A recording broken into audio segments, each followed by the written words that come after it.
Hey everyone, good morning, good morning. Hope you're having a good whatever it is wherever you are. It's been quite the time for myself, but you know, we're on the gaming grind. But I hope you're all having a good one. Hope everything's all right.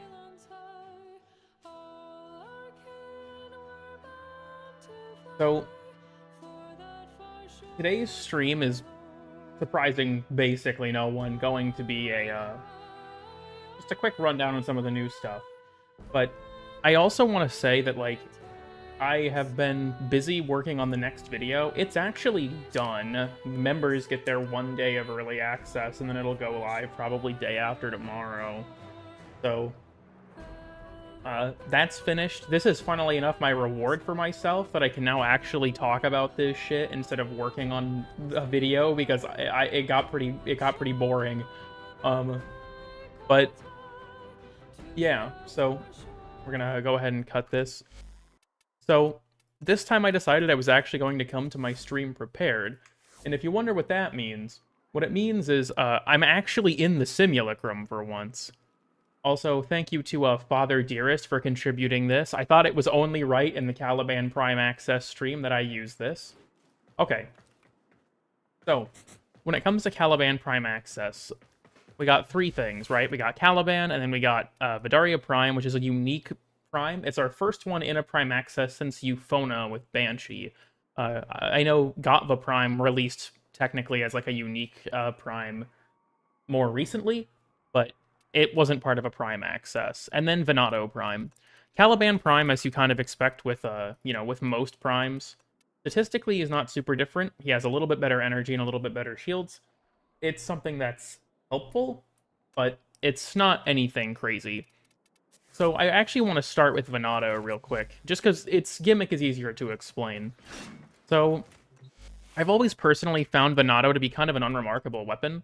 The Prime is a pretty solid upgrade. You got quite a bit more status chance, better crit, better critical multiplier, stuff like that. The statistical upgrades aren't huge on an individual basis, but overall they make the weapon quite a bit better. The cool thing though is Venato actually has a gimmick. Like, I always felt like it was a bit of wasted potential to have a sentient sight that was just kind of whatever. But now with Venato Prime, if you inflict a status effect, it also inflicts a Tau status, which is really cool. It gives it some interesting stuff to work with, if you ask me. Whenever I play with Scythes, I almost always play around Tennokai and Melee Afflictions. Obviously, Influence would be really good on this weapon, but I tend to ignore Influence because I think it's kind of boring.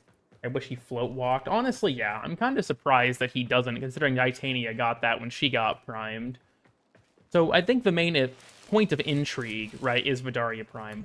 The lack of music here is unsettling, but I'm pretty sure, I have it on. Anyways, so Vidaria Prime is really neat. It's a charge-up weapon, kind of like Lanka, that fires a lightning bolt. I also think that the reload animation has got some sauce. This thing's cool. So, Vidaria Prime is very interesting for a few reasons. Unlike most sniper rifles, it's actually still accurate when you hip fire it, which is really neat. And then the zoom is pretty intense. It gives you 50% critical damage, with most zoom-based bonuses. So, Vidaria's gimmick is if you hit an enemy, there is a chance that it will spawn anywhere from 0 to 3 lightning bolts that strike nearby enemies. If I shoot this guy, you can see that they kind of rain down there. Vidaria is also pure electric damage by default. It's 400, I believe. So here's the neat thing. The lightning bolts have a few different things that trigger them other than just, like, a shot, right? So, well, that one didn't trigger one. So you notice how that blast proc going off is what triggered it? So, there are a few different things that can trigger the lightning bolt. Multi-shot works, so more individual hits of multi-shot, they each roll their spawn chance for the lightning separately. Punch-through works, so if you hit multiple enemies, they'll each roll the chance for lightning. And then Blast Procs. And I think Blast Procs is easily the most interesting, because it allows you to do some, like, wild chain reactions with them. The way I've been using this, I haven't been going for multi-shot because I found that acuity is so helpful. It seems like it will carry over the damage of like headshot bonuses and stuff from the initial target. I don't have any base damage on this quite yet. Yeah, there we go. I didn't even mean to kill that entire group, but you kind of see what I'm putting down there. You know, picking up what I'm putting down. The Vidaria Prime hits remarkably hard, and when it actually kills something, its lightning bolts are able to pick up the slack, especially if they, like, themselves spawn, well, yeah, like, if they trigger a blast proc, as well, which is really neat. Hit bodies too. Yeah, I probably should have clarified that, considering my deadhead stacks went up off of the lightning bolts. Yeah, if you hit someone in the head, it will target the head of, enemies that are nearby. So, funnily enough, I think that this has a lot of potential, both on Caliban and otherwise. Like I mentioned, blast procs can trigger this, so obviously there's a lot of potential there in terms of, like, well, you can go for, like, Crux or something, but then this also lets you leverage the Tau status effect too, right? Because it gives you the increased chance. I like using Deadhead, especially on sniper rifles, because headshot bonuses from like Deadhead and Acuity and all that stuff are multiplicative with each other, so it shakes out to be very, very good if you stack multiple headshot bonuses. That's a big part of why Neutralizer is so strong, is you can stack like Target Acquired and Acuity and Deadhead, and it's all really strong.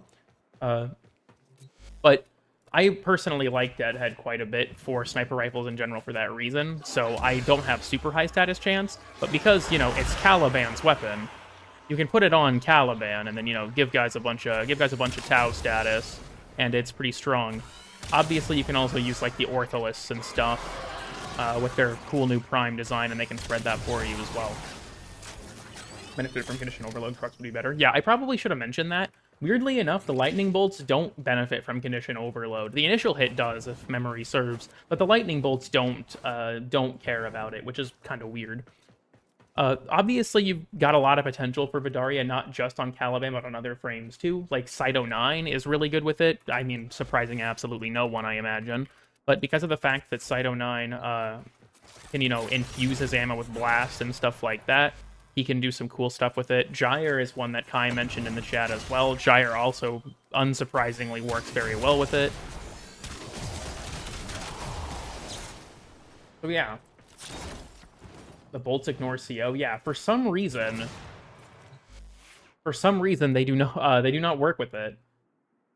And yeah, I see some people saying that it's like basically Tenet Lanka. You know, I definitely can see that. It's got kind of a similar feel. I think it's the only other gun I can think of that has the sort of like charge up mechanic to it, which is neat. So Vidaria, I think, is the most interesting part of this Prime Access, though I don't think that's terribly surprising.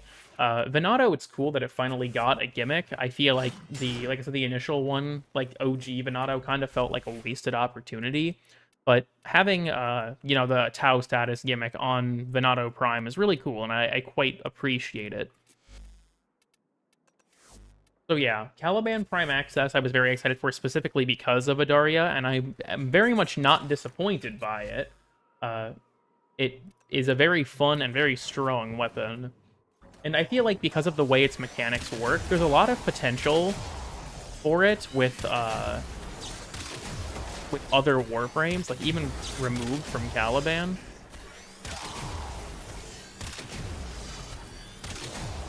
Cool weapon. I think that, like, I don't have the accessories at the moment. I just moved and I'm still between jobs, so we kind of broke as shit these days. But I do really like the Tauron suit as well. So I will say, because I've tested it, the blast interaction doesn't work. Like, doesn't work with other things. So, like, blast triggers it, but not, like, DOTs and stuff, right? So I really hope that that doesn't get changed, because I could see them patching it, but I feel like it's such a fun part of the weapon that if they were to patch it, I could only hope that they would just, like, increase the light, or, like, let the lightning bolts trigger off themselves regardless, or something like that.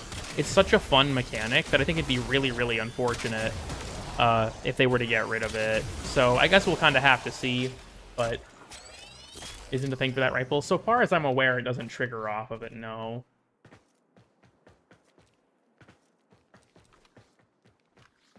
yeet sentience at your enemies. I like the idea that you're like throwing like the whole conculist or something. But yeah, like from what I've tested, at least DOTs don't seem to trigger it. It's specifically blast damage that does. So yeah, I hope that doesn't go anywhere because it's a very fun interaction. So yeah, Caliban Prime Access I think is one of the better ones we've gotten overall. I feel like Prime Access is it's Prime Access quality is a spectrum. Oh, it's the old era skybox. Where we have, you know, on the farthest end of bad Prime Access, we have like Trinity and Hildren, and then we have like all the way to the right is good Prime Access. And for me, the pinnacle of Prime Access is still Garuda. I think hers was the best. I would consider this to be pretty good. I don't think it's quite as good as like Gauss, but I think it's still up there. That we got a lot of very interesting stuff. Honestly, actually, I'd probably put it on the same level as Gauss, now that I think about it. Would 100% crash games. I think that your luck would have to be insane for that to work. I don't know. I guess we'll have to see. I feel like if they were to remove the blast interaction, that they would have to add something else. Or watch Cool Kitty Yap or stay. I feel like if you're at a Lady Gaga concert, that's probably a more impactful experience to like your life than whatever dog shit I'm talking about.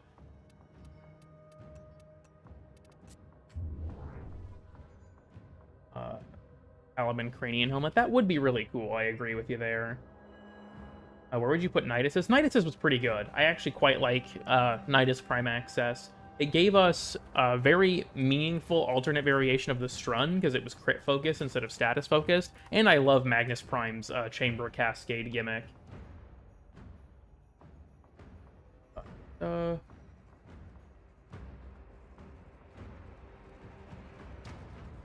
Just catching up a little bit, sorry. Okay, so I don't have any particular Fortis.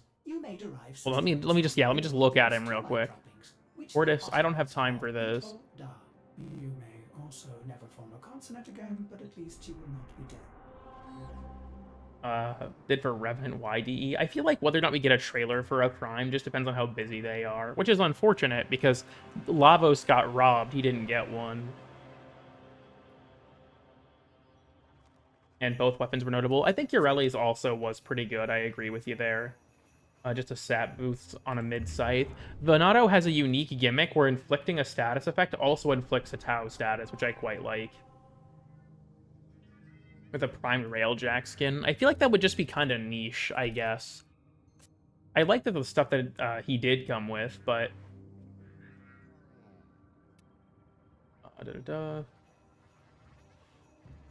Is criminal? Yeah, that is some... It is pretty fucked up, I'm not gonna lie to you. The old piece is the Prime trailer? Yeah, more or less. I don't have any particular objective here. We'll just go into a conjunction survival for a bit. I think I have a few of these, yeah, from when I was doing ESO. We'll just mess around in here for a bit just to kind of show things. The racist owl in the corner. Yeah, we'll go with that. Just summon the boys. They immediately maxed out Summoner's Wrath. How nice of them. We'll just dump these guys over here. I love Razor Mortar. What a good augment. I've lost my stare emote. Unfortunate. Yeah, I was looking at the members list, and I'm guessing a lot of people that got gifted them during a prior stream lost them, because the member count went from 72 to like 55 today. Rest in peace, anyone who had a membership that just lost it from that. Got an augment for each summon. I think it'd be cool, or I would personally prefer that if he had like one augment that affected all of his summons in different ways, but I feel like maybe this is going to be kind of a weird take. I wish that Razor Mortar also would teleport his Conculists, just because it's got good setup potential for the laser. The problem is, yeah, my summons are nowhere near me, so I would typically have to like do it, and then I would have to recast them before shooting them, which is a little bit cumbersome. So I wish it teleported them too, but it's still very good in its current state. I'm a little saddened that that interaction doesn't exist.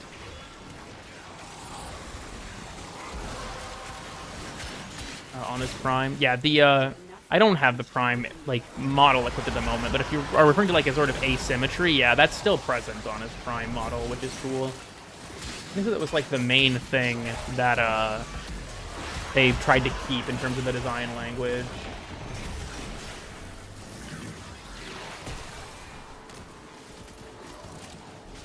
I wish that Razor Motor had been part of base skills and it's something had been added to the core list. That way you would have had one ability that got a bonus from each summon type.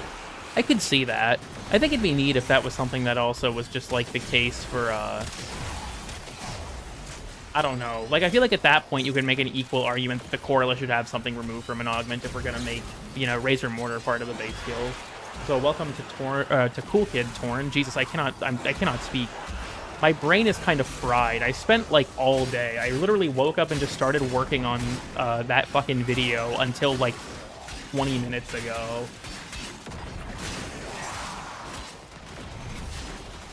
The old piece is surreal. To use the third summon. I think that there is a good reason to use the summon lists. It's a little bit more dependent on the helmet in a lot of ways, but aside from just, like, the shield regen, if you have Nourish, you can give the core lists Nourish, and then they'll have the viral retaliation effect, where if something hits them, it'll send out, like, the viral stagger wave, which is really good crowd control and spreads a lot of viral. So, like, you kind of need Nourish, I think, to make it really have, like, its true potential. Because the main purpose of the core list is to be a distraction, right? And to, like, help keep you alive. But I think with how good his other summons are at doing that for him, it's not really as necessary, I guess. Because it's not that hard to keep yourself alive regardless. Have they made Archon Stretch work with Razor Mortar yet? That wasn't the patch notes, so yeah, I'm pretty sure they have. That's been fixed. Had smarter AI. Their AI had said that it got improvements in one of the hotfixes, but they didn't really clarify.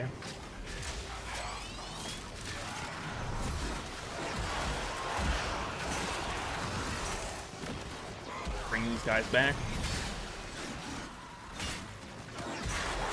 Yeah, I do hope that, like, with future augments, I would like for them to keep playing into the idea of, like, buffing a summon through another ability. I think it'd be cool if we got, like, maybe one for his 2 that worked with the core lists or, you know, something like that.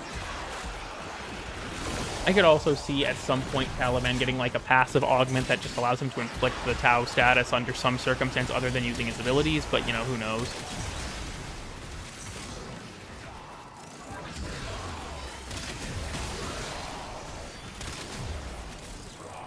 I haven't been using Vidaria Prime much in this mission just because the Razor Mortar is so helpful, but that's not to say that I don't enjoy it. Let me put it that way. We'll get Tau status mods. Honestly, I hope that doesn't happen, and my reasoning for that is simply because I think that, like, the Tau status should remain rare. I could definitely see it happening with the old piece or something, but I feel like the Tau status being, like, Caliban's mechanic, kind of like how Rubble is Atlas's mechanic, and there's not really many ways to access it outside of that, is, I don't know, personal preference, but I think it works well that way. I cannot hit this guy for shit. Hold on. Bad news, everyone. I'm fucking garbage at the game. 1 second. He's just aura farming. What the fuck? I'm actually about to get my shit rocked by Misery. You know what? That's it. We're just... I'm just going in. I don't even care anymore. Oh, okay. We're fine. We're fine. Don't worry about it. Don't worry about it.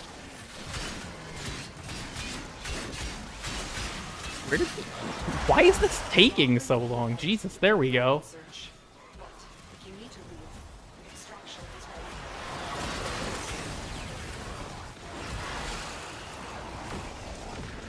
Okay, this is my breathing room where I can actually read things before or during the new piece. I guess they've been pretty good about releasing them lately, so I guess we'll have to see the buckholder stuff. I feel like the thing with the Tau status, though, is it is fairly niche. Like, it's very good, but you have to use it with status-based weapons because it doesn't do anything by itself. Okay, yeah, I do still have my Void Cascade one on.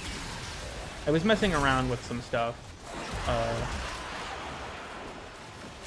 Summons did /do. As far I didn't see anything about that in the patch notes. Because, yeah, for those who don't know, in general, there is a bug with the Tau status that force procs just do not benefit from it. And the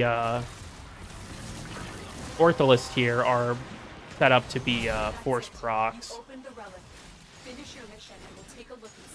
Might replace it for me. And honestly, like, I could see that. I think Sporothrix is still better, if you ask me. It's kind of funny, too, because I remember with, like, the release of Coda Sporothrix, right? Sporothrix was always a really strong weapon. It was just so inaccessible that people didn't really know about it. Like, once Volatile Variant released, that was really what cemented it, I think, as, like, a really strong option. But people didn't really know how good it was, because nobody wanted to get it, because it was from Deimos Arcana. So, the release of the Coda Sporothrix, I think made people, like, realize, like, oh shit, yeah, this thing actually is super good. Ignore status chance entirely. I will say this, I do believe it's a bug, and my reasoning for that is on the Design and Destroy dev stream, when they made the augment live, the programmer who was working on it said that he always found it weird that the Tau status was on Caliban, but none of his summons had a way to leverage it. So it seemed like part of the intention was to give them a way to leverage the Tau status, but because of how forced procs work, they just don't. So that's pretty funny. Oh, is the stream dying? Oh, you guys are gonna have to let me know if it just buffered there or not. Losing frames. I don't have any mention of losing frames in OBS, but I'm on my new internet. I have no idea. It is dying? What the fuck? Huh. Yeah, I see that it's... Yeah, I see that it's lagging on my end as well, but I don't have any dropped frames in OBS, which would imply it's a problem with YouTube? Huh. Weird. Because I'm only set to take up about 10 megabits of the upload, so I shouldn't be, like, I have 40 megabits to work with in terms of bandwidth. It shouldn't be a huge problem. You scared it off? You know, maybe.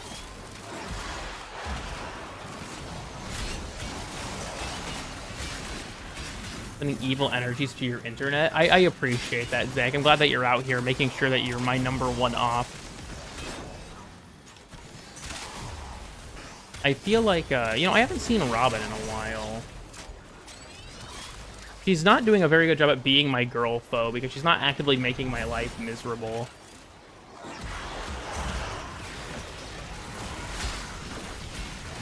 Hey, well, hopefully the stream decides to hold for a bit.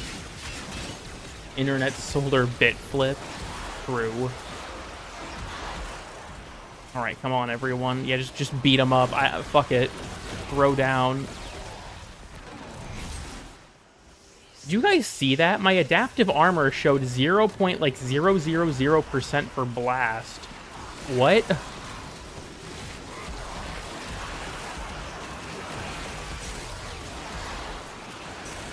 A Waffle House at gunpoint.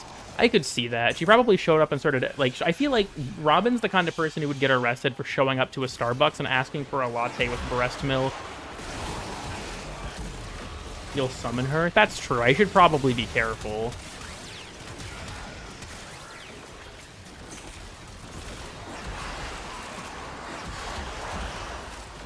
Razor Mortar, my beloved.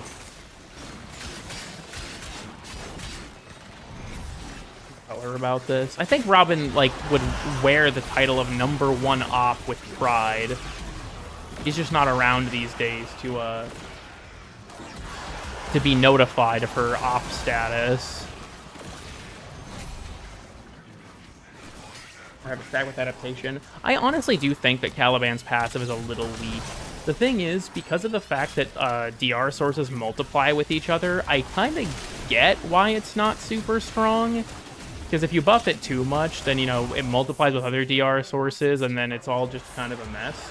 Because, like, I realized after I had said in the past tier list that I felt like it should stack, that if it stacked with adaptation, it would go from a maximum of a 10 times EHP multiplier to a 20 times EHP multiplier. And that's just really high.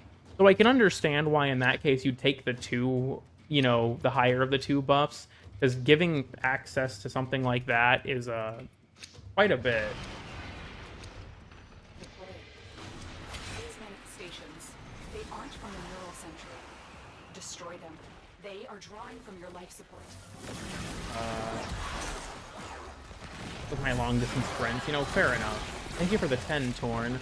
Thoughts on an augment that gives some new summons, not just summon Eidolon for 500 energy, but sentience we don't see that often, slash some new ones that might come with the old piece. Honestly, I think that's a really cool idea. Like, I think that, like, this isn't something that I don't think the game does super often, but I think it's got potential to, like, I think Mine Layer would benefit from this too on Boban. If they were to give him, like, new mines as an augment. I think that, like, both are viable routes, if you ask me. You could either add an augment that, like, buffs it, kind of like the Quiver augment, or you can maybe just give him entirely new summons that do entirely new things, so that you've got, you know, this sort of new play style you can opt into with it. I feel like the question for me would be, like, how exactly would they function? I will say, though, having an augment where he could just, like, summon a Hydralisk for 500 energy would go hard as hell.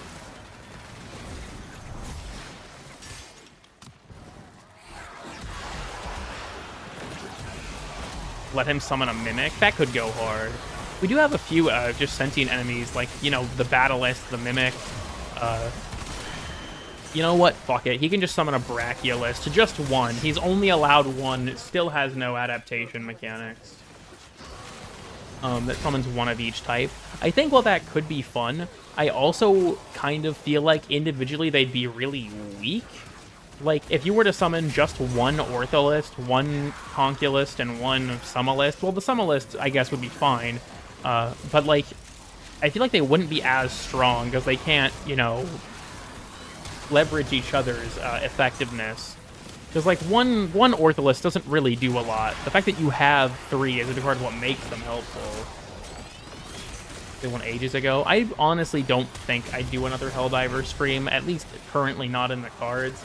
My stream viewership is already on a massive downturn these days after the Can I Beat Warframe in a Day stream. That's just kind of the way it is with not posting very often. Most people, like, my stream viewership is better after I post, and then if I don't post, it gets worse. So I feel like I should probably not continue to, like, hemorrhage my viewership by streaming stuff like that. It's just kind of the unfortunate reality. Welcome, Cool Freddy. Let him summon an Archon. Honestly, that could go hard as hell. Okay, real talk, Torn. Now that I think about it, that could be really cool. Imagine if we got an augment for Caliban where each of his summons were the different Archons. He could summon Amar, Boreal, or Naira. That could actually be fun as fuck.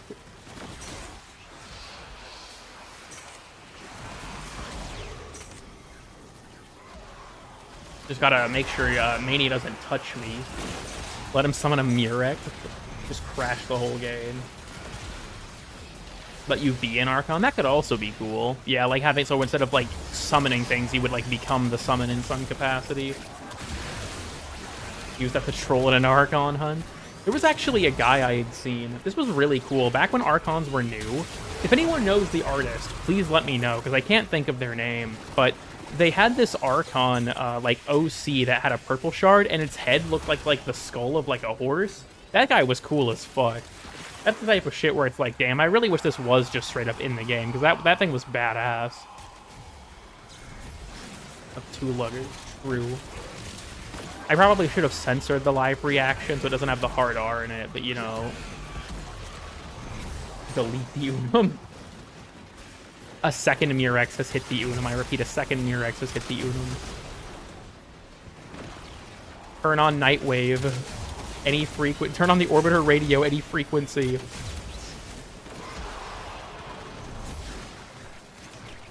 All they do is stand in front of you. I hate the summons on Boreal so much. Like, I find it weird, because in the quest, they all just summon, like, Tyro, Battlelists, and Conculists, and I feel like that worked totally fine. Like, it makes Amar's summons a joke, because he still summons those. But Boreal summons are super annoying, and Naira having the Moa that heals her pisses me off. Why can she do that? Like, the Aerialist isn't even hard to fight. I just think it's really annoying. It's very obnoxious. Let him summon another Caliban. It's like the Equinox augment duality. Duality is such a weird augment, too, because your clone is always incredibly fragile, but they deal a fucking crazy amount of damage. Just for spotting the kennel for her. The queens have sought out Warframes before. You know, I feel like there are some people in my chat where if the Worm Queen said that they got, you know, just the spot in the kennel for them, they would be eager. Too bad Robin's not here. I would normally name her specifically. Man. Evil bronze item. Easier to deal with. That's fair. Oftentimes I'll use certain like the 777 amp I often have on, and that one's pretty good for them too because of the like wide angle that it shoots at. Get back here, bitch. Thank you. I don't have it on at the moment, but you know that's not important. That's not important. But not like that. Peculiar. If we were designing Warframe, it would really suck. True. Honestly, that Hikita quote has got to be one of the greatest things he's ever contributed to, like, the wider internet. It's just a, man, if you guys were designing Ultra Kill, it would suck. Because he was so fucking real for that, dude. He was so fucking real for that. I want to get enough reactant to at least get the Void Traces. I'm fairly close as is, so... Alright, this is something that... Minor complaint. I feel like whenever a Void Fisher spawns in corrupted enemies, those corrupted enemies should glow blue or something so that you can tell which ones are going to drop reactant in corrupted missions. I find it very annoying that they have no visual difference. They get Equinox Prime systems? Jesus, that's rough. Good weapons for duality. I had a setup, I was messing around with it for a while. I can't remember what I had on her at the time, though. I haven't messed with it in months. I was experimenting with it for making summons overpowered. That video's kind of just stuck on the back burner at the moment, but welcome to Cool Kid, a Cool Freddy369. Thank you for joining. Corrupt the sentient fighters. Look, don't ask. And the fact that they can corrupt Thrax ghosts is also some bullshit because it heals them.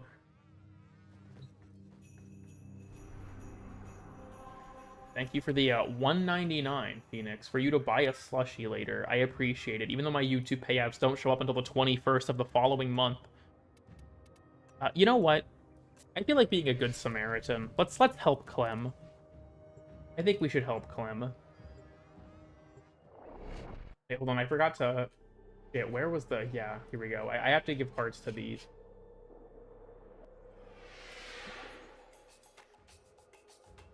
Carlo has the pass for sure. Did not care. He got taken out of context and spammed with Clanker on the thread. Worse than calling you a dog. Freddy? True. Well, oh, that's I almost said that in the relay chat. Thank you. I was wondering if you'd show up, honestly. Help him file his taxes. What is the Darvo deal? 10% off the Furax. Wait, did some motherfuckers actually bought one? Huh? Also, why is the Dog Days music playing in relays? I don't know what they fucked up, but now this is just playing everywhere. Which is pretty cool. Oh, Neptune, okay. That's the one where you get to fight the Lynx.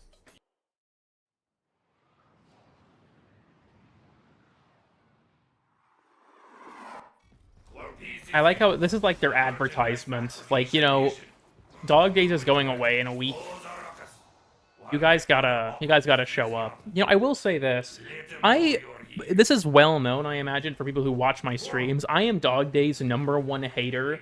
I think it's really unfun to grind, but I'll give it to him. The addition of the Noodletron and the buffs to the damage on the Soaptron, alongside making it have a perfect reload instead of the stupid fucking jerk-off mechanic where you fucking pump the gun, made Dog Days way more fun. I finished buying everything I want to from Dog Days, but I think that, like, this time around is easily the best Dog Days that they've run. Because I'm solo, we're gonna have no fucking enemies Jeez, I fucking threw that guy, dude. Holy shit. Just slam him into the wall. Hell yeah. Around gooning and edging. Well, maybe people... Does anyone here remember the one dev stream where Steve straight up mentioned hentai frame? That really happened. I don't know if anyone here has been playing the game for long enough to remember that. That really happened. He also followed it by saying, you should have seen the finisher animations. I'm serious. I wonder if, like, Travis Teaspoon or something clipped it. Instead of camping? Yeah, deadass. So welcome, welcome. Hentai frame? I think Steve joked that hentai frame was, like, scrapped in development or something like that. Add-ons are almost impossible to use. Yeah, that's completely fair. I feel you there. I feel the same way about Trinity's stupid fucking, like, skirt thing. It's very annoying. Caked up. Yeah, Steve, I feel like the thing about Steve is that he's just, like, a natural shit poster. In a way, him not being the creative director for Warframe anymore made him better at it, because now we can just, like, terrorize Rebecca.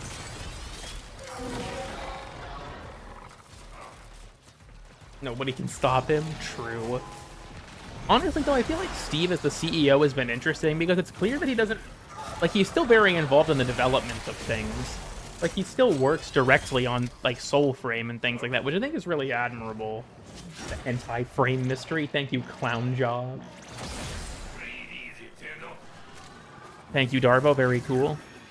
You know, I don't think they ever will, but I still feel like mission control packs would be a fun microtransaction. Okay, speaking of, this bothers me more than it probably should. Does anyone else think it's kind of stupid that whenever you're in a Syndicate mission, the Syndicate leader shows up for like a second and then the Lotus takes over? Also, Phoenix, I can't hear it from here. I think you massively underestimate the distance between our rooms.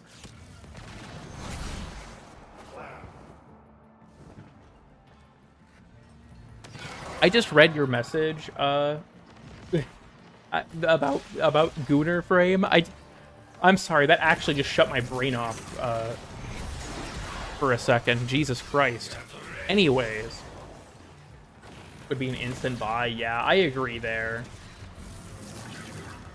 Easy cook up. Steve, I don't know if anyone remembers these. Steve actually used to do live streams where he would either show himself developing Warframe, or there was one time he like made a new account and he was going through the game and like just experiencing it that way, which was kind of enlightening about how little the devs knew about their own game at the time. Because I think it was Rhino's Neuroptics required neural sensors at the time, I think, which wasn't until Jupiter, and Steve didn't realize that.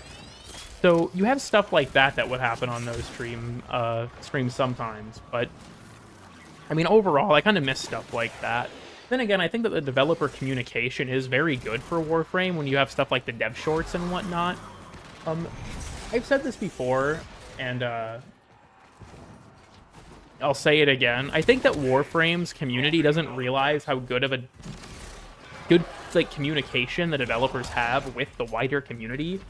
I think that DE definitely deserves to be given credit in that regard, because they're very communicative with people that play their game, and I think it's a huge part of why Warframe has survived for so long. I think there's like a balance you have to strike when you're making a game, I feel like. Now, of course, I'm not a game developer myself, but this is just kind of the way I see it. You have to do... There's two things. Give the player what they want, and give the player what they don't know that they want, right? Those are the two types of things. So, like, there's a lot of stuff that we get that is what we know we want, and then the exciting new stuff, like 1999 and the old piece, that's the stuff we don't know we want. And I think that, like, striking that balance is difficult, I imagine, but it works very, very well, you know, when you can pull it off. This isn't 2017 to 18 anymore. I personally disagree that they're less communicative. Now that we have the dev shorts, I think that's honestly a great example of them being more communicative. Well, they just killed the links for me. Thank you, guys. now, you know, once a week you can go like see, and even oftentimes they'll read chat messages and things like that from the creative director and CEO directly. I know Rebecca said, I think it was on the dev short before last, that on the next dev stream in September, they're going to talk about not only the fall update, but also damage attenuation and the Tauron's focus expansion. Damage attenuation getting brought back is... like, that discussion getting brought up is what I meant to say, sorry, is something that kind of surprised me. Damage attenuation is a very rarely acknowledged mechanic by the developers. Like, plenty of people know about it. I think, honestly, like, real talk, at this point, it's a buzzword. But hearing Rebecca say that they are going to talk about it is very interesting to me, and I'm glad that we're getting some communication about it.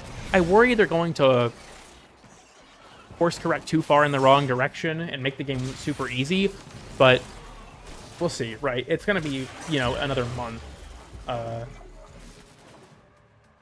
before, you know, we get any word on that. Into the grapevine, you might say. Indeed. You know, I actually considered making a video about damage attenuation at one point. Like, you know, what is it? Why does it exist? Kind of like the Overguard video, in the vein of, like, what problem is it meant to solve? You know, is it too abused these days? What can we do about it? Stuff like that. But, I mean, now I have no reason to, because the developers have acknowledged it. But also, I just felt like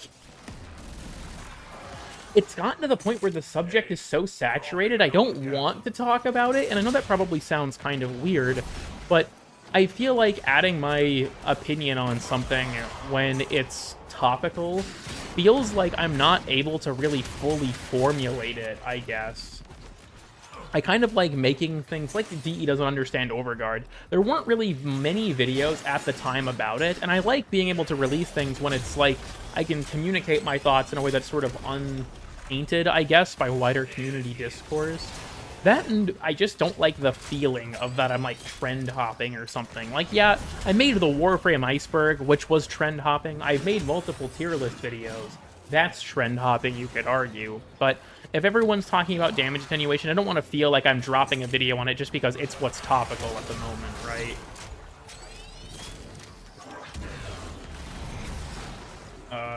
Can request certain things to be done or changed. So I know that, like, they get a dinner with the developers, or like a lunch with the developers, and they can talk to them there. I don't think it's just Legendary ticket holders, though. I think it's anyone with, like, the $250 ticket or above. Or is that the... I thought the Legendary was more expensive. It might be the tier below that I'm thinking of. They did say last year's Tennoka that they were going to look at Wise Razor. That shit still hasn't happened. Got a little video about it. I agree with you on that, actually. I think that Tactical Potato's video about damage attenuation was kind of just a nothing burger. I will say, though, iFlynn left a comment that I think is a dog shit take. iFlynn said that he would much rather nuke a boss in 5 seconds than deal with it being a slog. I think that's fucking stupid. Just real talk, I think that's stupid. Why is my shield gain amount so low? Are they not linking to me? Huh. But I feel like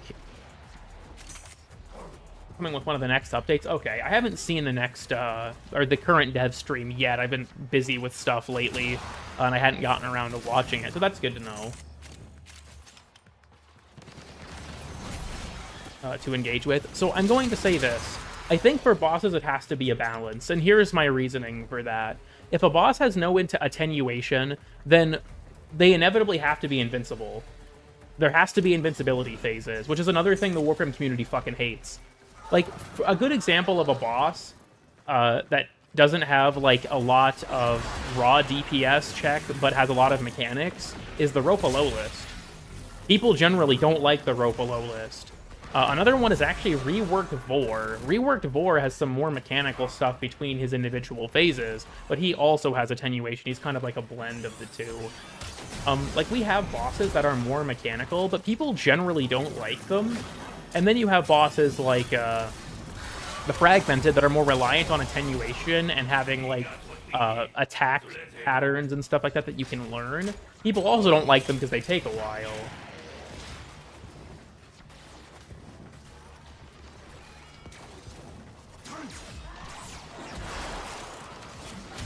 Okay, that's done. We have helped him.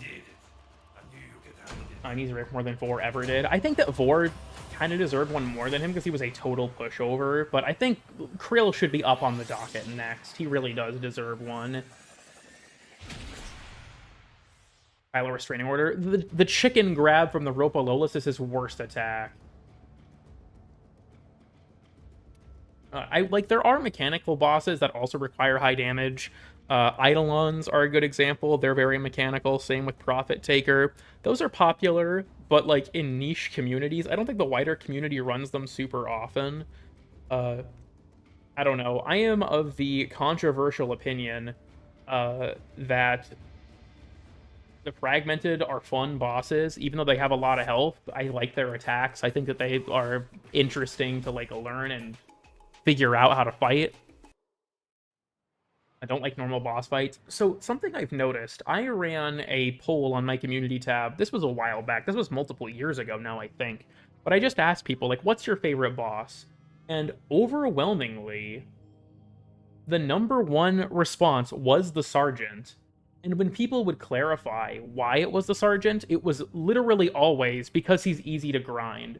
And I remember reading that like, damn, that sucks. Like, real talk, that's really unfortunate. Because I think bosses that have more interesting or fun mechanics or attack patterns that you can learn are cool. I like the Jackal. I think the Jackal's a fun boss. It has invincibility phases, but it's got, interesting mechanics and attacks. Now we have Vor, the Fragmented, even Araxia, I think, has some cool stuff to her. I love Kullervo. He's one of my favorite bosses in the entire game.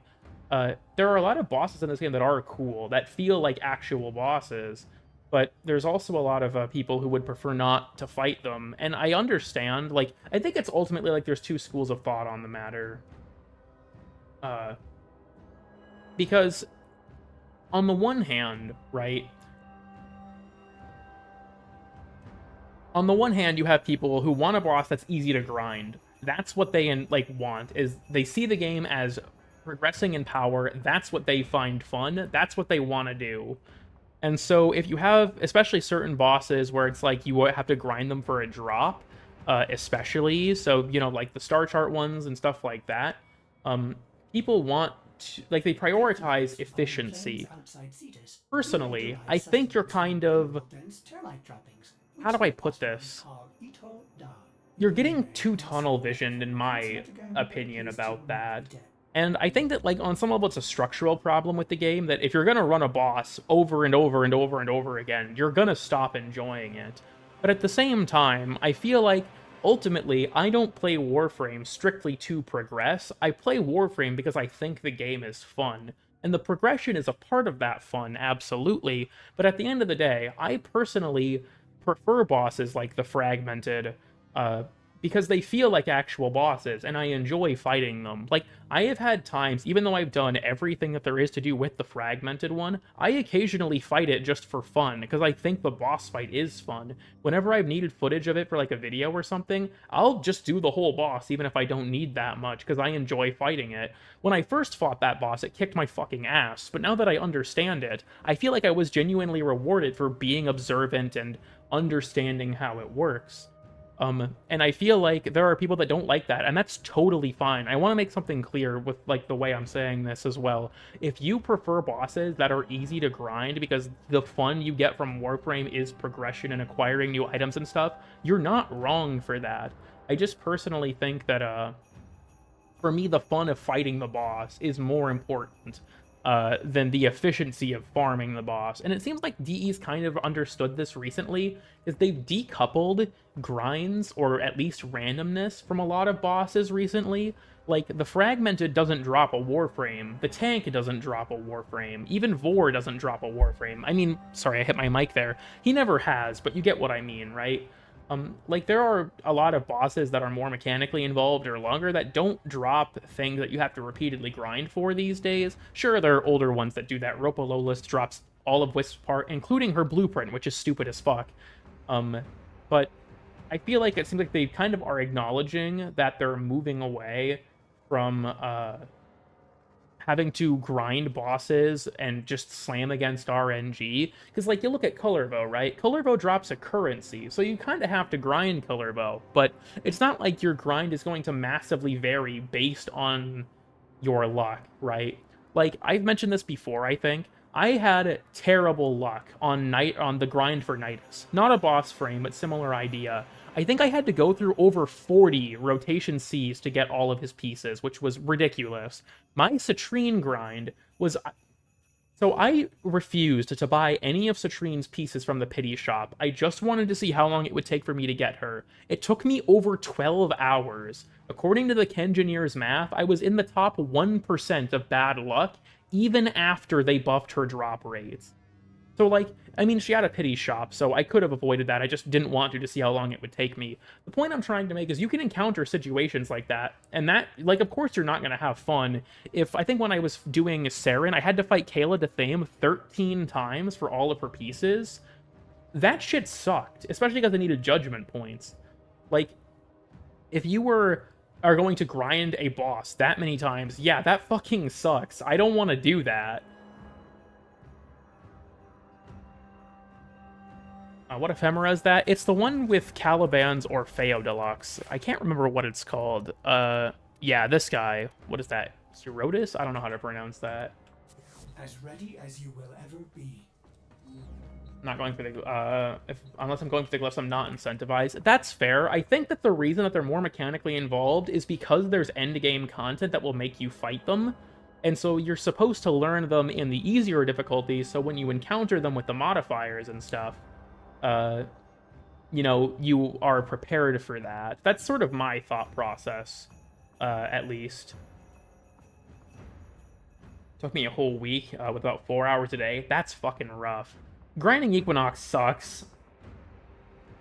Gotta be looking at them. Yeah, I feel like certain shops deserve more evergreen stuff. Like, you know, relic packs and stuff like that. It's weird. I feel like DE has this weird track record of doing a good job with introducing evergreen stuff into shops and then just totally fucking forgetting about it immediately afterwards. Like, they gave relic packs to the main 3 open world factions, the Entrati, Polaris United, and the Ostrons, and then they just never did it again. Which I think is so bizarre. Like, you look at the Hex, for example, I think it would be good if one of them sold a relic pack, because there comes a point where I just don't care to grind their shit anymore, really. Same with, like, even the Kavia. They have the Archon Shard as a recurring thing, at least, but I feel like they should have done that more. Like, having relic packs that you can buy for standing like that, great idea. I don't know why they stopped doing it, like, immediately. They did that pass on their drops, and they just fucking abandoned it again. It was so weird. I don't know what's up with that. Since the rooms are out of sync? That's really weird. Now Ashes and Railjack. I don't think that's correct. Unless this was way before even I started doing it. Drekker Manix. I don't remember the Drekker versions ever dropping him, because they are not technically the same enemy. For the blueprint for a second one. Yeah, it's pretty rough. Memory hold in the next. That's just the Warframe development cycle. Finally got the blueprint. Damn. Well, at least you got it. I guess there's that. Need Void Fissures in 1999. I agree. Holvania, I think, deserves more repeatable stuff. It's weird to me, too. Like, okay. When you look at the map, we got Coda enemies, right? You can only do 5 of these missions with Kodas. And I think that's so strange. The tank boss fight doesn't count, stage defense doesn't count, and then Face Off is a ghost town, I'm gonna be honest with you. They put a lot of development effort into Face Off, and it's just a total ghost town. I feel like I get not spawning the Kodas in these missions, it makes sense, but I wish that they would, like, give you more progress or something, because grinding a Koda is so fucking boring. You're just forced to do the same 3 game modes over and over again. It sucks. Petition stream. I do agree. They should do an update that gives the Zeraman, like, its own EDA equivalent content. the biggest offender. I agree with you there, too. Dude, fucking check this shit. You want to see something fucked up? Look at my fucking focus amount for Xenaric and Naramon. You guys see this shit? I have 30 million Naramon and 30 million Xenaric, roughly. The other ones are just kind of whatever, but I'm almost always using Xenaric, and I have a lot of Naramon lenses on things, because it was my last focus school to max, so I just kind of started slapping it on stuff to get it up to speed.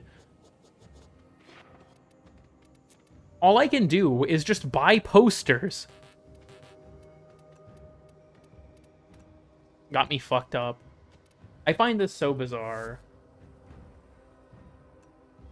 I agree with you there. They should put relic packs or something there, too. Relic packs are a great form of, like, evergreen currency, because you can use them to fast-track new Prime Access releases and shit. So I don't know why there's just, like, none. Personally, I can see that. I think that, like I said, I feel like a lot of it is trying to prepare you for their harder incarnations, but I wouldn't complain with there being better rewards. Like, I think the tank should drop, like, 3 arcanes. Stage defense is easily the best way to grind them when it comes to the arcanes, if you ask me. You can literally blow through, like, a wave a minute if you're not on the steel path, so... skip the cache. Maybe? I guess I could definitely see that. I know that they said on a dev short at one point that the reason that you can't build more than one of, like, the same item at a given time is because Forma is too valuable of a microtransaction, so... I can sell for a lot. I mean, she does have some that are really good, but... Is Melee Influence even worth that much when max? It's so easy to obtain, I wouldn't think people would be buying it. 1999 Arcanes. I'm actually really surprised we haven't.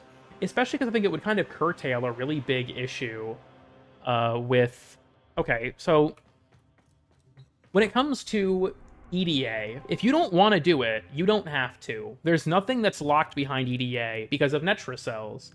If you want, you can just do those. They're easier, but generally it will take you longer to get, you know, your crescendo and stuff like that. Your crescendo and your duplicate.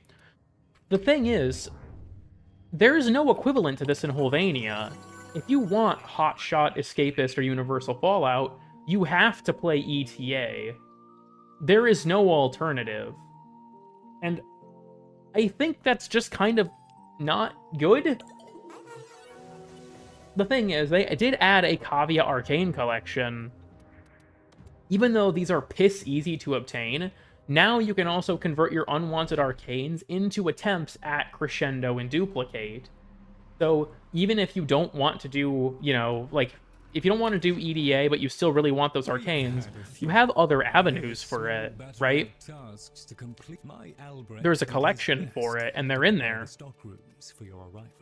The fact that we don't have a Hex collection bewilders me, because are Hex arcanes super easy to grind? Generally, yes. So are the Kavia ones, because the Whisper drops them, and so does the Gruzzling, but that's besides the point.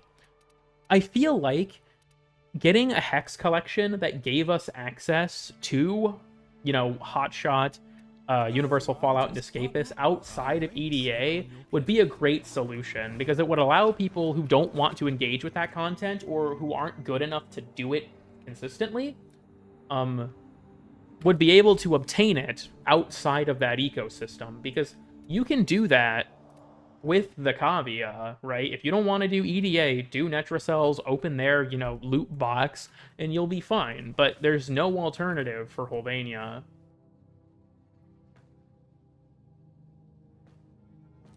For the current update, I guess we'll have to see. It's been a while without one, so I guess we'll have to see. I'm gonna get up real quick. So you all behave. I'll be back in like a minute. Don't plot my downfall or anything. Yeah, that's that. One moment here, please.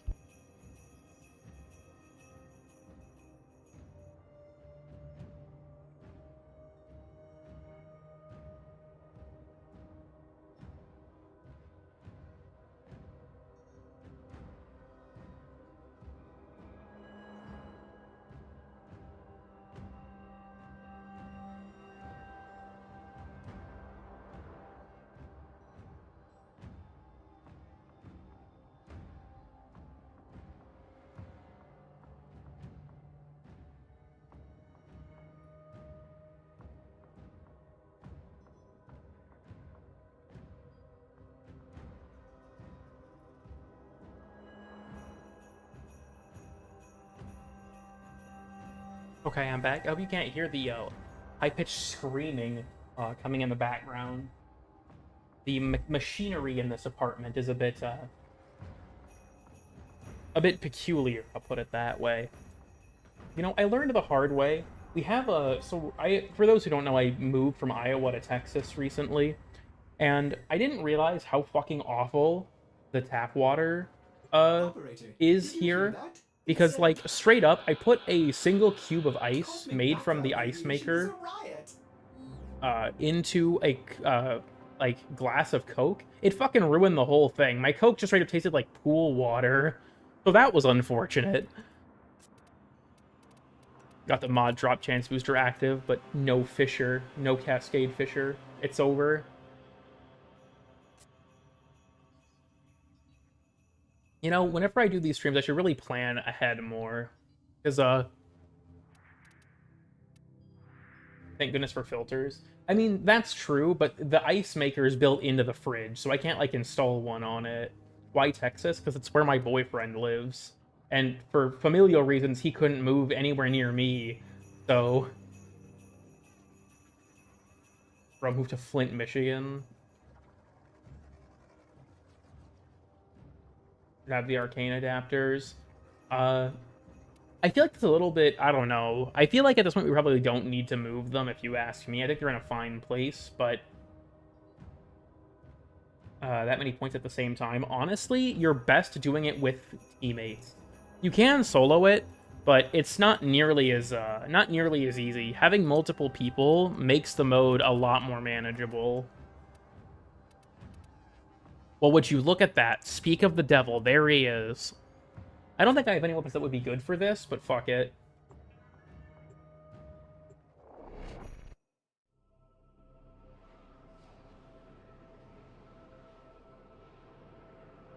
We're pulling up, we're pulling up. Do it with no HUD? That sounds horrible. Let's do it. The murmurs, envoy, lurks somewhere within the great indifference. Let's do it. To find it, administer a I don't even know what, like, summon I have. Okay, I have no idea what my energy is. This is gonna be fucking horrible. This is gonna be so rough. Okay, we have to rely on our senses. We have to rely on our senses.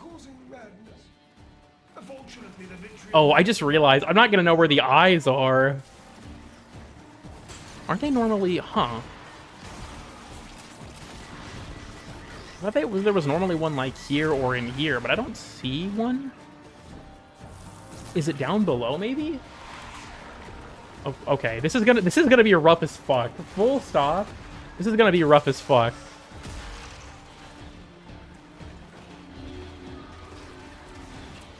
Okay, yeah, there's one. I gotta hold on. I gotta lock in. I need to really focus on the audio cues. Can you do 60 eyes? I don't think I've got the loadout for that, honestly. Okay. Oh wait, there's one. Oh, this is gonna take so long. This room in particular is so ass to be doing this.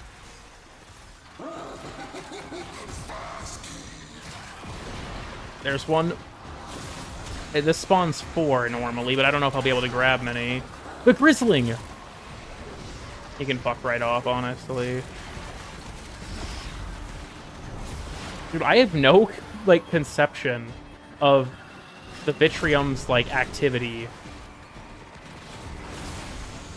This is a terrible idea. I should not have agreed to do this.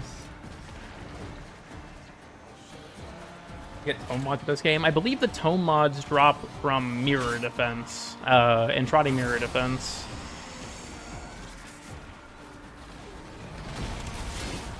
You're in too deep now? True. Why are you still here? They're summoning a mech. I'm guessing down here. I don't think I stopped him in time. Aw, shit, I did not stop him. We did not stop him in time.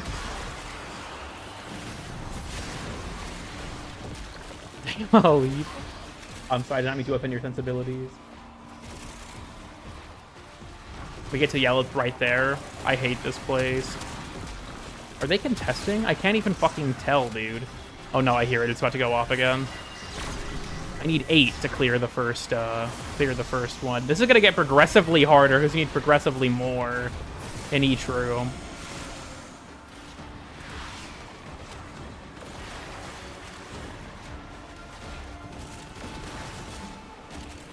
Wait, there's 3. Hold up. Oh, there's 4. No. Oh wait. Oh, it's over. It's over. I think we cleared it. Okay, I thought that it had just taken it from me. Thank God. Thank God. Not enough. Acquire more serum and RC rotation only, aren't they? I believe so. Yes. In the background of the next video. This is fucked up. Okay. Now the next question. Where the fuck do I go to get to the next one? atropos probes in your vicinity. Okay, so this is... Is this towards the entrance? Oh, fuck. Oh, this is not good. Okay, hold on. Oh, this might be it? Oh, God. This is going to be so awful. Okay, okay, hold on. Here we go. Here we go. I found it. I found it.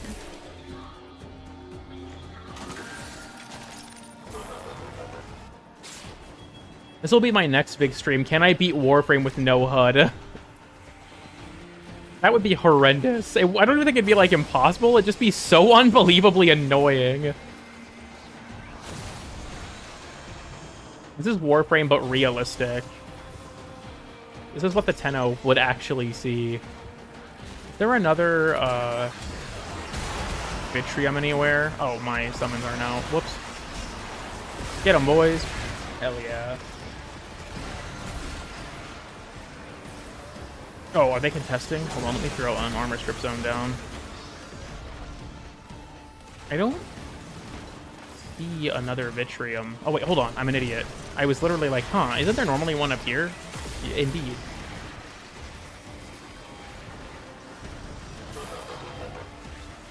There's one.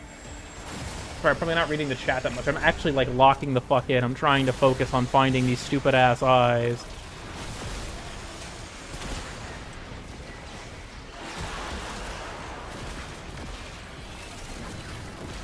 This is stupid, and I shouldn't have agreed to it. I just want to make that clear now. Mr. Might, could you please fuck off?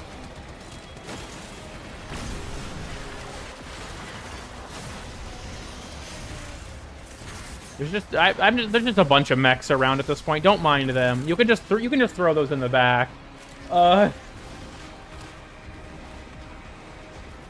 NSA is a member. I'm pretty sure that's the IRS is Z41's account. I don't think NSA is a member. Funnily enough, I have to change the full like YouTube handle of Z41 from the International, or what is it, Internal Department of Revenue Services or whatever the fuck it is. I have to change that to just Z41 because it's too long. It doesn't fit otherwise.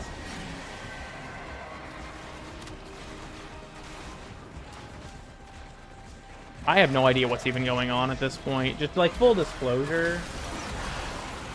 Always listening. I feel like I'm probably not worth being spied on. Are we good? Are we done? I didn't hear Fibonacci say anything. I think we might be, because the, or was that one? Hold on. I thought that I had one in there. Does that... I think that means we're done, right? Okay, well, shit. Now we have to find the final room.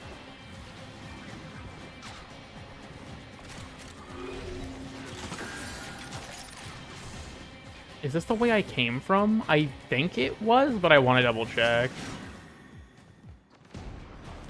This is rough as fuck. This is rough as fuck. Is that the book? Oh no, it's a Voca. I was gonna say like, oh no. I wonder if I could drag the Whisper into the boss fight.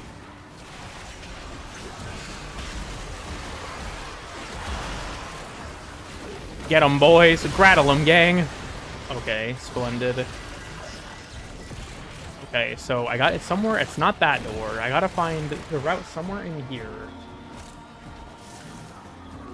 Why are you in my house? Look, I'm searching for the fragmented one, okay? I'm searching for the fragmented one. Don't worry about it. Oh no. Welcome to Cool Kid, National Security Agency. I don't think that's good.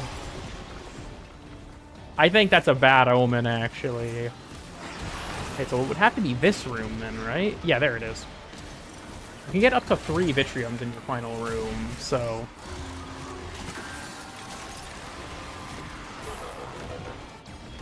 The hand of violence conceals the eye of indifference.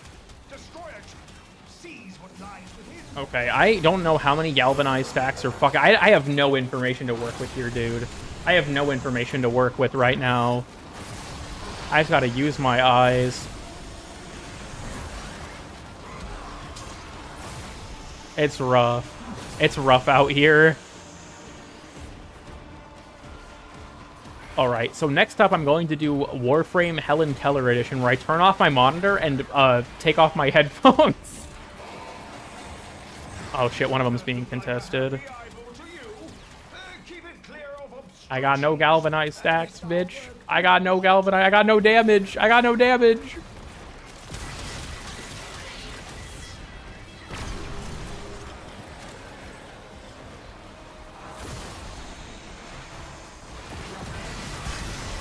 I'm thoroughly enjoying this. That's surprising.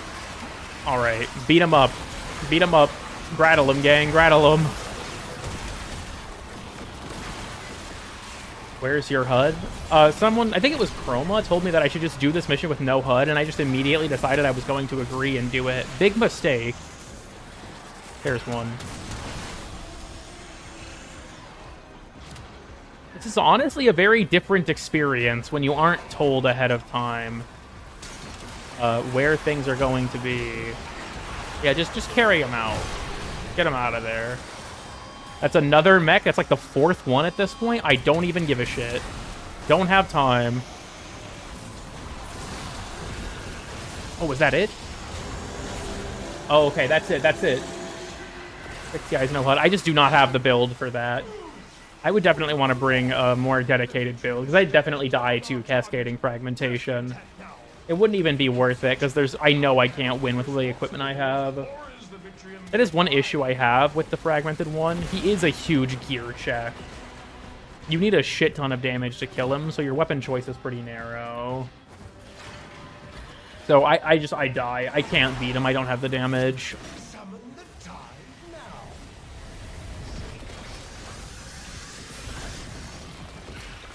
Was high on meth? Maybe I could ask my dad to do that. Maybe I could hit my dad and be like, hey, Dad, you want to play Warframe on stream and talk about your Jewish heritage?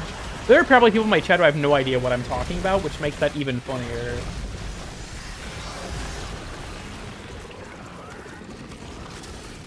Let's just kind of patiently waiting for him to finish. Thank you, guys. It was very polite of you. Uh-huh. Okay, yeah, It's such a wild story. Okay, I can explain to people who don't know what I'm talking about. My Ortholiths are just gonna be my crutch. Okay, so... Sorry, I was adjusting my headphones. If there's no HUD and proper gear. Oh, Jesus. Okay. I imagine most of you probably know about this, because most of my stream viewers are, like, regulars. But I've told this story before. I'm gonna tell it again. I'm gonna catch you all up to speed real quick. So important background. My dad is a hardcore drug addict. So he's at the point where he has experienced many what we'll call drug-induced delusions. I think at this point just like half his brain must be missing, honestly. But at this point, my dad, for some reason, is convinced he's Jewish. I don't know how he arrived at this conclusion, but my dad just thinks he's Jewish. Like, to make something overwhelmingly clear, my family history is mostly Scottish and Irish. We're not Jewish. It's even weirder to me because, like, I grew up Christian, and my dad grew up Christian, and I don't know if he realizes that Jews don't believe Jesus is the Son of God or not, but I think it wouldn't be worth trying to explain it to him.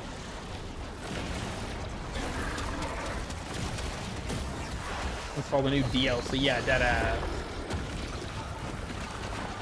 He just throws rocks at me. There are 3 different ones. This is, okay, which one is this? I can tell by the head. Hold on. It's the suzerain.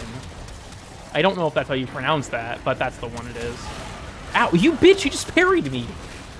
Will you 369 DLC? Drug-induced Judaism mystery. Your dad sounds cool as fuck. Oh, my dad's a horrible person. Like, I think people... Oh, wait, we actually just made him phase transition. We're halfway through. Oh, shit. We're making it. We're making it.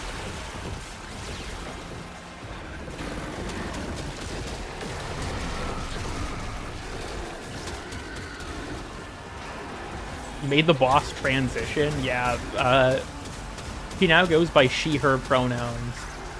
Or whatever the fuck. Just need $100. Why are you setting the arbitrary price I need? Like, don't get me wrong, I could use the fucking money. I still don't have a job right now. I'm unemployed as shit. Cool Dad 369 stream. I have not spoken to my father in over a year. I have no desire to. Like, there is... I don't remember what stream it was. I don't want to talk about it again, because I had a stream where I talked about, like, my actual history with my father, and it made people very uncomfortable. So, I'm not going to rehash it, because it seems like a topic people don't like.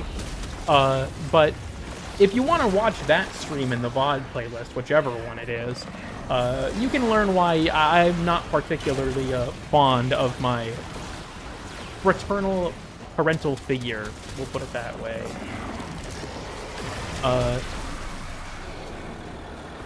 The woke-mented? True.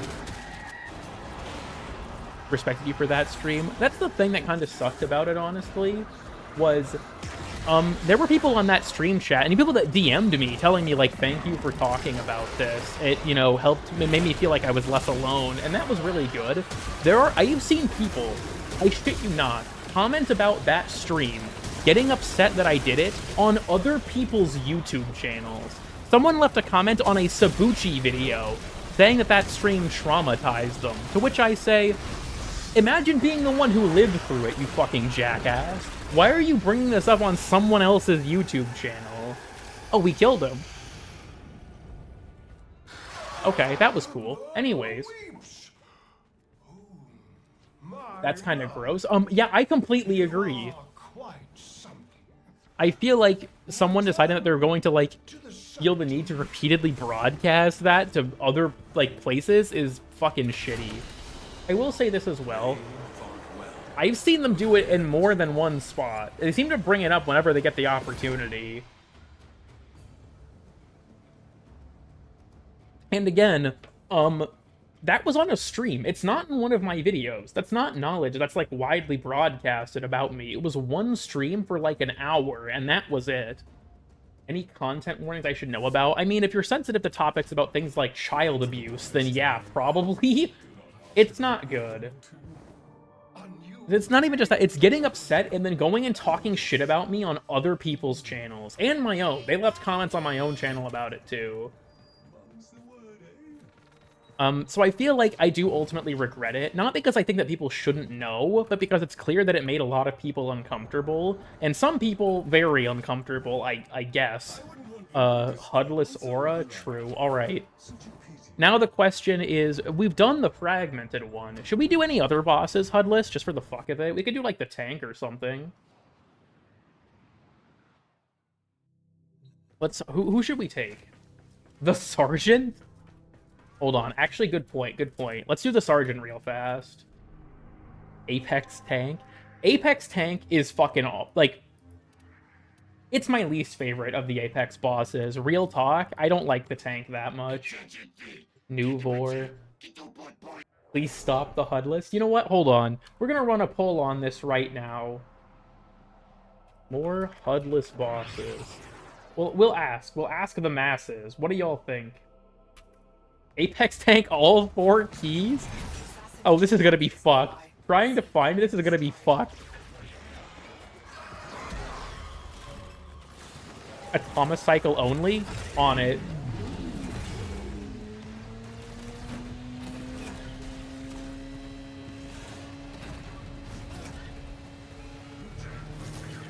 Using on your Caliban. I'm using his deluxe skin, and I think I'm using the Ito Prime armor.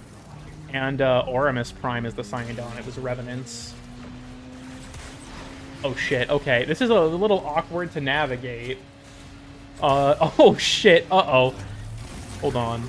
I gotta, hold up. Oh, why is it, okay, it keeps boosting. I don't know why, I'm not, nope. The turning radius! Let chat be your eyes? That sounds awful. Okay, where is he gonna spawn? Hold on, my sentients are still active. I gotta let them die. Might take more than 5 minutes with all of them. People are suggesting some shit that I think is just impossible. Oh wait, my sentinel's fucking killing him. That's not good. Alright, we're just gonna drive into him. We're just gonna... God damn it. You can deal damage to things by hitting them, so...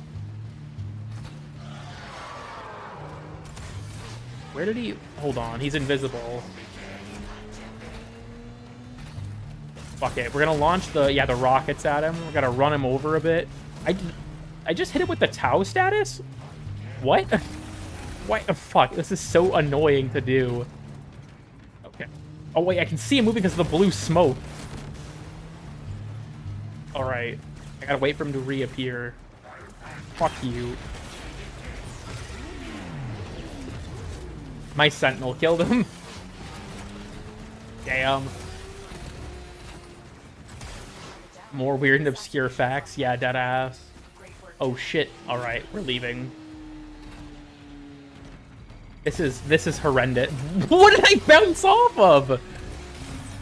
That wasn't even fair. Stay focused. There's a heavy unit approaching. Replacement for the atomic cycle? That would be really funny, actually. You just pull up in, like, the rainbow hatchback from Unturned. Okay, does anyone here know what I'm talking about when I make that reference? Does anyone here play the game Unturned or has played it, let alone knows what the rainbow hatchback is? Vaguely? Okay, I have a bit of story time. So Unturned is like a free-to-play zombie survival game. It's been around forever. The details of it aren't super important, but it's equal parts, you know, survival and sandbox game, right?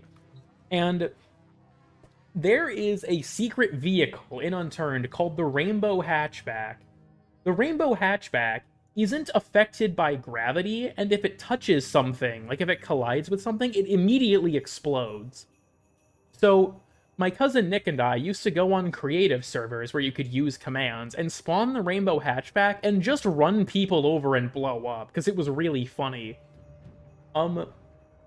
There was one time, there's a map called, I think it was Seattle, and in the middle of Seattle, there are these...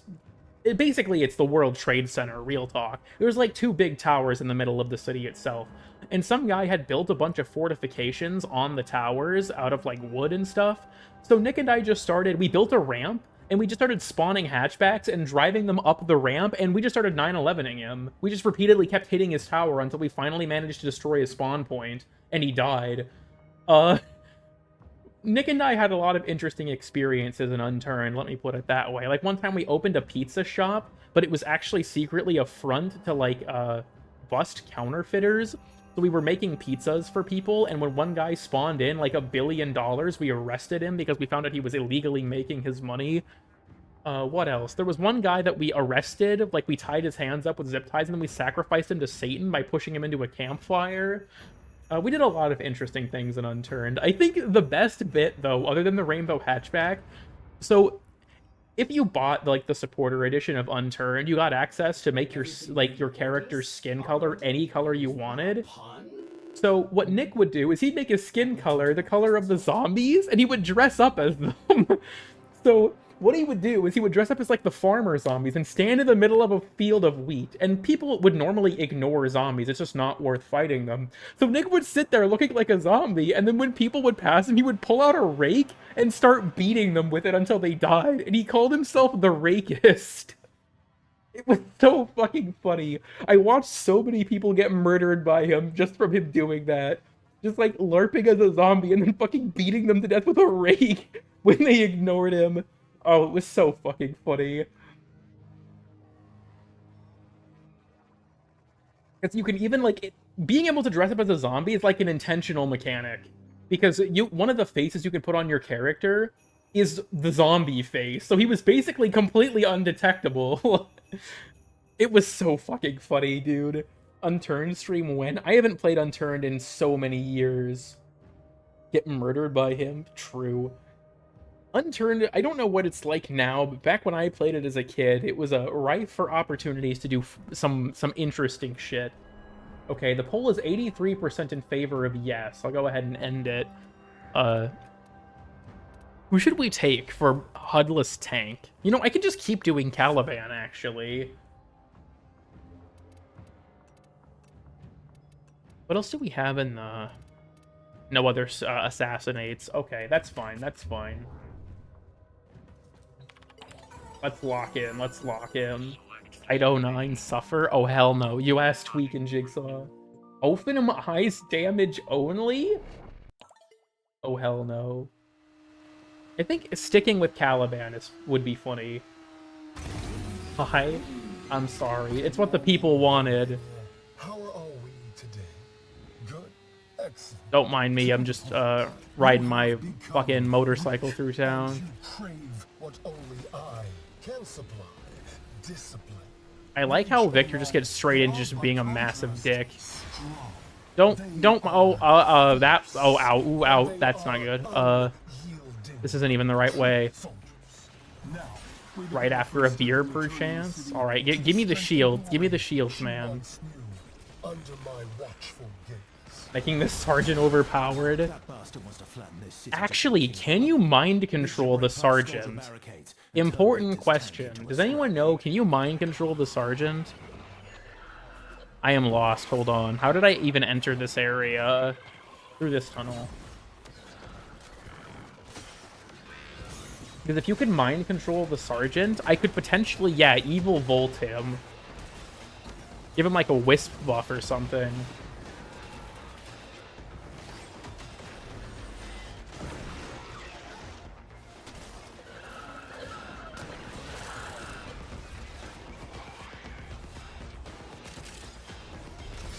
Where is this stupid fucking Therosite barricade? That's how I got in here.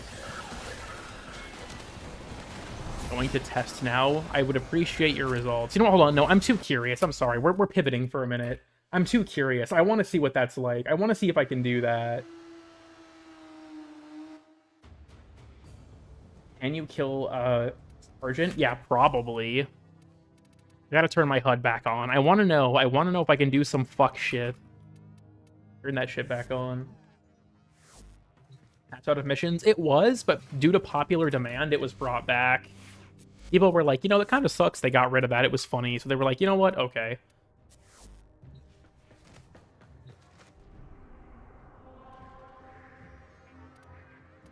I just want to know. Like, here's my question. Here's the theory. Can we make the Sergeant a hard boss by deliberately buffing him? Oh, the stream is buffering a bit again. I hope it doesn't fucking die now. Drop frame count? Still 0%. I think it might just be YouTube again.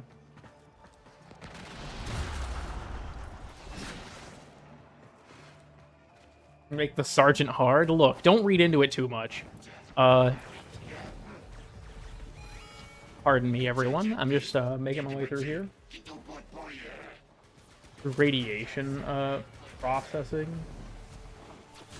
I don't think I entirely understand the question. Hold on, I already got so used to not having a HUD that I'm not looking at my HUD, just subconsciously right now. That's not good. Okay. Second rainbow hatchback has hit the tower? Literally. That's the type of shit we were on. Okay, just grab these. Cool, cool. He's killing the stream, damn it. Oh, I can mind control him. Oh, wait, this has potential. This has potential. Hold on. Now I'm curious. This is a game changer. Hold on. Hold the fucking phone. Do I have a free loadout slot on my Volt? I kind of doubt it. Probably have one I'm not using. I have one for testing. Okay, this is fine. This is fine. Just copy this over. This is not even very good, so don't Don't take anything you see on my streams to heart. Yeah, like I said, don't take anything you see on my streams to heart. Okay, what we need, fuck capacitance. Let me think about this. We need shock trooper, and we need shocking speed. Actually, I should probably keep a decent amount of strength. You know what? Hold on. Blind rage. If I take off Archon stretch, I can fit it just fine. I need to pump strength to make this even worse. Making bosses overpowered. Yeah, I want to see if I can deliberately just fucking make this horrible. I can't quite fit narrow-minded. I guess if I drop primed redirection, I can. Okay. Now, today's question, boys and girls, guys, gals, and non-binary pals.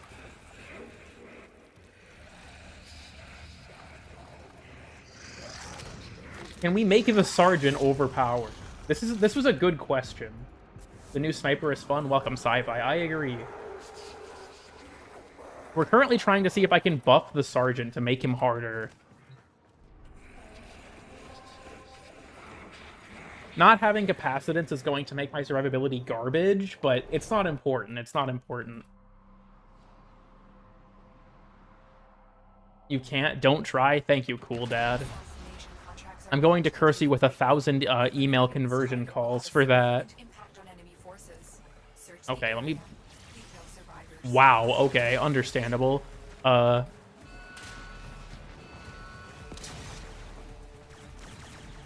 this is a good video idea. Look, someone mentioned it in chat, and now I'm curious. Can I buff the boss to make him difficult? Massive DPS increase? Increase? Okay. Here's the setup, alright? Mind control him. Boom, boom. Drop the mind control. Does he still have everything? In theory, he should. He's over here now. He doesn't seem to still have the speed buff, at the very least. He's not even attacking me. Oh, right. Oh, no, I know why that's happening. The fucking stupid niche mechanic that if you're holding still, enemies will... Their AI just gets changed. Okay. Yeah, he has the buff. It seems like... Damn it. It seems like he's losing it when I drop the mind control. Okay, I still have Naramon on because I was recording. I'm probably gonna die, but it's fine. It seems like he's losing the buff when the mind control goes away. Shadow Patch, maybe? Perhaps? Can I give it to a normal guy? I think they might have Shadow Patched it, yeah. Well, I got Rad Proc. No, he still has speed. Hold on. He's still got it. I got fuck all. Damn. Unfortunate.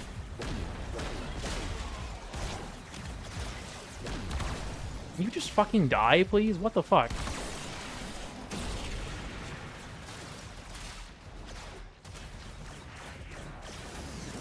Okay, I'm just... Oh, right, no, hold on, I'm having a moment. He got Rad Procced again. Very unfortunate. His fucking, like, entourage is causing me more problems than I expected. Ouch. Oh, wait, hold on, hold on. I see the electrical effect on his hand. I'm getting Rad Procced so fucking much. Welcome to Hiroshima. Okay. Is Shocking Speed working? Well, he can certainly Rad Proc me. Huh. I think something is happening, but I'm not quite sure, like, what specifically is going on here. The problem is this fucking minions keep trashing me Okay, okay, hold on, hold on. So Evil Volt is obviously funny, but I want to know, can I buff his fire rate with a Wisp mote? Can I give him more health? Hold on. Can we give him more health? I don't think I have any Wisps free, but we can probably make something work.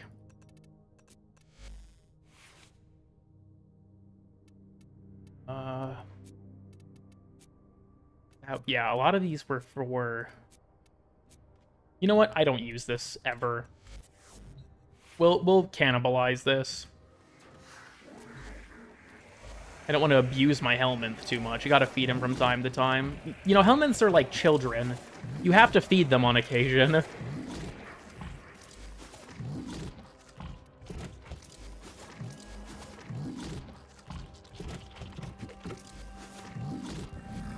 What up, Tesla Nervos? Interesting. Making the Sergeant overpowered. Exactly, exactly. I guess Soulgate would be the one to drop. Does anyone know if I use Mind Freak, does the damage stay?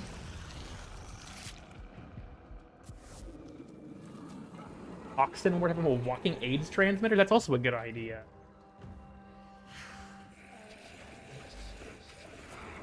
Okay. So I have very high strength. My duration is dog shit, though. We gotta pump up, as Ludwig would say, let's up those numbers. These two Umbral Clarities were a fucking mistake, by the way. I don't have Fused Reservoir. I should take that.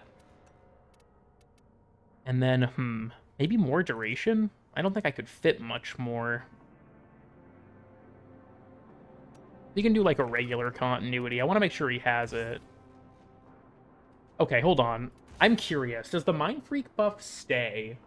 If I buff him and then... Because he keeps the rad damage. Do we take away my CPS? True.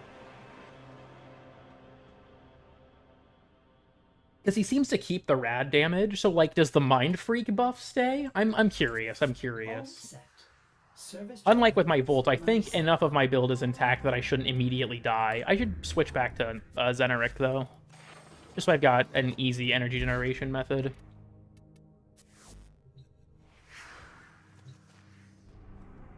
Is the weapon damage buff? Rip? Damn, that's tragic. Okay. This is the ultimate challenge run. Fuck the Apex bosses. You have to try and make the Sergeant as difficult as possible. The IP that we're hunting is here.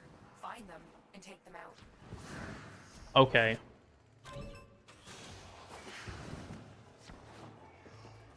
Just gonna make my way downtown real quick.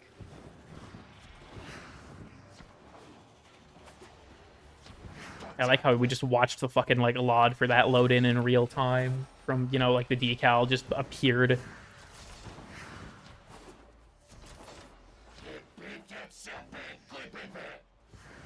He'll do 2 DPS instead of 1. The thing is, like, if he gets buffed by Total Eclipse, though, I would have to, like, when he's not an ally anymore, I don't think I could apply to him anymore. Okay. So here's, alright, here's the intrigue, right? Alright. Does he pick up the flowers? I don't see him picking them up. Maybe he didn't step in the thing. Oh, wait, no, he definitely did. It seems like he lost it afterwards, though I don't think he kept it. If he would stop, you know, vanishing, that would make us a little bit, less annoying. Yeah, so, like... do that, and then it seems like he definitely has the buff. Like, he's moving way faster, but if I... Oops. If I cancel it... Nope, he does lose them. Okay, shit. Unfortunate. Just beat his ass real quick. I don't even have any base damage. Without a HUD? True. Real and true. Nice work taking down the VIP. Now get to extraction. You're still in the clear. No detection from enemy sensors. Well, damn. As you conquer the foe, I was hoping that would work. You conquer yourself. An hour shift over. Damn, that's rough.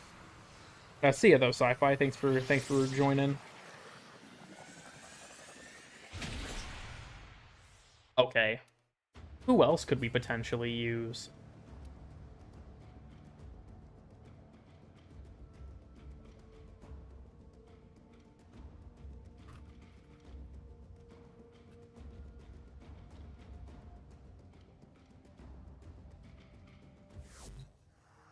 You consider trying meth? I saw that and then I saw the stream buffer. Uh-oh. I don't know why it was totally fine when we streamed the other day. Yeah, it's continuing to struggle.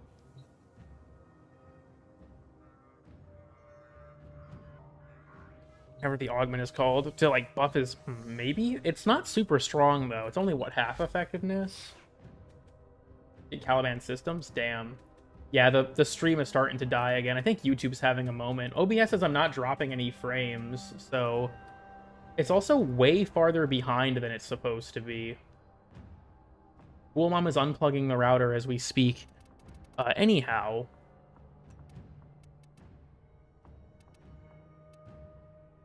This is the sergeant's doing for sure. True. I think Volt might be the best bet, but it doesn't seem like he's Cool pregnant Ivara 369. Am I missing anything? Unfortunately, no. I'm using all of cool. Dude, my fucking stream just cannot handle it. I don't even know how much of my voice is coming through right now. What is the problem here? That it was totally fine the other day.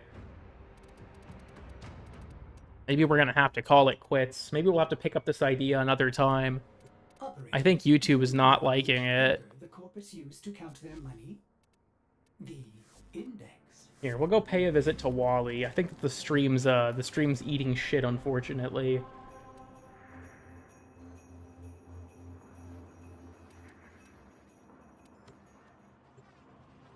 Come on, YouTube. Come on, YouTube.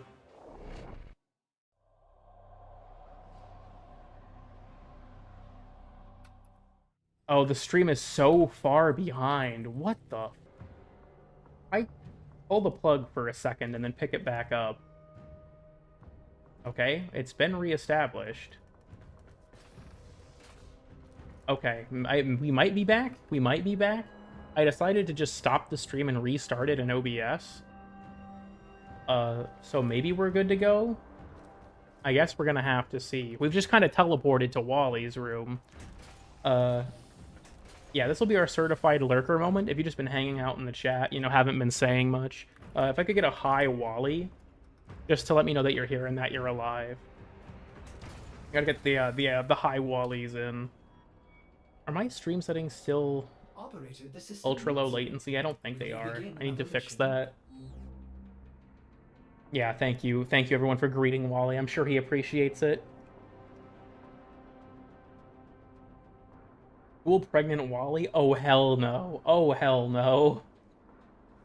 Jupiter Gas. Like the cool kid, like the cool parody accounts have gotten to such an absurd level.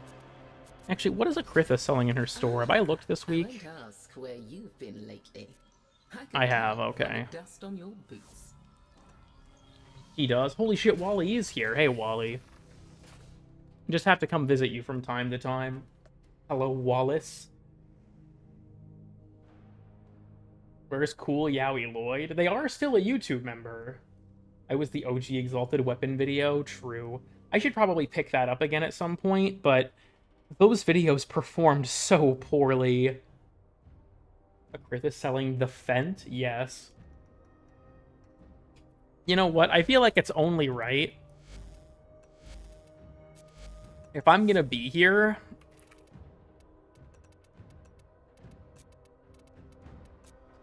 it's only right.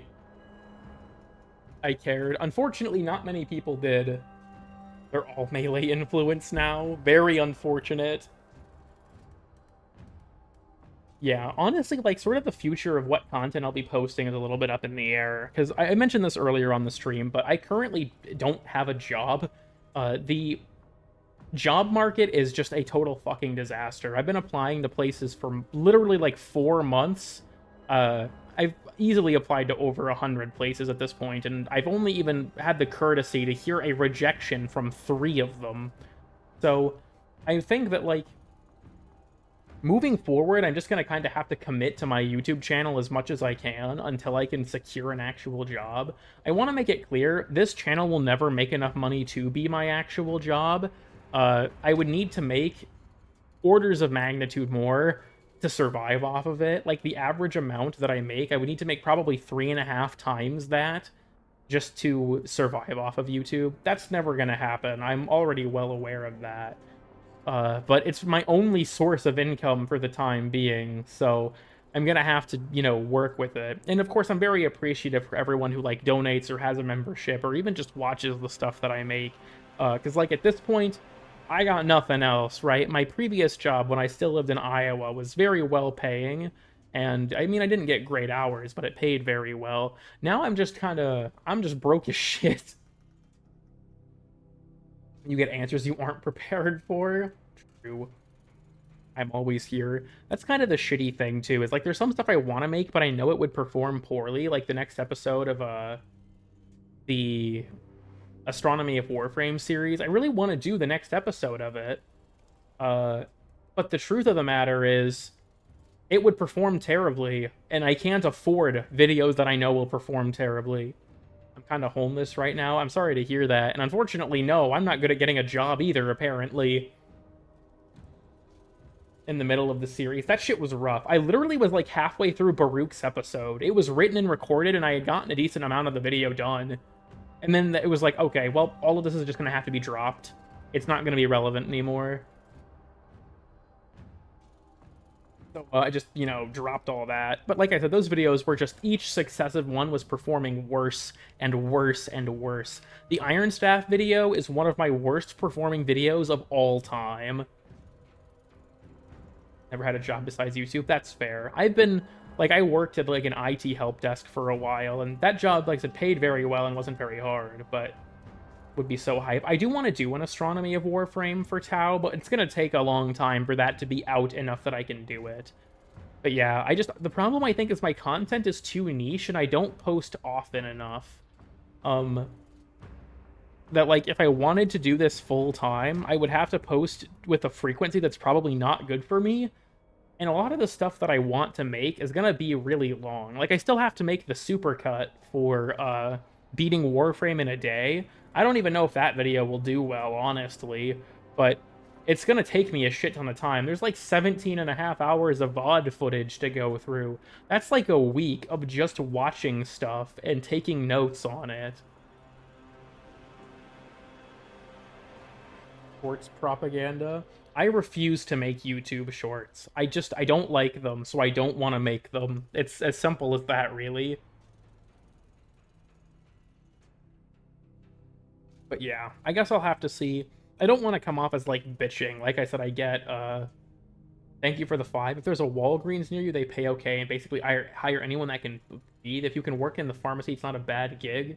No, I appreciate the advice. Then again, I've been rejected from literally everywhere. Even fucking grocery stores be turning my ass down, so... I might like better. Yeah, that's the rough reality. It's a little bit stressful. A little bit is massively underselling it. YouTube pants. That's true. We can level that shit up. Don't get shadow banned like Shiro Nature. I don't think I make content that would ever like lead to something like that, but I don't know. My goal is to try and like release stuff more often, but it's still like it's a tall order, let me put it that way. The content slop and gruel. I don't want the things I make to become bad as a result of it. Like my next video is a shorter thing. It's only about 20 minutes. It's not anything like I put it together in a few days because I thought that the idea was fun, but like I spent the majority of the day, like I woke up at like noon and I just went straight to my computer, dude, and I just worked on that shit until it was done for like 7 hours. Like that's the type of mindset I feel like I gotta be in, is just like, this is Wally's content? Hell yeah, Wally takeover. What state are you in now? Texas. But yeah, I feel like I gotta just start like hammering things out. But I mean, making stuff is difficult, right? And I feel like if I make it too frequently, it stops being fun. So I'm worried that, like I've said this before, doing content as a job, I think, is a tricky thing for me, because I feel like I will stop enjoying it. But at the moment, I mean, if the options are between, like, overworking myself on my YouTube channel or having no money at all, it's not really a very hard decision at that point, you know what I mean? So we're gonna have to work on that. We're gonna have to work on that. But my hope is if there's an HEB near you, I hear they pay good. That's the funny thing. They rejected me too. You'd think I held the same job for nearly 5 years. I don't really know why I'm so unhireable, but because it's more fun. That's fair. I've thought about doing the Warframe hot takes segment of one of my old streams. I've thought about making that its own video, or potentially just like making a video where I read the hot takes again with no chat, just so I'm not like reading it in the middle of the video and confusing people. But my concern is like, I feel like if I was to make a video like that, it sets a precedent for it being lower effort. Because I feel like if I was to make a video that's just me reading the hot takes for 2 hours and that's it, that just feels low effort. And I kind of have this, like, yucky feeling about that. And nothing would hire me? That's fucked up. I don't know, like, the job market is terrible. I thought that my IT, like, certifications and experience would help me find a job. They really aren't. It's looking pretty grim out here. So I will say, if for my members, I do want to try and release more of the production commentaries. They don't directly make money, but I feel like if people are going to donate to me, I should sweeten the deal more. Because I feel like it should be more worth it. I haven't made that many of them, so next is probably going to be the production commentary for the sequel to the Overguard video. Also, okay, any members that are here, I have an idea to float by you real quick. So Nightmare Frame reacted to my Overguard sequel. And I think his reaction kind of sucks. Would you guys think it would be fun for me to do a members-only video where I react to Nightmare's reaction, or are we on too many layers of irony at that point? It would probably be really fucking long, but I feel like he misses the point multiple times. You have IT certifications? Yes, I have 2 of them. I have 1 general IT certification and 1 cybersecurity certification. What the hell, sure. I think it would be a funny idea. I feel like making it members only kind of sucks, but at the same time, I don't want to have like broadcast a video of me just like going toe-to-toe with Nightmare Frame. And real talk, oh shit! Welcome to Cool Kid Kai. Now I feel like I have to do it. I feel like that's why you joined.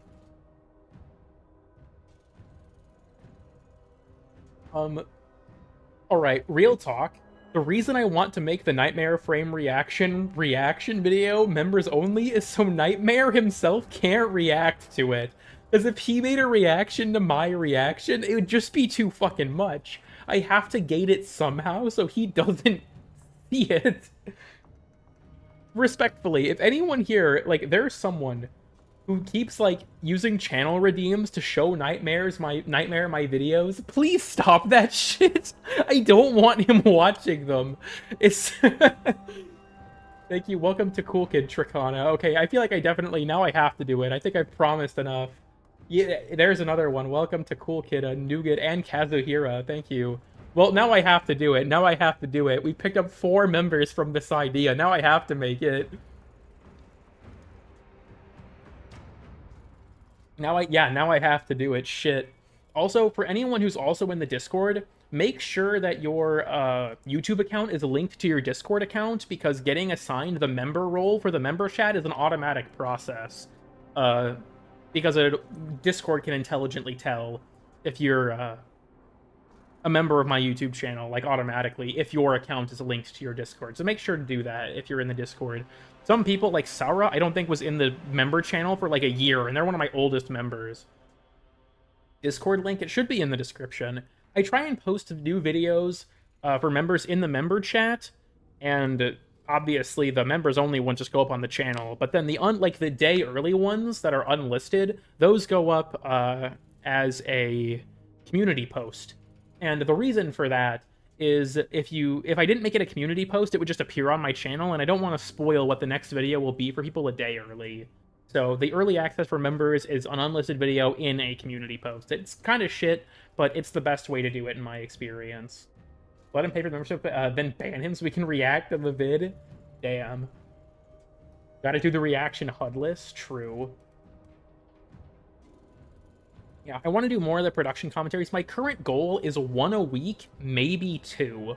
They're way harder to make than you would expect. Even though I'm just watching one of my videos, sitting there and talking about something for like 2 or 3 hours is kind of strenuous. Like, let me look. I know a lot of you probably don't know this because you can't see the length of the production commentary. Yeah, the DE doesn't understand Overguard production commentary was 2 hours and 15 minutes long. Like, when I'm talking about the creation of those videos, I add a lot of, you know, context or insight to them. At least I try to. So, talking about especially my longer videos is really difficult because my throat gets very dry just sitting there talking about something like that for an extended period. But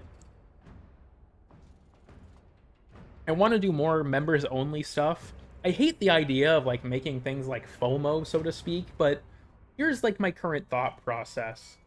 My goal is I'll have the membership bonuses and stuff until I get good full-time employment. Like, if I can get a steady full-time job, then the membership situation will change. Because I wouldn't be able to post monthly anymore, and that's kind of the promise I upheld to myself, is if I'm gonna have members, I gotta post once a month, because that's the rate they pay at, right? So my thought process is if I get a full-time job, then I would drop the price of memberships from $5 to $1 just to keep the emotes and stuff, and then all of the members-only content would just go up for everyone. Like, if I didn't need the program anymore, I'd just drop it and release that for everybody. That's my current thought process for that. Is if I can secure a stable full-time job that makes enough money that, you know, I can discard it, then I will. Because I don't love the idea of having content you have to pay for, but, you know, the more stuff I release, the better a deal it is if you want to watch it, because there'd be more stuff in the backlog. Leafy reference? True. I like how the stream stopped fucking up now that I'm just sitting here in Wally's room. For members only? Real? Find a nice job. It's kind of rough. I thought, like, here's the shitty reality, I think. Working in tech used to be incredibly lucrative because it was a very in-demand field. AI has fucking destroyed my industry. I love working with technology. It's something I'm super passionate about and I find really interesting. But it's just been destroyed. Software engineering is the one that got hit the hardest, and I wasn't part of that, but it's just everything is just buckling under the weight of AI replacing them. 10,000 heat procs? Damn. Doubles as an aerial? Damn. He's gonna kill me soon? Damn, that sucks. Because, yeah, it's just taking everyone's fucking job, dude. It's some rough shit. So yeah, I said I love technology and I'm very passionate about it, but the industry is in a rough spot. And like I said, YouTube will never be my job. That's just the unfortunate reality. I don't post enough, my content's too niche, and like really I think that the biggest thing with it is I can never escape the orbit of Warframe. When you make videos like I have, where it's on one game for so long, you are naturally putting yourself in a bubble, right, with the type of audience you can reach. And I think I'm at the point where I basically hit my carrying capacity. My sub count doesn't go up very much month over month. So I think that I've hit the point where I'm kind of at my carrying capacity. I don't even know if I'll ever hit 50,000 at this rate. So it's like the most viable option if I was to try and do YouTube full-time would be to do more than just Warframe, to try and have a wider appeal, but breaking out of that orbit is next to fucking impossible. Like, that kind of thing can take years of persistent effort. And I think that, like, even beyond that, I just don't think I'm entertaining enough to do it. I genuinely don't think so. I think a big part of why my content is successful is because people don't do the type of shit I do for Warframe.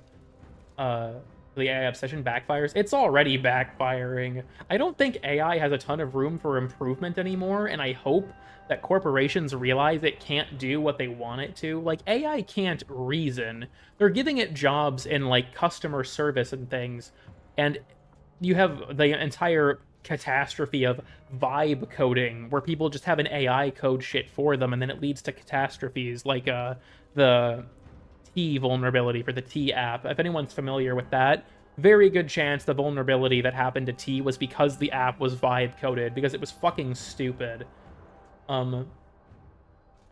If anyone here doesn't know, I guess I'll just explain this real quick. The app T had a massive vulnerability where they had what's called a bucket on the cloud. A bucket's basically like the cloud version of a folder almost. It's where you store everything. You know, you can store things in it on the cloud. The cloud bucket for all of the information on the T app was public. It was not secured at all. So someone found this out, and what they did is they made a Python script to check every possible link related to that bucket and just download anything that came back as a hit. And they got everything. They got messages, pictures of people, their addresses, everything.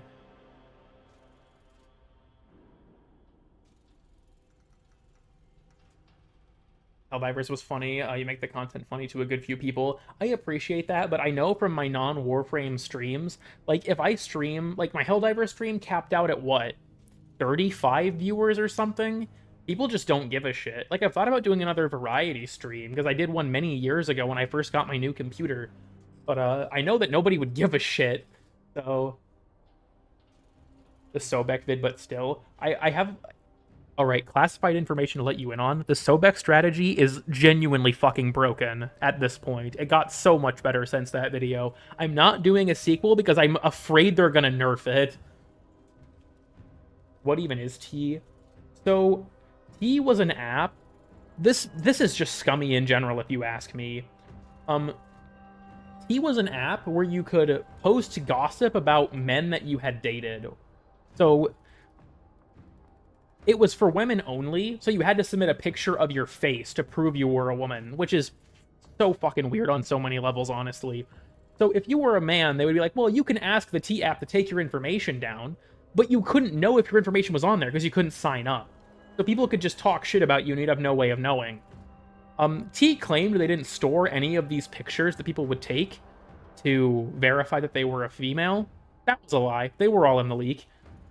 They also didn't allow trans women. Yeah, go fucking figure. Of course, you just gotta sprinkle that in, too. They have a little bit of transphobia to make them even shittier. Made up a Python Facebook real? Yes, it is, Cool Mom 369. Doing live theater? What do you mean live theater? No Sobek 2? Okay, you know what? I'm gonna give you the secret sauce to this shit right now. You wanna see what's going on? Here's the secret sauce to this. These aren't really necessary. What I've switched up is I have more range and I use spores for armor strip with a green shard.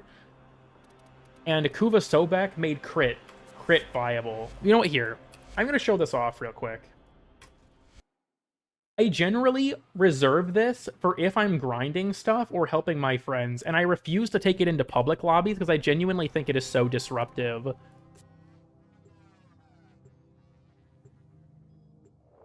This shit is ridiculous. Okay. I think I also have a yellow shard for energy on spawn. That was purely for ESO. So you gotta do your typical... This is a bad tile to show this off. Gotta do all my setup. Yeah, this is a really awful tile for this because the enemies are separated by a lot of... geometry. The next one is better, though.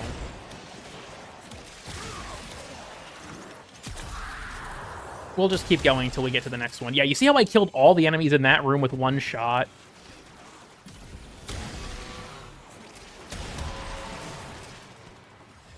Even in this really unoptimal room, I already have almost 200 kills.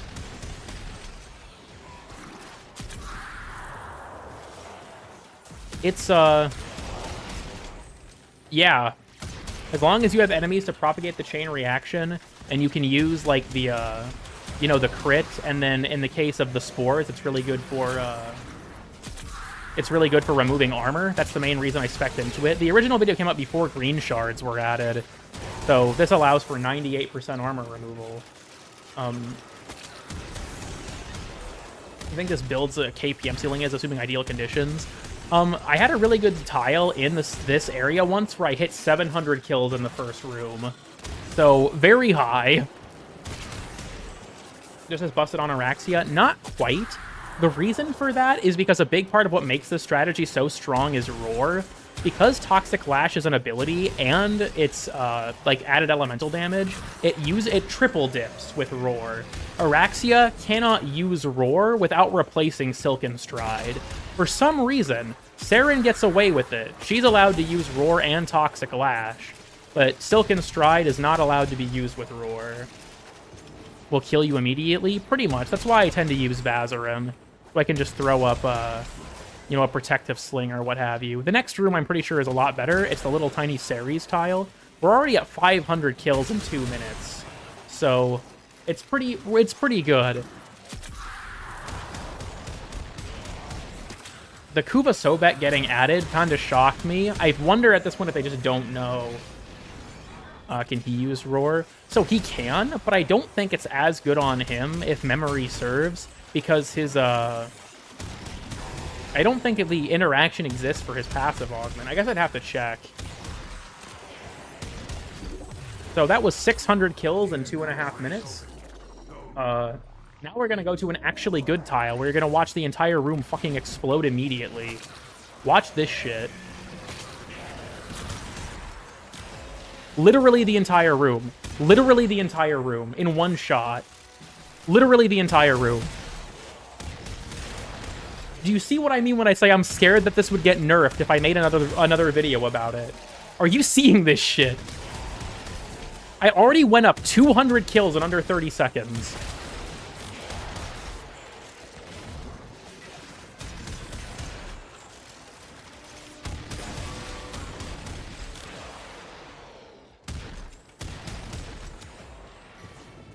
Yep, that's 400 kills in about 45 seconds. I don't even think that the spores are necessary at this point. They're mostly for dealing with armor, which was the strategy's greatest weakness beforehand. Now it doesn't even matter. It chain reacts on the chain reaction. That's, yeah, precisely why this setup is so overpowered. If an enemy dies to Toxic Lash, they explode, which will then trigger Toxic Lash, and if those enemies die, then they explode, and it just goes on and on until it clears the entire fucking room. We entered here at just about 600 kills. We're already up 700. This is probably the best room I could have gotten, but even so, like... You must never know. That this, I'm afraid this would get nerfed if the developers found out how genuinely fucking broken it is at this point. This shit is ridiculous.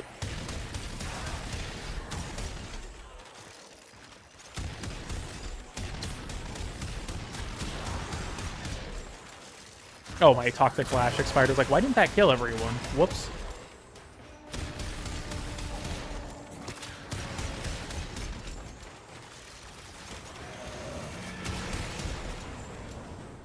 Yeah, I've heard some people say that, or like make fun of the idea that Sobek Saren is like the best way to play her.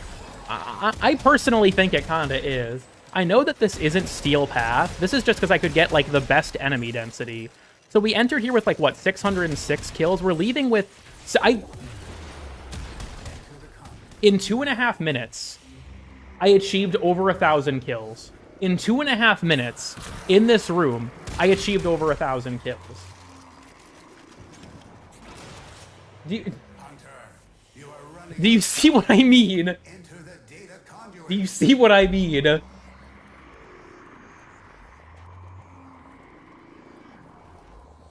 So, you know, that's why I'm not making another video on this. Because if the developers find out it's this powerful... I am familiar with, I mean, not Chorofel specifically, I guess, but I could definitely see that being really strong. Yeah, I can go ahead and just to show. I wanted to do that because it's like the most ideal environment for spawns specifically, because I knew that that was the second room this week and I wanted to show it there. But just to prove that I'm not just like, oh well, you know, it's level 70 enemies, who gives a shit. Each enemy is Go back Zeph. Well, I mean, I feel like tornadoes in general are just fucking broken. true mastery of the Tenno arsenal. Will you succeed? I'm just gonna do it without growing power. I don't even give a shit. Systems. I'm sending life support capsules your way. Yeah, just to show that like I'm not blowing smoke about the effectiveness of this strategy. It still works on Steel Path just fine. The spores are helpful for softening enemies up a bit, but like, see, then it, yep, chain reacted all the way into that room. Yeah, in the first 30 seconds, we're up 100 kills already. So yeah, I genuinely think you can make an argument that this is so strong it's disruptive. And I don't really want them to change it, because it's the only way I can make helping my friends level an ESO bearable for myself. Yeah, or Forest Wested. Yeah, tornadoes in general are fucking ridiculous.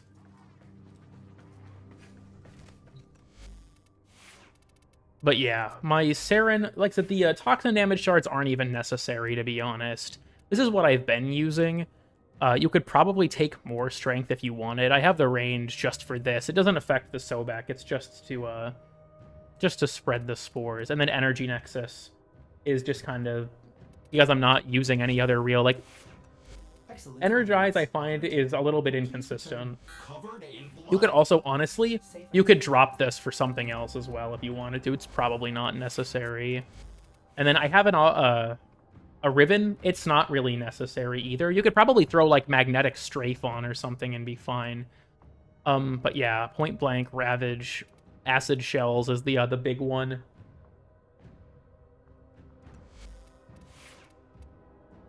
So yeah, I don't want them to nerf this because it's my pocket strategy if I ever have to do anything that I don't normally want to do. Impact your status weighting. Because of the fact that the toxin procs from Lash are a separate hit, no, it shouldn't. Because like something else I did with this was when I was grinding the Hex Arcanes, I would just bring this strategy or this build into an Exterminate mission. And it lets you get through it really, really fast. I mean, it kind of depends on if the tech route want to be bitches or not, honestly. But that's some real funky shit, yeah. Zantas and Tornadoes in general is also a very powerful combination.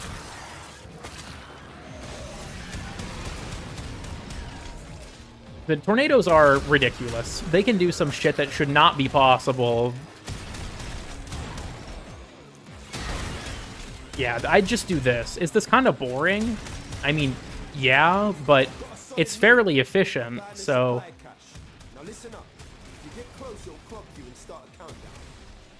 Vendetta is also nice because even just in addition to like the multi-shot, which gives you more toxin procs because it's per pellet, you can also take advantage of the reload speed, which is very nice.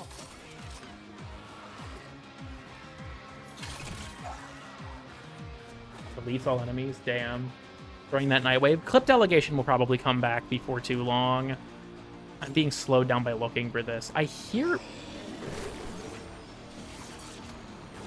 There, I was gonna say, I hear it. Where the fuck is it? That's nuts. You know, that's fair. I know that there's also... Zephyr's Tornadoes have the unique... I don't think this would apply to Sobek, but they have the crit inherit mechanic.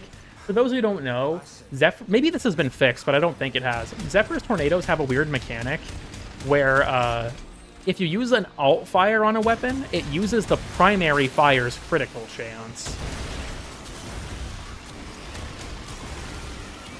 Yeah, just kill one enemy and it just chain reacts and kills all of them. I'm not doing this super fast, but typically when I was grinding this, I had like memorized all of the spots, and I was able to move through these missions in like 2.5 minutes. Yeah, one guy spawns and then they're just all fucking dead. That wasn't quite as fast because my roar had run out, but And everyone, a good night, Clown Job. Thank you for stopping by. The Toxin Arcane, though? Okay, so, weird thing.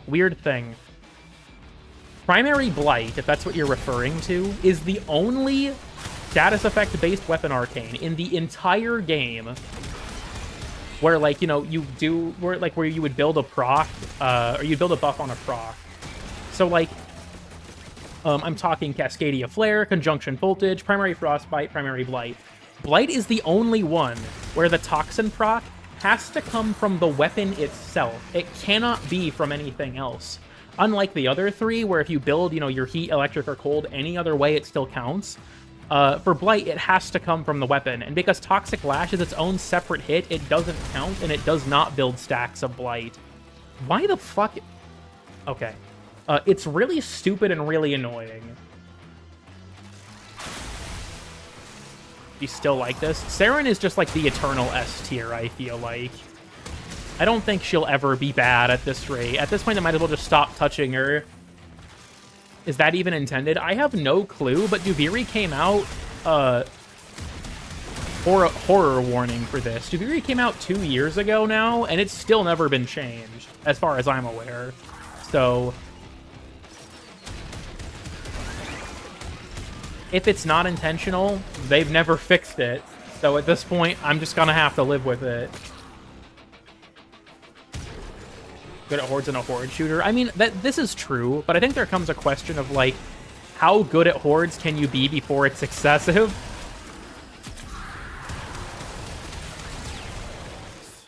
Yeah, the geometry down here makes it a bit finicky, because I'm pretty sure Sobek is line of sight restricted.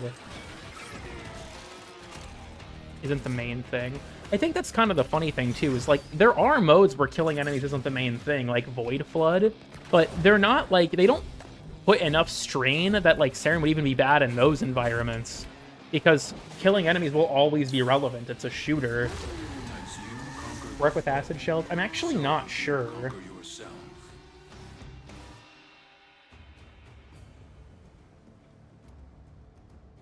It's not LOS? Really? I could have sworn that it was. Maybe I'm just misremembering. So yeah, that's my little demonstration on how ridiculous this strategy is nowadays.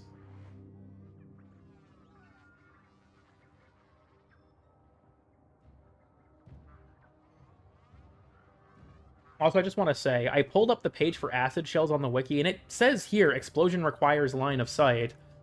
I don't know if that's been changed at some point recently, and it just never got updated, but... I'm kind of sleeping on it. Contagious Bond is fucking broken. It is so good.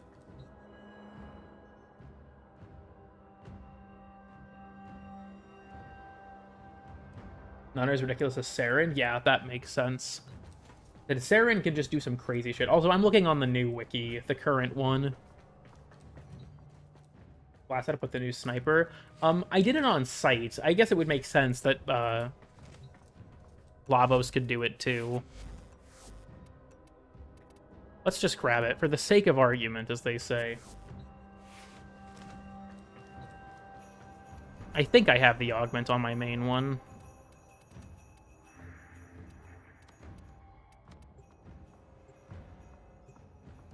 Service would be changed forever. Like I said, I genuinely don't want to release it because I think it would get the strategy nerfed. Like, you look at that ESO footage, right? I got 1,000 kills in 2.5 minutes under those more optimal conditions. Calls for a song. I don't want them to know. They have just shut down all systems.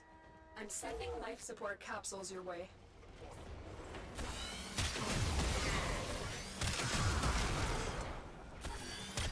It seems more reliable than Sights ammo packs. They weren't triggering consistently when I was using them.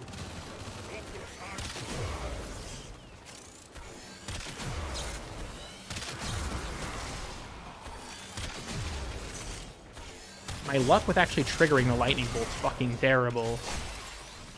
Really, though, Valence Formation is hell yeah simulator. I don't know what else to say. The humble Medjay Predacite. Medjay Predacite is also very good for that kind of thing. I think on my Saren I have the Vulpaphyla as like a death catch, but Or no, Medjay is the finisher one. Sorry, I'm thinking of Pharaoh. I do quite like Pharaoh. I use it on a few things.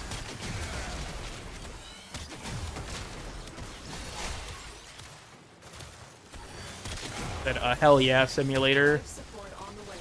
I could actually hit things.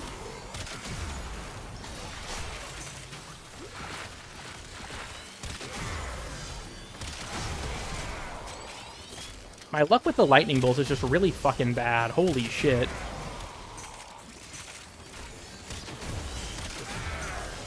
Yeah, the guaranteed blast proc is going a long way, even if my luck is fucking dog shit.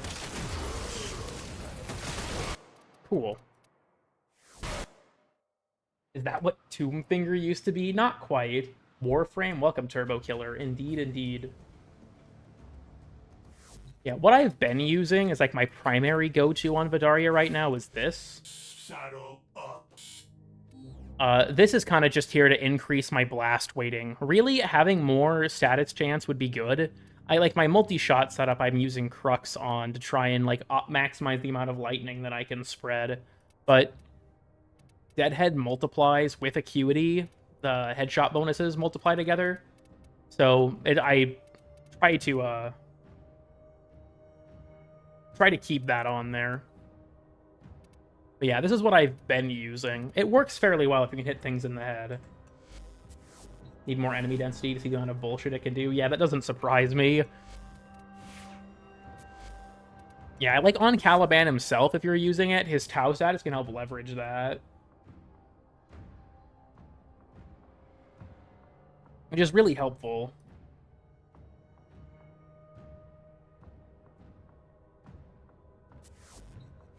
Is cocking your light. So here's the thing. It probably is, because each multi-shot rolls it individually, but Acuity is such a powerful bonus.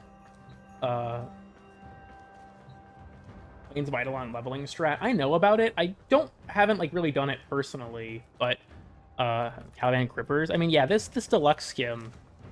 You all are gonna have to avert your eyes. If you're more modest, avert your eyes. Okay? Yes. Caliban has his fucking dogs out with this skin. It's kind of weird, honestly. And spread contagious. Yeah, that makes sense. I do something similar with Ome and Citrine. I think Citrine would probably be easier to show this on, actually. Or is it even necessary? I think that because the status procs are kind of inconsistent, I don't use it because I feel like it's probably best to just dump into the waiting for blast. I find about the deluxe, yeah, like I really like Caliban's deluxe, but that one detail is like, huh? Why is that there? Honor them. Too good to give up. Personally, I prefer Acuity with the crit chance and the headshot bonus, but multi-shot is a hard sell to drop that. I won't deny that. Okay, now we give the dog the crystal. Oh fuck, I'm not on that build. Hold on, my bad. Abort mission. I fucked up.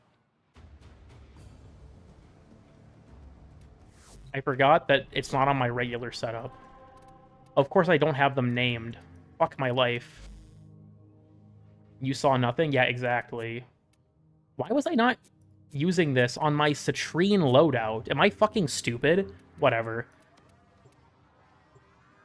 If you didn't believe in aborting missions, that is true, actually. That is true. You see, I've actually become woke since that stream, and I now do believe in aborting missions. Accept your death. Gimmick is so cool. Yeah, that's fair. Trust in your training. Alright, so we give my dog the rock. He is now powered up, and will become sick with it. So, Roxakubros are really good for this kind of stuff because they have a really high status chance. It's them and Medjay Predicites that I think are probably the best for it. But if we just let him like attack some shit, if he can get a kill, yeah. Now this starts to happen.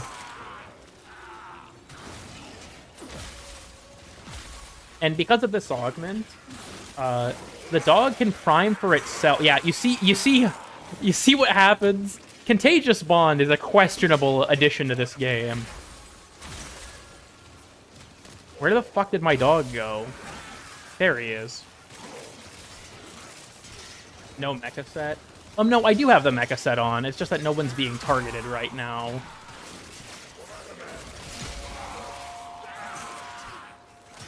So, things happen.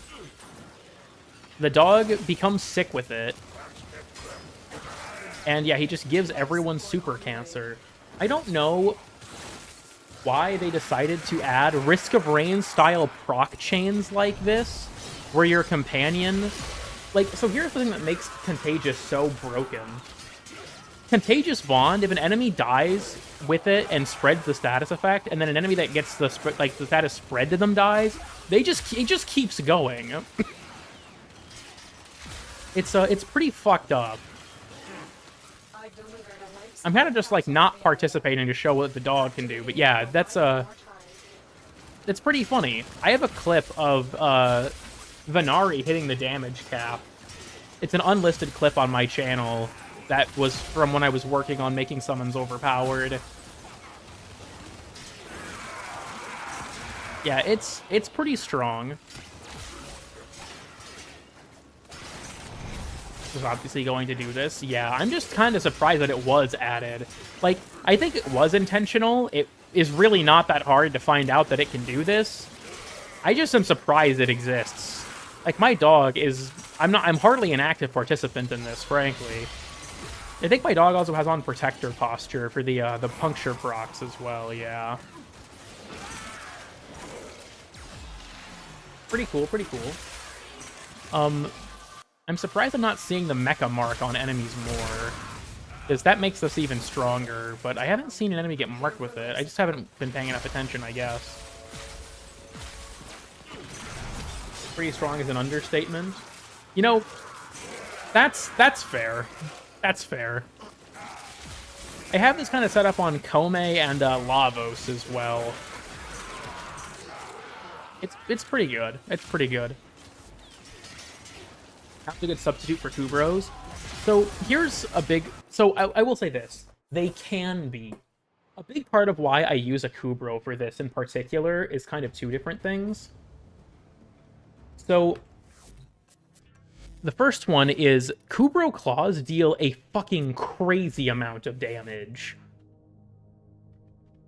And you have to consider, like, this is before, like, Cull the Weak and things like that get taken into account.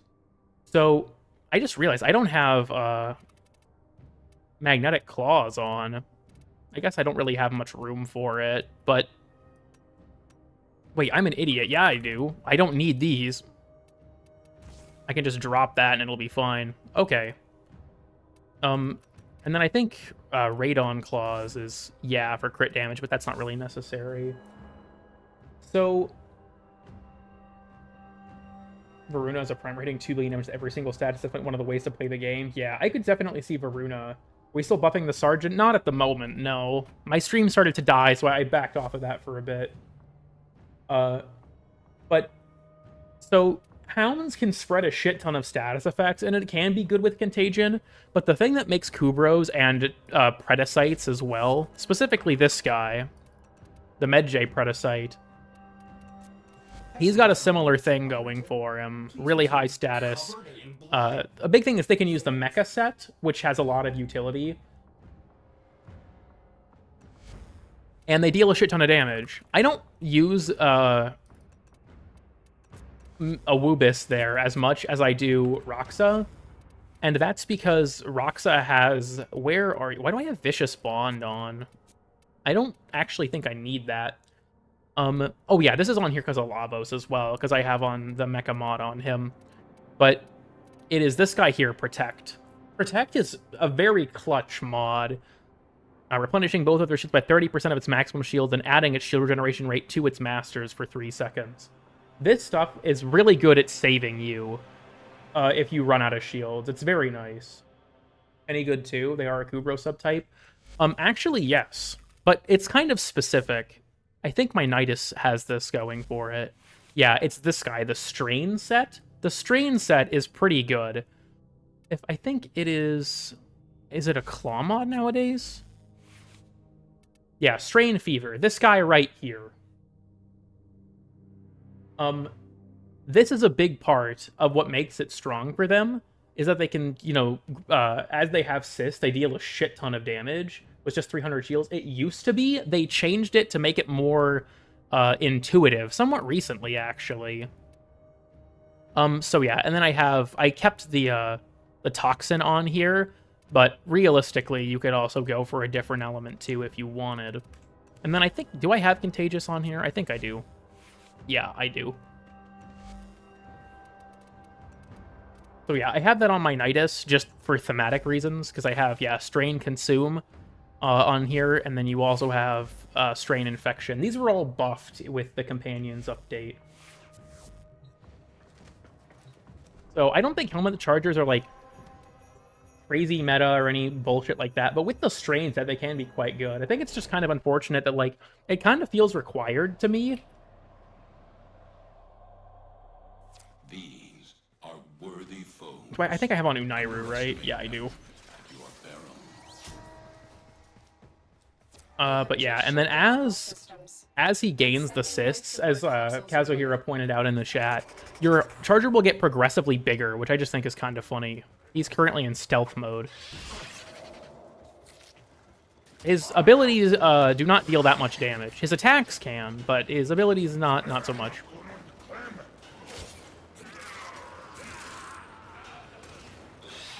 He's got to get there. I think I honestly might just need to take Trample off. It's not really doing much. And I don't have any armor removal for him either. Yeah, now the Toxin proc is doing its thing. Yeah, there we go. He's starting to get it now.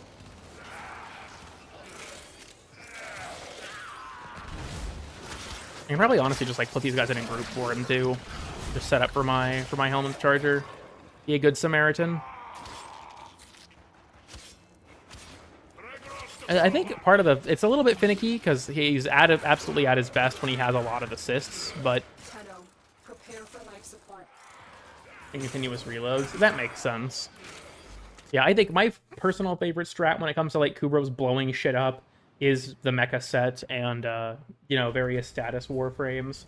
Contagious Bond in general is just fucking busted. I think Contagious, someone earlier, I don't know if you're still here, but someone earlier asked what Bond mod should I pick up. I think the two ones you absolutely should pick up, like, right away when it comes to the Bond mods are Contagious and Manifold. Contagious and Manifold, I think, are the two strongest. There are plenty of other good ones. Tenacious Bond is good. I think Vicious Bond can be quite good. Tandem Bond is really good on certain warframes. Where is...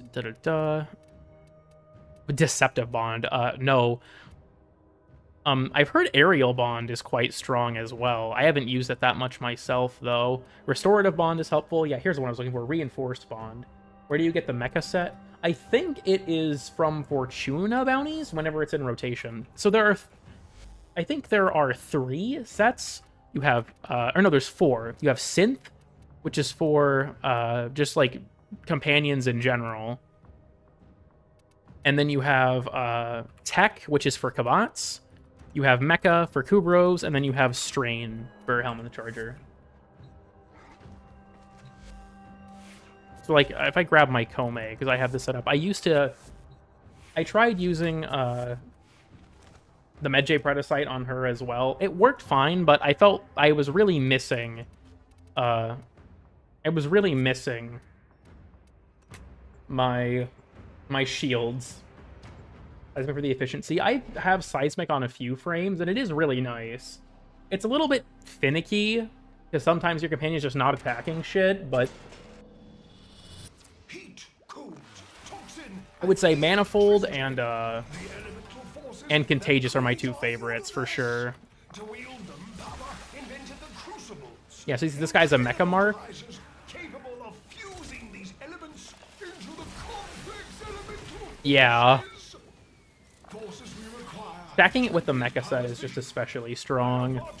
It's funny, because at this point, I'm a primer for my dog. That's like what my role has been relegated to, is I'm a primer for my dog. Are you confident you can withstand their fury? For channel abilities? Yeah, that's true. I've used it on, like, Jade and, like, frames like that have efficiency problems.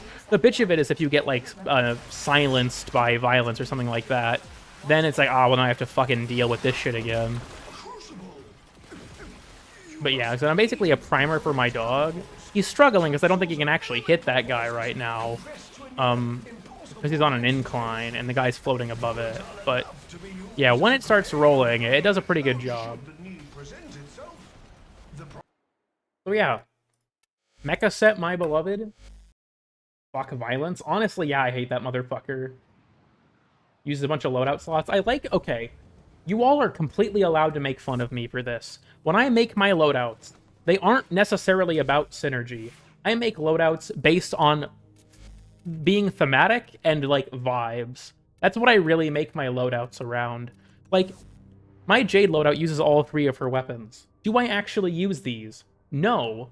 Would it be better to put on weapons that actually benefit my Jade? Probably. Am I going to? No. That's how basically all of these are. Like, my Wisp loadout, it uses Fulmin and Gunson, because they were from our Prime Access, and Sicarus, because it's got a very similar, like, design, you know, with all the, like, the filigree accents and stuff. That's it. That's why. It's vibes. It's vibes-based. That's just how it is. That's just what I do. Any 200 KPM setups for mag? There definitely are, but I don't know them off the top of my head. Suggestion, I recommend going to the channel Rowan is a Mag main. Rowan makes a lot of really good videos about mag, and if you ever have any, like, if you want to know if something on her is possible, Rowan's probably found out if it is. Breach Surge mag, you know, that's fair. A very strong setup for mag is using Breach Surge, because the magnetized bubbles will catch the projectiles. Mag Rebel's an incredible video. Yeah, I agree. There are certain YouTubers that just, like, make really good videos on specific Warframes. Like, Rowan did Mag, Professor Disto did Vauban, Sci-Fi did Limbo, I think it was Amalistic did Rhino, what was it, Lady Xena, I think is her handle, made Garuda, a video on Garuda. I think stuff like that's really neat. Like, I'm the kind of person who changes the frame I play a lot. If you look at my profile, you'll see my most used frame is Oberon at 3.1%. I switch what I'm using very frequently. So seeing as someone who plays almost exclusively one Warframe talk about them is super interesting, because they know such an absurd amount about that specific thing.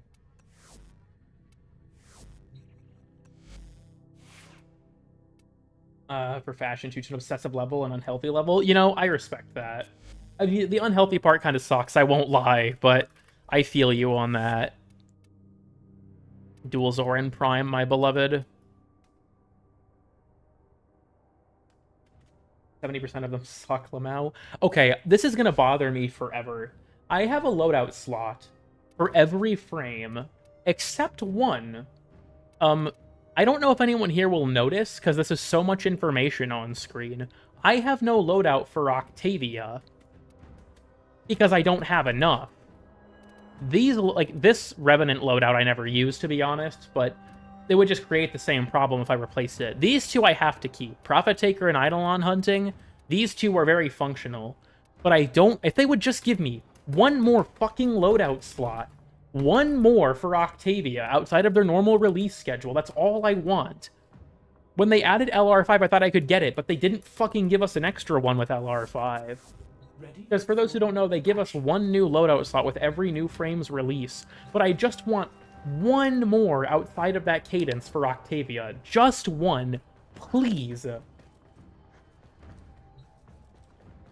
Each frame plus one. The problem is, yes, I have two.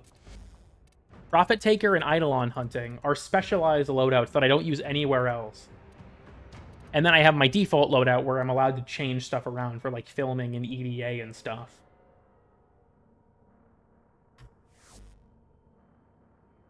I just can't put her down. That's fair. Varuna is really fun. Lavos, my beloved. Also, I have a quick rant to go on. I hope you all are okay with this. Who has big Floppa 2 on them? Someone certainly does. It's my Excalibur?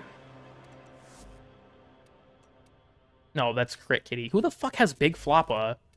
Okay, whatever. We're just gonna equip them. So I have something to show you all. So here is Big Floppa 2.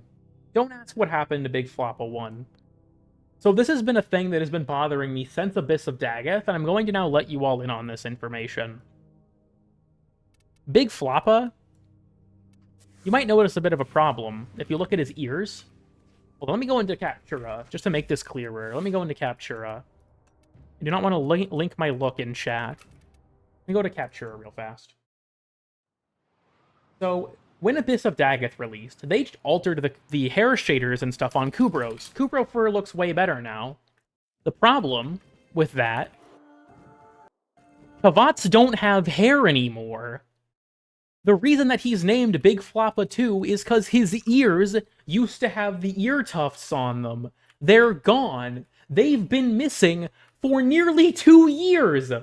I have reported this bug multiple times. I have seen other forum posts reporting it. I have seen people ask about it in the fucking dev short chats. It has never been fixed. They used to have hair on their back and on their ears, and it's gone. It annoys me so much. My Big Floppa doesn't even make sense anymore because his fucking ears look like a ballpoint pen. Give me back my Floppa ears. This is such fucking bullshit. I hate it, dude. I hate it. They took it from me. They took it from me in Abyss of Daggeth, and they're never giving it back. See, now he's cold. He's shaking because he's crying. See how he's sneezing? It's because he's crying that his ears are gone, VE. He's crying because his ears are gone. Unfucking real. Yeah, see, he's bawling his eyes out right now that his fucking ears are gone. I can't believe this. I can't fucking believe this. Give me back my ears. Give me back my fucking ears. I have pictures of how it used to look, but more accurately, Nitro has pictures of how it used to look. And he's at work, so I can't ask him for them. Unbelievable. You'll be fine. You want to know why he's shivering, Wally? Because he has no fucking fur! What's insulating him? Look at how smooth he looks. He looks like he's made of fucking plastic. It bothers me so much. This is the type of shit that you get with your fucking, like, Mega Bloks set. They laminated, bro? Deadass. It bothers me so much. It's so annoying.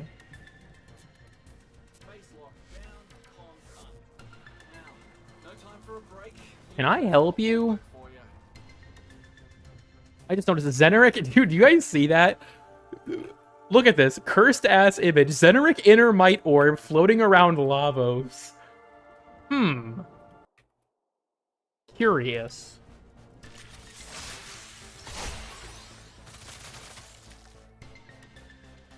Is the enemy deadass? You want to see a real Bingus? You want to see a real Bingus? Yeah, this is Big Floppa's default color scheme. It's pretty ugly.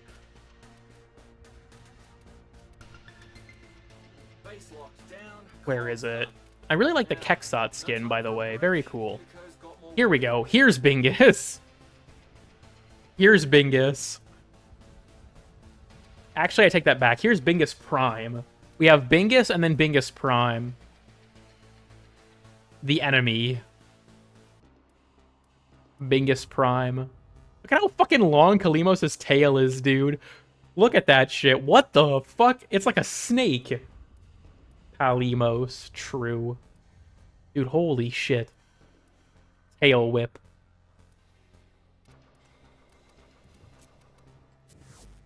You have the too late emote?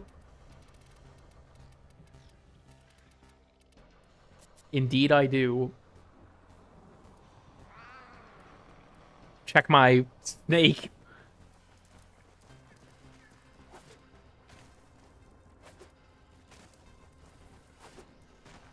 Astral project like Kalimos? I don't think so. I don't know. Can cats just do that? Okay, question. I don't have a cat, so any cat owners in my chat, can cats just do what Kalimos does and just turn into like an orb? Is that a thing? I need the plat. Damn. Yes? Okay, interesting. Cool, Pazul, you have a cat? That's kind of sick, actually. Also, I miss the old Valis. This place is nice. I'm to run Big Floppa over with my car. Aw, damn. He escaped. Wait, what the... Ow. What do you mean, an orb? I do so when I get stuck in traffic?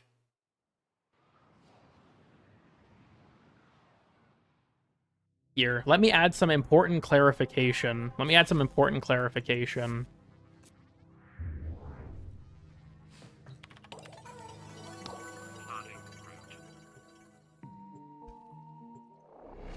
In the old and new Valence? I'm kind of surprised you don't. They're quite different.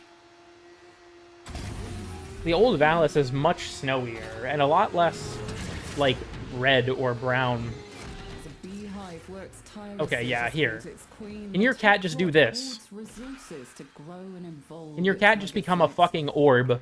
We will harvest its precious legocytes and nip its growth. That's so much nicer. I have been advocating for that since the fucking new war came out. People tell me all the time, dude, this is one of those things that drives me fucking crazy.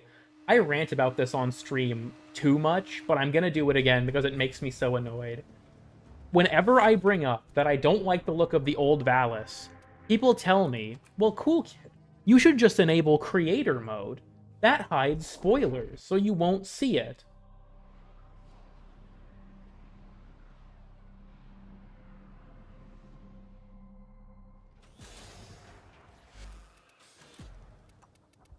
No, it doesn't!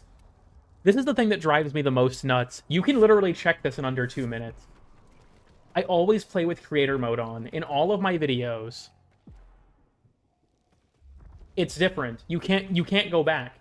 The only way that you can go back to the old Valus is to either A, replay the Vox Solaris quest, or B, have a host of your lobby be someone who has not completed the quest. And I hate this because I'm pretty sure that on one dev short, Rebecca actually said that the reason that they're not allowing you to go back, she's pretty sure, is for some kind of database reason. That is fucking bullshit. If connecting to a host who hasn't done the quest lets me go back, that is not a valid fucking reason. It makes me so upset. Not even just the Valus. I miss the old plains. The Plains of Eidolon post-quest are so orange, and all of the, like, gunk in the water and the Murexes, dude, I fucking hate it. It looks so much worse. The little video call models, so it depends. It changes those, yes. It changes how the Lotus looks as well. It changes how Ortis looks. It doesn't let the Solaris open their faceplate thing. There's a few other ones. Yeah, you can't see the option to change the Cavia colors when you interact with them. Stuff like that. Into the climate regulators. If only Gareth were here to try and stop you. Oh, it's nighttime. It won't be as easy to see, but we'll try and show it off. For zero reason. Like, I get the idea of being like, okay, real talk. The new war, this is not going to be a hot take, I don't think, but I want to say my piece on this. The new war was a sequel-level quest in terms of its stakes. Yeah, you can see there's a Murex, there's some bullshit in the water, everything's really orange, there's these little sentient flowers, which are kind of cool, but... okay. The new war was a sequel-level quest. The stuff that happened in the new war is the type of shit that leads you into a new game. The problem is, Warframe couldn't exactly do that, but they still wanted that level of stakes. So the way they did that was to basically fake it with the open worlds. Does anyone else find it weird that if you go to an anomaly in Railjack, Sai says he hasn't seen one since the old war still? It's fucking stupid, but there's no way around it because that's just how the game is made. They never changed his dialogue or anything. And, like, I feel like this was their way of, like, here's the lasting impact of this quest on the world. But it's like, no, way too much of the world is unaffected by this. Really, what needs to happen is that there should be, like, a bigger overhaul. I think that my personal suggestion for what I think they should have done was instead of Narmer bounties, we should have had Narmer invasions, where after the quest, Narmer will actively try to fight and capture planets, and you have to push them off of it. And whenever they capture them, you know, they would have, you know, like their regalia and stuff there. What I also think would be cool is after the completion of the new war, you have to fight for the system back from Narmer. Like, once you finish the quest, the star chart is covered in Narmer, and you have to clear it out. I think that would have been very cool. Like, there's your war, right? All the people who, you know, fairly enough, say that there was no war in the new war, there's your war. Have it so that you have to, like, kick them off the star chart, and then you have to use the invasions to keep them relevant and keep them from, you know, coming back. I think that would be cool, and it would add, like, this cool community element, too, with the invasions, where, like, the community has to collectively band together to keep Narmer from breaking through. I think that would have been a way better way to approach the post-quest content. The Narmer bounties feel weird. Like, why is it that, like, randomly, right, Narmer just shows up on the Valis, and Neff does nothing about it? How do they even have the resources to do this? It's fucking ridiculous. But invasions would have made way more fucking sense, and I think they would have, like, flowed into the gameplay much better. Especially if, like I said, if they captured a base, they'd have their infrastructure and regalia and stuff there, and you'd have to capture it back on the scramble afterwards. I honestly think that, ridiculous, you know, fair enough. I think that the new war was rushed. 100% the new war was rushed. I think that it was, like, I remember when I think it was during TennoCon that they showed it off. Rebecca said that they had finished the script for the new war. The new war came out 4 months later? Like, what do you mean you finished the script? Bunch of how different each teaser was. I agree. I think that the new war never had a clear idea for what it was supposed to be, and the version we got was a rushed product. We were about to go to the end. I was originally planning on doing that, but I've been sidetracked, as always. Is so stupid. Yeah, I feel like, I don't know. The Narmer bounties were stupid, and I don't think they were thought through all the way.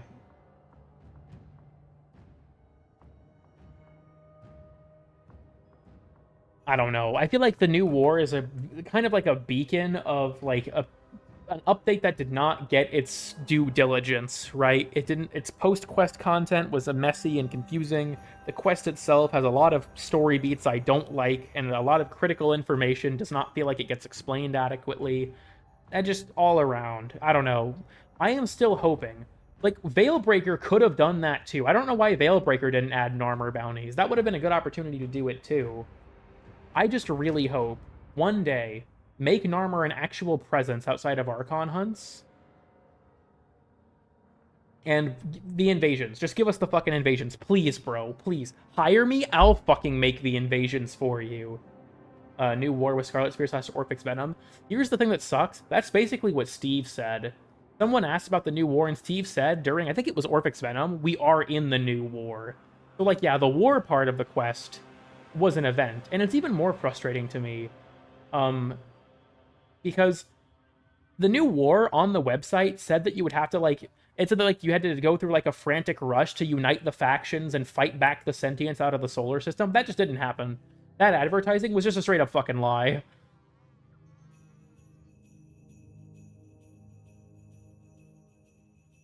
Down to 2 bounties? Yeah, literally. And they don't even make sense from a story standpoint. Why they even just show up there from time to time.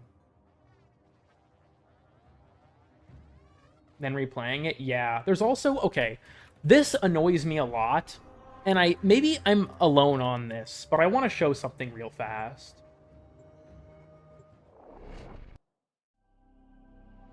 Into quests. Honestly, not even quests if they don't want to dedicate the resources. Put them in the Laverian or something. Okay, I'm falling off the map. Here's what annoys me. So maybe people don't know about this. This computer has documents that show that, like, the Necroloid has been monitoring the events in the system. I think it is under Ballas. Yeah, this part here. I'm going to read this just verbatim. The Tenno's personal timeline has been disrupted. Knowing he cannot kill the Tenno, Ballas has opted to imprison them within their own history. The Tenno will be unable to escape this loop without the paradoxical intervention of an outside force. I did not gather this from the quest at all. Just straight up, I did not realize this is what they were trying to get out. I assume that all the Zeramin segments were just flashbacks or something. I didn't realize that we were literally stuck in a time loop. That never occurred to me at all. I did not realize that was what was happening until I read this. Also, I wish that we got this version of the Palm 2 interface. It's sad that we can't use any of this stuff. It didn't even loop. That's part of why I was so confused. There wasn't even a loop. Also, welcome, Robin. We were talking a lot about you earlier. I said that I kind of wondered where you were because, you know, my life was too easy without you around. But yeah, I don't get it.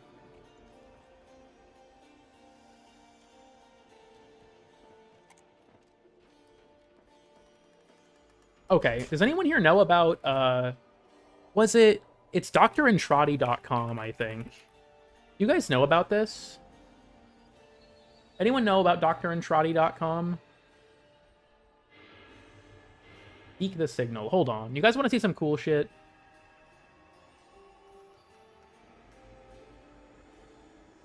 Let me hit, where is studio? There we go. This is, yeah, showing the wrong one. Got all my fucking stream shit showing. Okay. Not what I want you to do.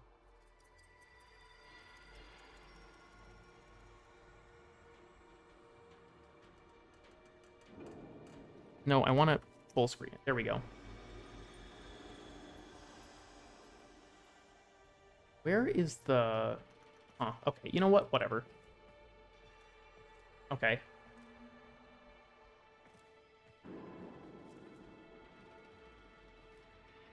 Let me leave the sanctum so my computer doesn't fucking die real quick.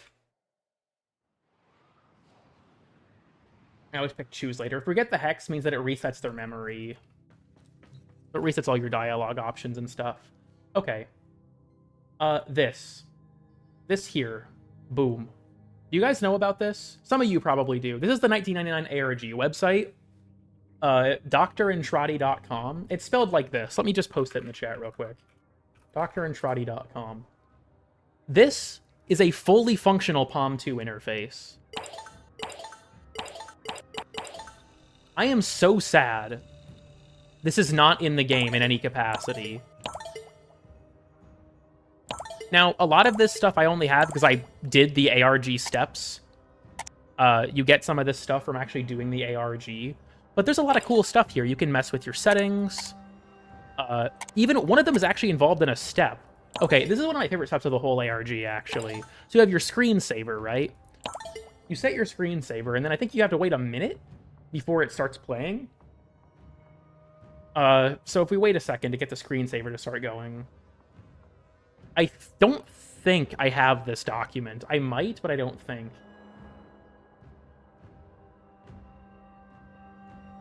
We'll get there, we'll get there. Trust me. We just gotta give it a minute. We just gotta hang out for a second.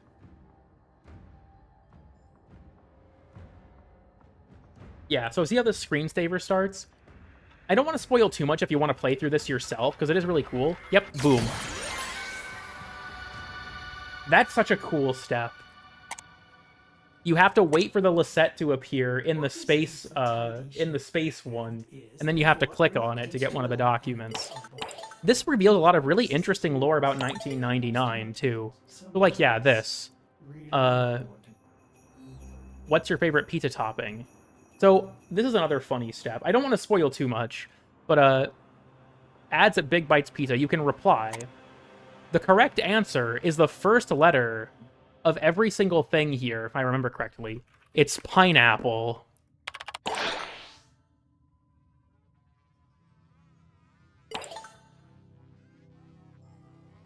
I don't know if I have the thing for it already or not.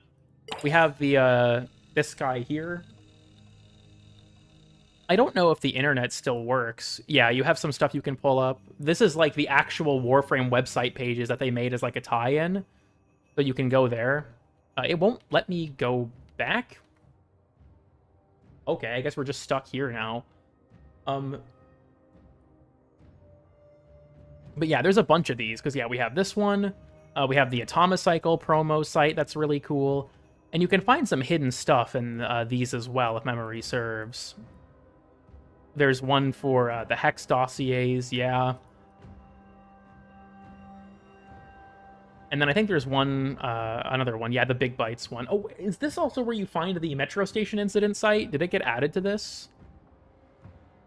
Because, yeah, there's some hints. Like, all of these different websites tie into the ARG. Yes, metro station incident. This has to be, like, the most infamous step. Report a dangerous sighting. This has to be the most infamous step in the entire ARG. If you read the document that was written recapping people solving it, this step, people got stuck on for like 4 hours because it's an Einstein riddle where like you have to put all your information together into like a logic grid. And then you have to, yeah, determine all this information about each different car. It's an Einstein riddle. The problem is you're not given enough information. There are certain things you have to guess. And it took people a while to figure out what the fuck the answer was. Because there's no way to know it all for sure.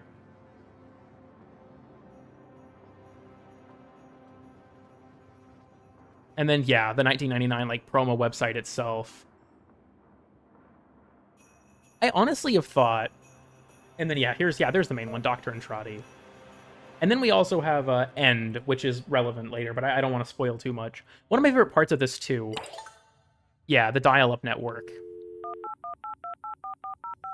I don't know if this step still works, and because my account is logged in, I probably won't get stuck here. You gotta let it do its thing.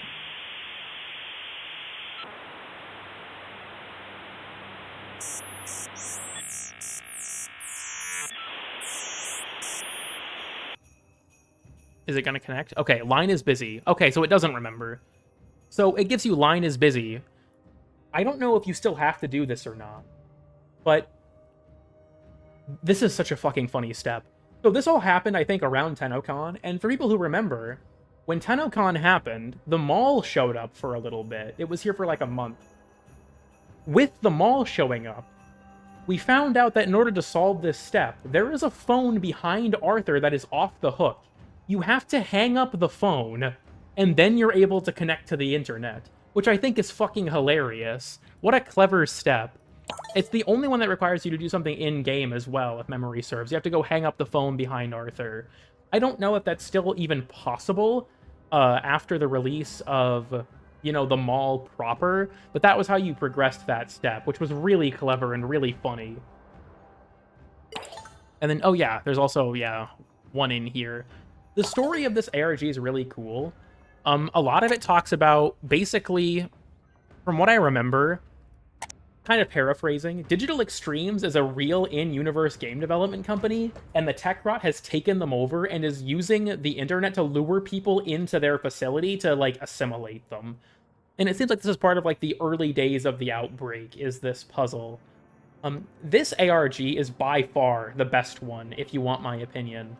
Like, there have been other ARGs that are really cool. This is the best one. We had the Zeramin one and the Solaris one as well. Solaris one was mostly over Discord.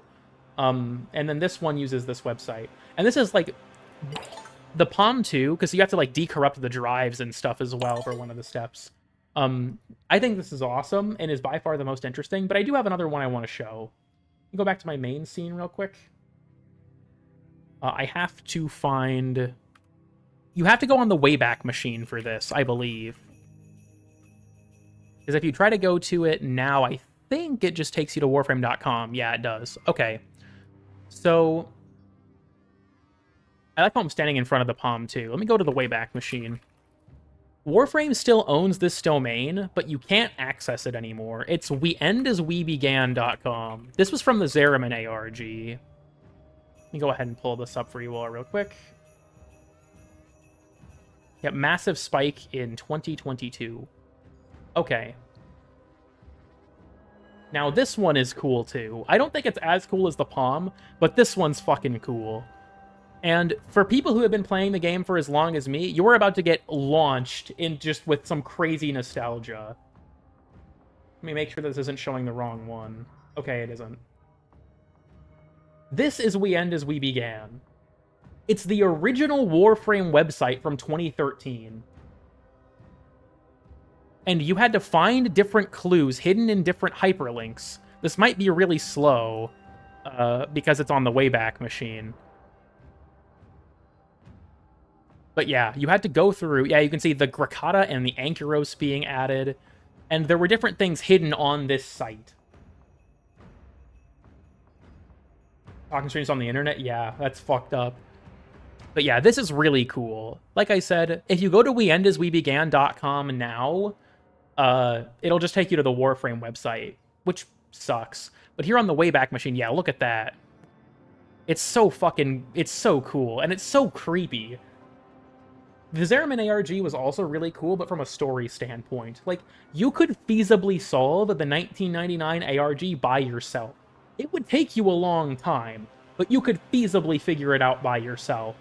This ARG, fuck no, you could not figure out by yourself. And there was some crazy shit. Dude, there was an IRC chat. There was an account called Unidentified Signal in Cetus that was posting cryptic codes in the in-instance chat that you had to find.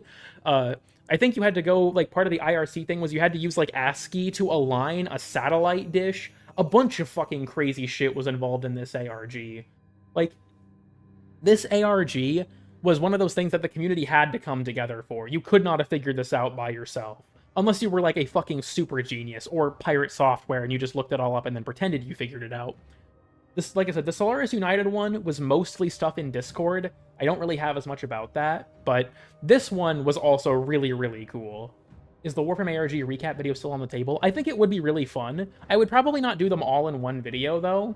I would probably do them as, like, the ARG for Zeraman and another, like, and the other one separately. Another really interesting part of this is the Lady of the Mirror. It's a short story that's really cryptic, but undoubtedly still linked to Warframe. Here, let me pull it up real quick. It's on the wiki. Let me pull it up real quick. Also, the reason I'm going back and forth is I don't want to accidentally, like, reveal any information I shouldn't. If, like, a news article or something shows my current area of residence. Warframe, the Lady of the Mirror.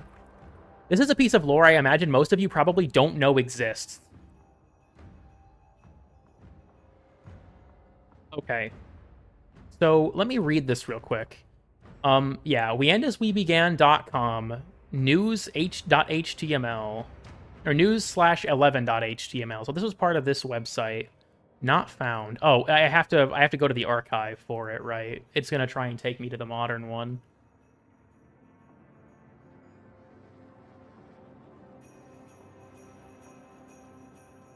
Okay, so yeah, it does work. It does work still. Alright, you guys want to see some cool shit? You guys want to see some cool shit? I hope you're all enjoying this, because I certainly am.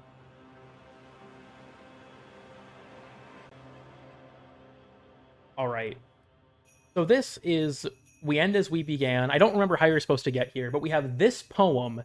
This is undoubtedly linked to Warframe in some way, but it's very cryptic how. So I'm just going to go ahead and read this real quick. In a land of the west, beyond the great azure sea, there lived a beautiful princess. Her black hair shimmered like starlight over a winter lake, and she passed the hours of each day by admiring it from the countless reflections that surrounded her, for this princess lived in a palace of mirrors.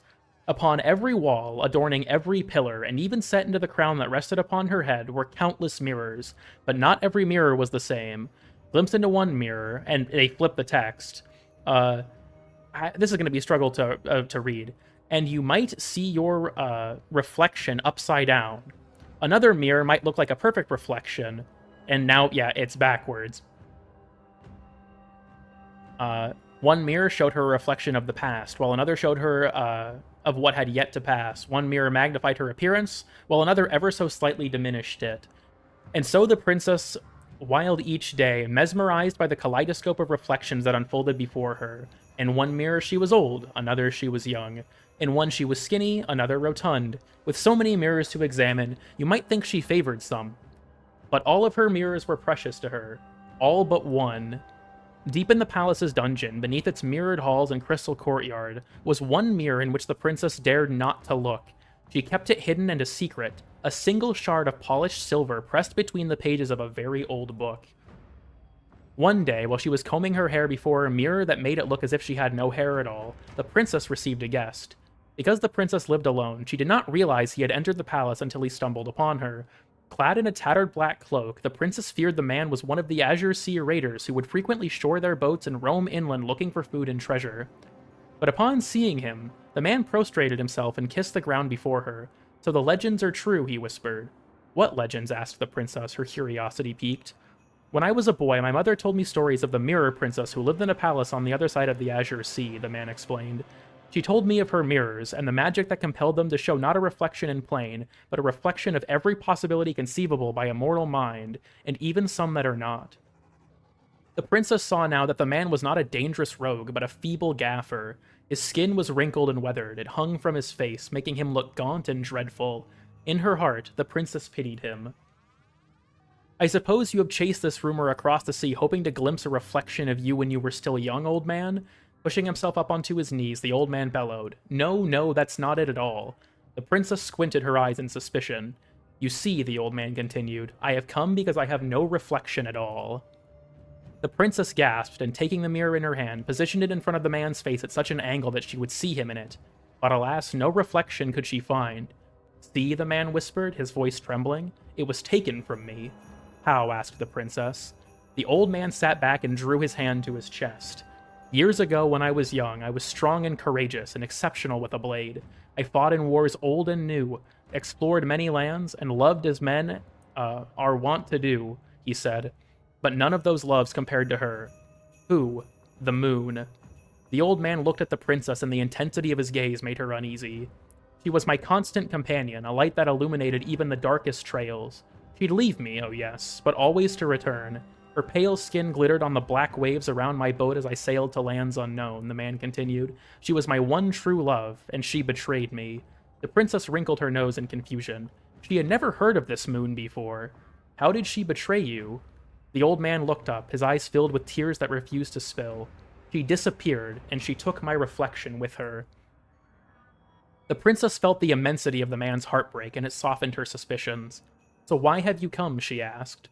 "For countless years I have wandered the earth, looking for any sign of my reflection. But after finding nothing, I one day remembered the stories my mother used to tell, of a princess who lived beyond the sea in a palace of mirrors. Surely, I thought, my reflection could be found in one of them." The princess considered it a moment and said, "Your story pains me. I know not of this moon of which you speak, but my palace and its mirrors are yours. You may find your reflection in one." The old man's eyes widened in disbelief, and he fell on his face before her, and for many long minutes babbled praises to the young princess. At last, he looked up to discover that she had gone. Drying his eyes, he turned his mind to the search ahead. The old man searched. He searched, and he searched, and he searched. Days turned into months, which turned into years as he scoured the countless rooms of the palace, stopping to gaze into each of their countless mirrors, hoping to see himself. As thanks to his gracious host, the old man would sometimes venture out into the forest that surrounded the palace to hunt. He'd return at dusk, and on mirror plates he and the princess would enjoy a meal together. He regaled her with stories of his life, and she listened with rapt attention, for the princess had never ventured beyond the walls of the palace. And when the meal was done and the princess retired, the old man would search for his reflection in the curve of her silver spoons. One day, the princess realized she had not seen the old man in some time. She feared for him. In the years they had lived together, he had become her close companion, but she could not ignore how time's incessant march bent him. She feared he might pass without ever recovering his reflection. "Friend, where are thou?" she called as she wandered the halls, but there was no sign of him. Days passed. So terrified was she of losing him, she began to leave messages etched into precious mirrors, hoping that they were simply like ships passing unaware in the night. But no sign of him could she find. Then one day, the princess's wanderings brought her to the mouth of the dungeon. She was about to pass by when something caught her eye. Stopping, she felt a cold panic crawl across her. She turned to notice the door was slightly ajar. "No," she whispered. "Please, no." The princess flung wide the door and raced down the steps. Her heart was hammering in her chest as she plunged into the darkness beneath the palace. Her foot slipped on a step and she tumbled forward, falling down several flights. A wash of warm, sticky blood trickled down her face, but she thundered on. Down, down, down, down, down. Finally, she came to an old wooden door where, upon its facade, were etched old runes that she did not understand. Pushing it open, she stepped into an ancient library where dusty books covered every shelf. and in the center of this room, the old man sat with his back to her. A queer silver corona of light emanated from something he held in his ancient, cracked hands. The princess called softly to him, but he did not respond. A knot of fear twisted in her stomach, making it hard to breathe. "Old friend," she whispered, "you should not be here." Cautiously, she circled the old man until at last she could see his face. Illuminated by a pale glow, his mouth was slack, absent of any expression. His breathing was shallow and rapid, his eyes two perfectly white pearls. The princess fell to her knees, and, stifling a sob, continued to crawl toward her one and only companion. Clasped in his hands was a book so old that its pages crumbled to dust where his fingers clutched them, and resting between its pages, pale white light spilled out of a shard of mirror glass as if it were a window.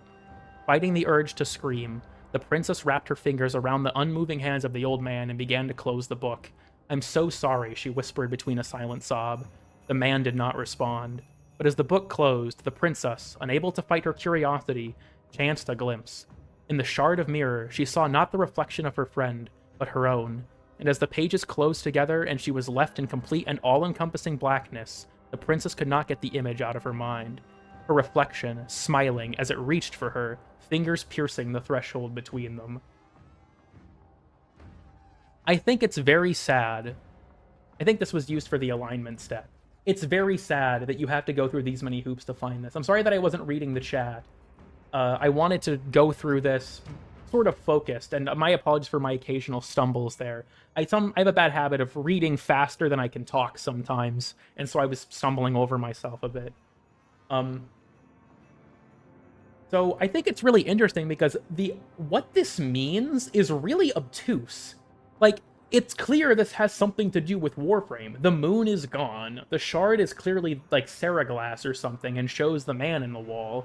But when this happens, who it happens to, all of that is completely obfuscated, and I think it's so interesting. I don't know, and I also want to do this on the site, because with all of the little tricks with like the text sizes changing and stuff, I think it's really critical to preserve the experience by reading it that way, you know what I mean? Lotus, possibly, I don't know. The question is, how much of this is metaphorical and how much of this is literal? Did this actually happen, or is it a metaphor for some event in the story? It's so cool to me, because this is like a piece of Warframe lore that I imagine the vast majority of you in chat probably did not know about until I showed it to you. From when is this ARG from? This was the Angels of the Zariman ARG in 2022. Just out of curiosity, could you tell me in chat if you knew about this or not? Just like yes for if you knew and no for if you didn't. I could run a poll on this, but fuck it. This will be our lurker moment. Yes if you knew this existed, no if you didn't know this existed. I'm just curious. I'm seeing a couple of yeses, but it seems like it's overwhelmingly no.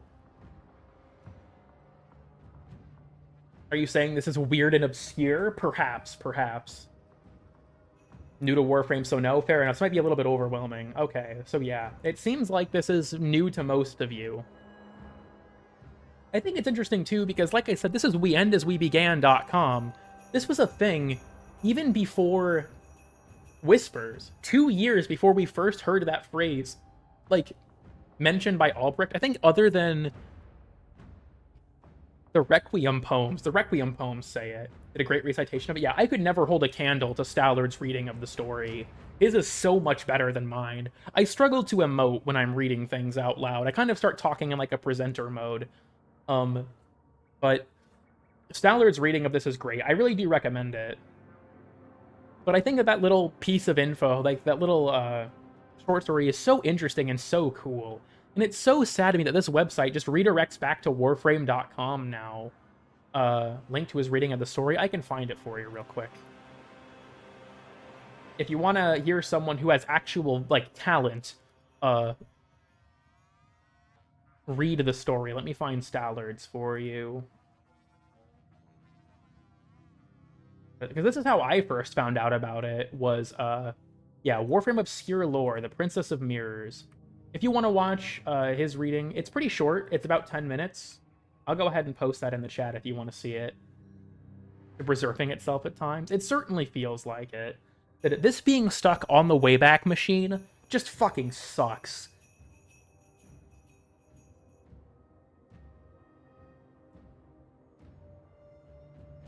Again, who knows? Yeah, like I said, it's so obtuse. You don't really know what... It's hard to grasp what it means, I feel like. And I think that's part of what's so interesting. It's like, between this and the Palm 2 that you get on drandtrotty.com, should be available in-game. I agree, honestly. I think that this would be really cool to have access to in-game somewhere. Same with the Palm 2 for drandtrotty.com. Like, especially because one of the steps for that ARG requires you to be in-game, I feel like you should be able to do it in-game. I think the ARG specific link. If you want to read it yourself, it's up here. You have to go to the Wayback Machine for this, and it's also on the wiki. But you go to this, weendaswebegan.com/news11.html. If you click this now, it'll say not found. You have to punch it into the Wayback Machine. Would be neat. Honestly, Drussus reading this would be really cool. Yeah, I think that the interpretation of, like, eternalism with all the different mirrors is a very strong one. I don't know. I think that it's a very cool story. That's kind of, like, the crux of it, right? Unfortunately, there's a ton of, like... The 1999 IRG, you can still play, to my knowledge, from start to finish. The Zariman ARG, you cannot. Unidentified signal in Cetus is gone. The IRC chat has been closed. You can't play it anymore, which sucks. The 1999 one you can, and I actually highly encourage it. I played through it myself and only looked up the answers when I got stuck, and it was super fun. I had a really good time reading through it and trying to figure it out myself. Doesn't feel right to me. Well, here's my argument, I guess, to that. The ARG is over now, right? I feel like once an ARG is over, broadening the access to it to let people engage with the art, I think would be the right call, personally. Because, like, the obfuscated nature of it is over, right? So now that the ARG is done, the cat's out of the bag, I think you should be able to experience it more readily. I think this is something that I think I could do a video on, too. I guess... people in chat, you guys can let me know if you think it would be a good topic for a video to do, like maybe one on the Zariman one and one on the 1999 one. I don't honestly know if the Solaris United one is a good enough ARG or interesting enough to talk about. It was honestly kind of boring. The Solaris United one involved talking to the Biz over Discord, and he would send people, like, dossiers about different Solaris that kind of added context to the world. And then there was also a kind of ARG with Exploiters release, but not really. I think that these are the two big ones, are Zariman and 1999. Message people on Discord. Allegations. He didn't message people directly. He posted stuff on a Discord. I also will say, if you ever want to participate in this stuff, there's a Discord called AR Gracata, which is also where I found some of this information when I was researching it myself. So, if you want to look at their resources, like, that's how I found the master document for the 1999 ARG that contained all of the screenshots of people solving it. Minor issue, I want to use that document as my primary source for my video, and I want to give credit to the guy who wrote it, but he's German, and I can't get a hold of him. I popped into his stream chat to ask him once, but I don't know if English is his second language or if it got translated or what, but I can't seem to ask him because he doesn't, or because he's German, and I just haven't been able to open a line of communication with him. Didn't realize. Whoops. Then he speaks English? Real. I can translate. Like, I think the thing for me isn't even, like, that there's a translation issue. I mean, if you think you can reach out to him and ask him on my behalf, I'd appreciate it, actually. Because I can't seem to get a hold of him. Because I want to... His document is phenomenal. It contains screenshots. It credits everyone who solved every step. I want to use his document because it is perfect. It contains everything you would need. And I want that... Like, I want to solve as much of the ARG as I can in the video. I want to show people the process. Right? Like, start to finish, I want to show people the process of solving it as best as I can. But I still want to credit people who figured out the steps and stuff. So I want to use that document as my primary reference, but I haven't been able to ask. So yeah, weendaswebegan.com is one of the only things that you can really access from the Zariman ARG on the Wayback Machine if you want to explore it yourself. There's quite a bit of cool stuff here, if memory serves. like with all the different corrupted stuff and whatnot. It's pretty neat.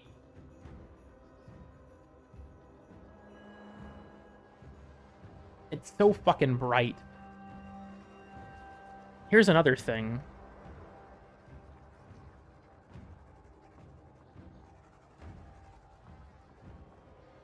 Oh, it's just the Princess of the Mirror story backwards. That's pretty cool. Anyways.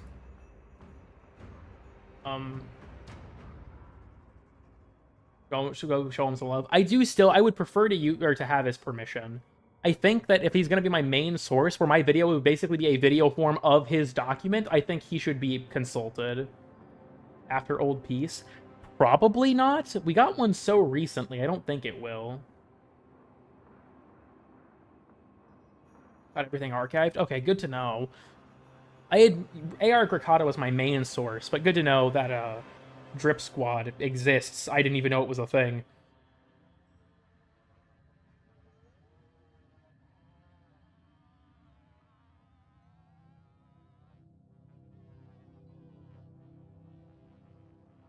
So yeah, I probably shouldn't be sitting on this anymore. We'll switch back and we'll tweak my thing so it's more reasonable again. I kind of cannibalized my old TennoCon scene for that. Okay. I don't think I'm going to go for much longer for real this time. I went an hour and a half over what I thought I was going to, but in the Old Piece, maybe? I feel like we got one so recently. Anyone been to Tenno VIP? I fucking wish. What bitrate do you use? I think I'm currently on 12,000. It's currently going at about 10,000. H265 I think recommended that. I might honestly bump it back up to 10,000 or to 12,000. I think it might be 10,000 right now because of H265. Maybe it's still here or it's still there. I'll have to look into it. Yeah. Can you read us a bedtime story? Was that not what the Lady of the Mirror reading was? Or the Princess of Mirrors, rather? Yeah, there's a lot of cool stuff with that. There's the ARG for 1999. Maybe that'll be my next major project. I can start going through that document. Brosign, if you're able to reach out to the creator of the doc, do I have that saved anywhere? I don't know if I do. Hold on, let me just look up Warframe 1999 ARG. Is it linked on the wiki page anywhere? 1999 ARG. Is it in the sources, perhaps?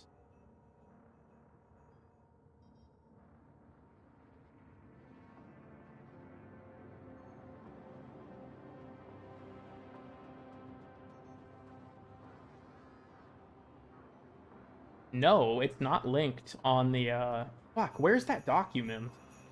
Maybe, hold on, it might be in AR Gracata. If I'm still in there, I actually have no clue if I am. I'm not? Damn. I'm an idiot. Why the fuck would I have left AR Gracata?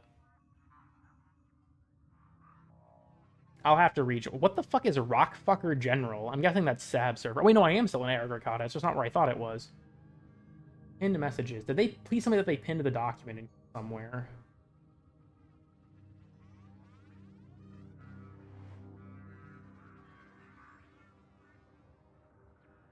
ARG discussion. Things we know. Where is the document? Fuck. Dude, did I not save this? I'm such a fucking idiot. Did I not save this? Did they nerf it yet? No, they have not. Yeah, that's the thing. I thought I saved it. Yeah, where the... Oh my god, I might have actually not... Hold on. Where is the Google Doc? Is it linked on Oricon Archive?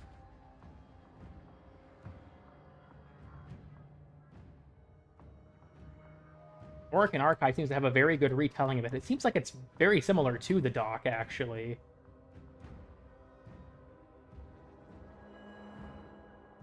I could honestly probably just hit up Grey Archon and ask him to use his. Hold on.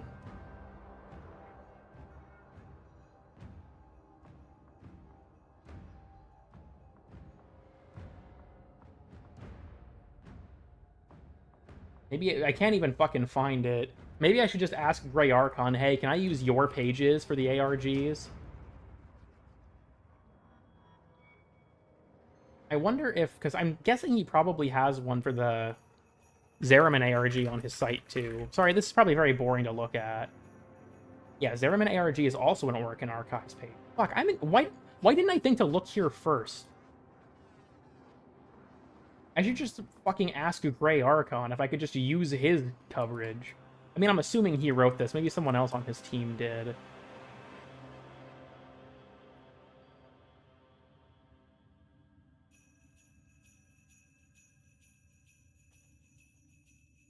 Yeah, it was Grey Archon who posted these.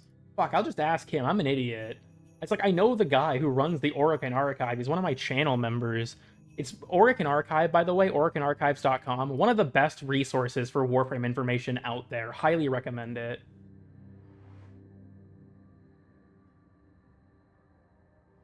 I'm currently sexing Lapis Lazuli. Oh, hell no. Good night and take care. Thank you for stopping by, Julio. Yeah, I'll shoot Grey Archon a DM and be like, hey, I want to make a video about those ARGs. Can I use your coverage on Oricon Archive? Probably be the easiest option. Grey Archon is the GOAT? Yeah, genuinely. He was a big part of the creation of Warframe, the Astronomy of Warframe episode for Venus, too. Like, he was sobbing. You know, he might have been. Like I said, Stallard is a very talented actor. He's a very just good creative in general. He has a great video on his, like, custom murmur designs that he drew. Dude's a fucking champ. If you don't know who Stallard is, I recommend watching his stuff. He does, like, Warframe lore videos mostly, but he's super cool. Hello? Welcome, Blueprint. You honestly missed what was probably the most interesting part of this entire stream, unfortunately. We were going over the Zeraman and 1999 ARG stuff in quite a while. I think he got commissioned by DE to do, like, a lore up to 1999 thing when that quest came out. And then he had, you know, he left afterwards. But his videos are normally very far apart anyways. He has had his hiatuses. He's a great channel, though. I love the stuff that Stallard has made. I aspire to be that good at that kind of thing. Stallard and Grey Archon? Yeah, deadass. He just got a glyph? Yeah, because I think it was after his sponsorship, right? Is his code just Stallard? I don't know if I have it. Is it just Stallard? Damn it, it's not. Your mutuals on Blue Sky? That goes hard. What is his glyph code? Or does he have, like, a limited quantity of them? The Whip Jotunheim skin. Sick drawings. Yeah, his art talents are very impressive. And he was slowing down? Oh, okay. So, oh, with 2Ds. I wonder if that's, like, his handle. Oh, that is correct. Oh, that is a cool glyph. Hell yeah.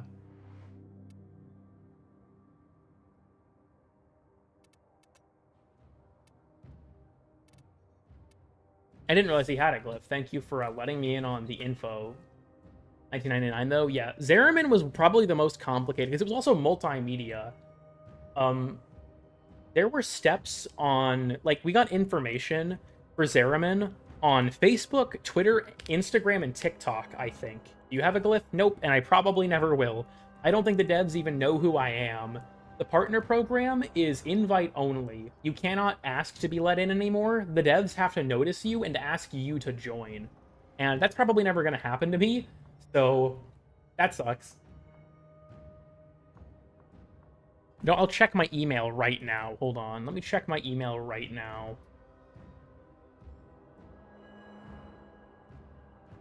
Pull that shit up, Jamie. I never get anything on my business email. Yeah, there's just nothing in here. Lamau. So they patch weird and obscure bugs? True. They know about your drifter handshake? Yeah, deadass. Doing my own thing on it. The what part of it when it comes to the online stuff? Because I know that there was the promotional website. Do you mean like their voice lines and their coda forms? Or if you could elaborate a bit, I'd appreciate it. Because I'm not 100% sure what you're referring to.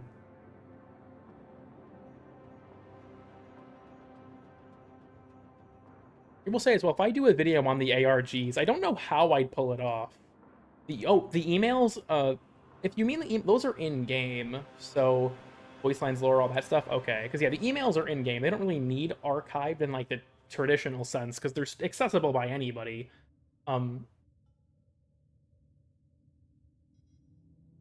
not that active anymore. Yeah, I didn't have a business email until somewhat recently, but I don't know if they'd ever bother inviting me, honestly. I don't know if I post enough. Shit, I should probably cut the stream here. But yeah, I guess I'll hit up Grey Archon. Maybe that'll be the next. Maybe we'll pivot a bit. My next major project will be the ARG recap videos. Stallard does have a video about the Zeraman ARG, but I think it'd be fun to do like my own spin on it. Keep talking. I've been live for 3.5 hours. Look, unless someone coughs up $500. No, I'm just kidding. But I was able to tune. Yeah, right at the end. I'm sorry, Blueprint. You know, honestly, fuck the ARGs. I need to pay the bills. Like I said, I don't have a job right now. I gotta pay the bills. I'm posting rage bait. Fuck it. I'm sorry, guys. I'm gonna go full Life of Rio. I'm posting rage bait to pay the bills. It's what's gotta happen. I'm gonna die otherwise. I'm not gonna have money, so I gotta post rage bait. Yeah. At the very least, I've shared your astronomy vids in the creator chat. I appreciate that. Blaze vid when. Also, new video out tomorrow, technically now, August 29th, that tomorrow. New video coming out that day. It's a follow-up to an offhand comment I made in Weird and Obscure Stuff 17 about Warframe passives applying in Arcwing. It's that video, Arcwing pilots, like what Warframe passives work and how they work. So that's going to be the next video. That'll be out on the 29th. It has to go through its one-day escrow of the members getting to watch it first, and you know, then it'll be out for everyone. But yeah, that'll be out soon, and then I guess we'll kind of go from there. I have a lot of things I could make, but I'm kind of like the new Peaceful Suck video. Yeah, I gotta post rage bait to pay the bills. And D round of blaming DEI. Okay, fucking Andy Pants Gaming arc, dude. Why only gay idiots play Warframe? That could go kind of hard, actually. The average Andy Pants Gaming thumbnail fucking slays me, dude. This is basically Warframe 3. True. As a gay idiot can confirm, same. Nightmare Frame anti-woke arc. I feel like it would be, it's like the thing where it's like, don't ask an anti-woke person the gender of their partner. That's what it would be. Who is Andy Pants? He's like a right-wing gaming channel, and his shit is fucking stupid.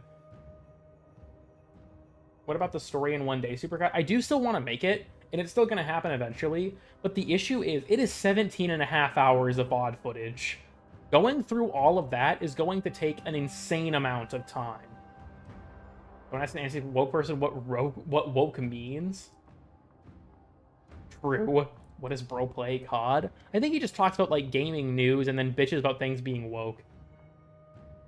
What's it gonna look like? Rebecca said on a dev short, we are going to hear more about that during September's dev stream. We're gonna hear more about the Tower on Focus expansion. Supposed daughter? I didn't hear about that, but you know, I wouldn't even put it past him. I'm so woke I can't sleep. Fucking pronouns. Fucking California shit. I love that video.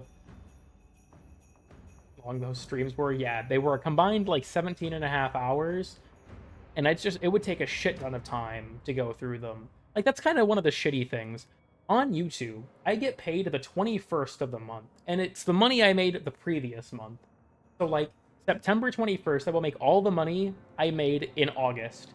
So if I spend a month off the grid working on a huge project, I'm making nothing that month. And that's a scary prospect, dude. When you have no job, that's a scary prospect.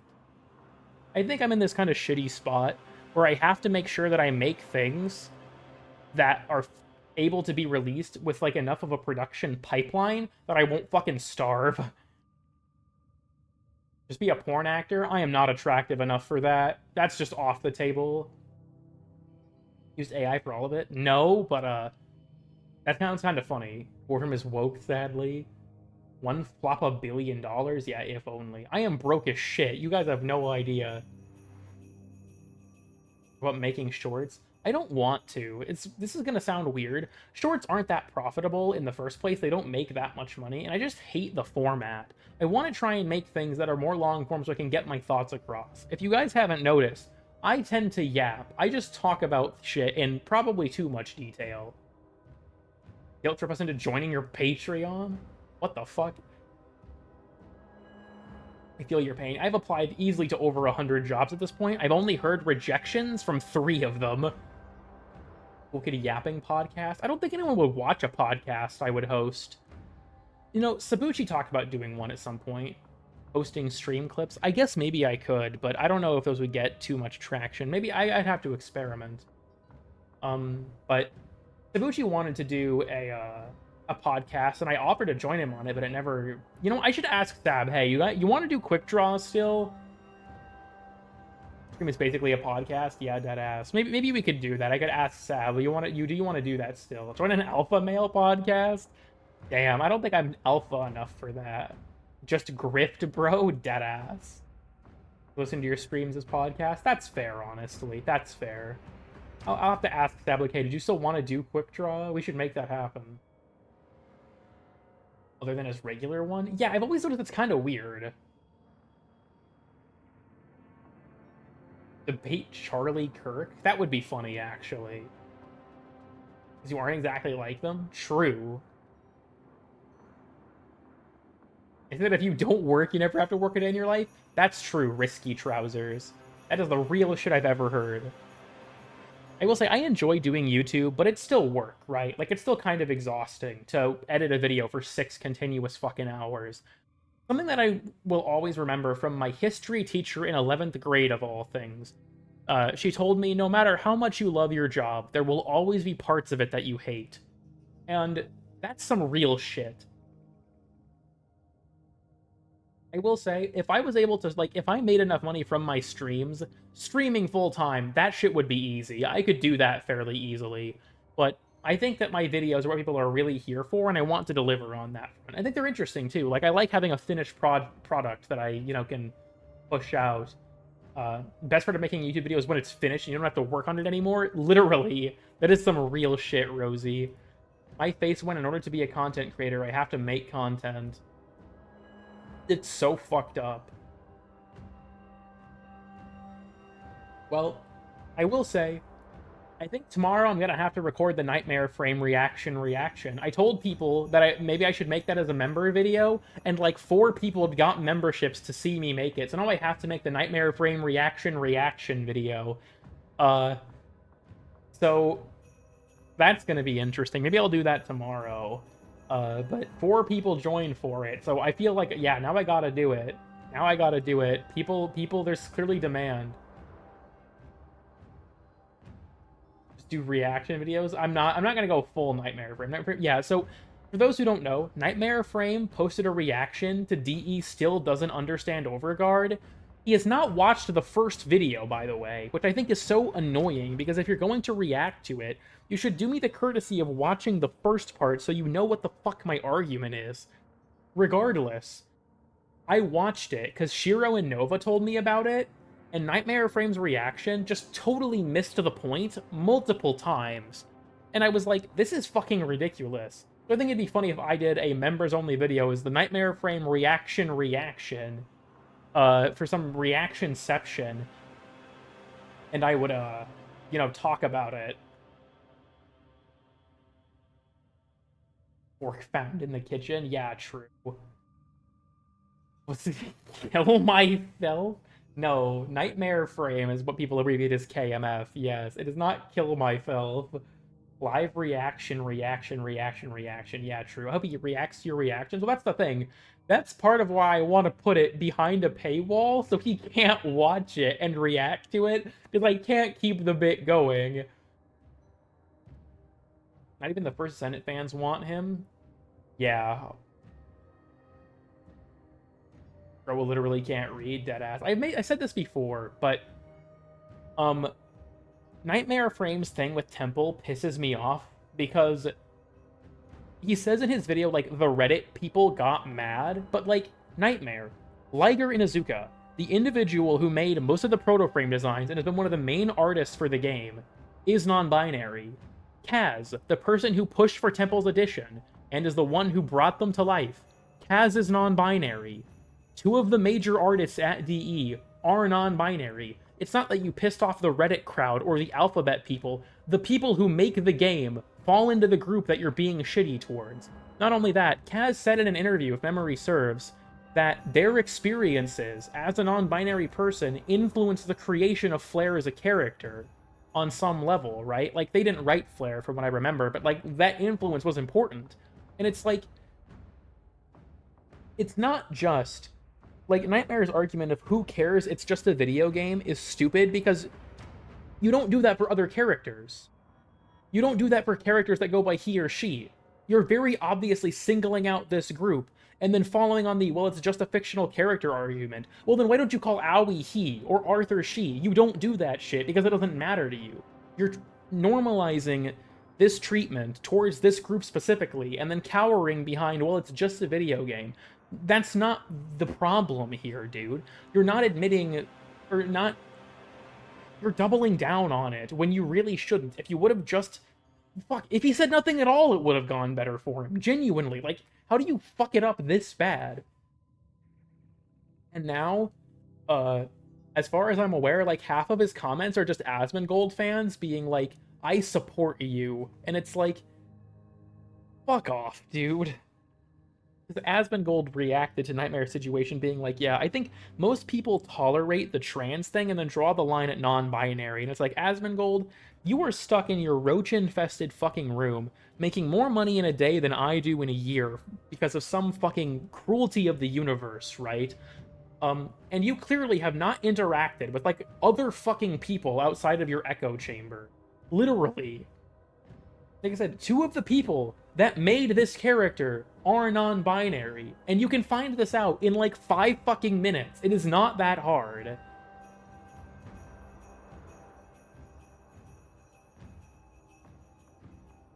Slash people, yeah. Temple's Flare and Lizzie and Zaku's 3 frames matched together. As far as I'm aware, Flare is Sylvain regardless of Lizzie, but yeah, Zaku is because they're 3 Warframes. Because you're an asshole? Yeah, like, he doubled down on it in a Cool Kid's face today. Yeah, sorry, it happens, it happens. I don't know. Nightmare's reaction to it was frustrating, and I feel like my initial stance was, don't assume, or don't attribute to malice what can reasonably be attributed to ignorance. And what I broadcasted at first was, do not bully Nightmare for his opinion, right? Don't be mean to him. Just try and tell him where he's going wrong. That's important, because if you tell him and you're mean, he's not going to want to listen to you.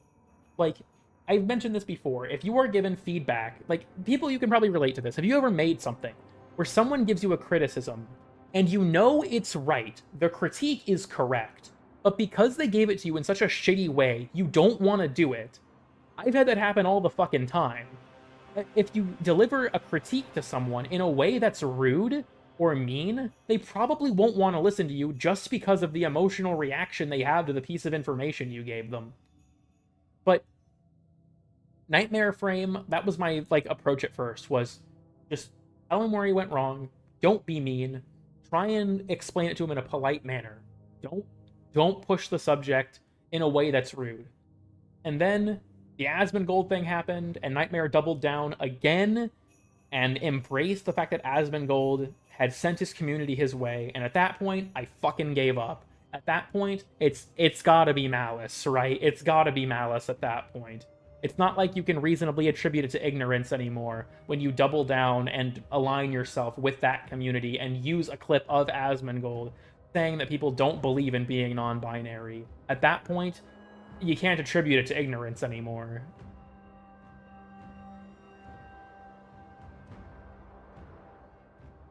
We hate Nightmare Frame in this household. Look, I generally am of the opinion that I don't like to talk shit about Warframe YouTubers because we're all on the same team, generally speaking. We all make content about a game that we enjoy. But Nightmare, for me, is a special case when it comes to talking about him, because I feel like it's important to me to try and broadcast to people why, for those who, like, agree with him, I want to try and explain why I think he's wrong, and I also want to help for people who already don't like him to kind of explain, like, okay, this is let me walk you through the argument, I guess. bet on Rage and Mouse being profitable in this godforsaken internet. That's probably part of it. Such a huge following. Nightmare is an OG YouTuber. He has been playing the game and doing stolen builds as videos for like a fucking decade. That's how.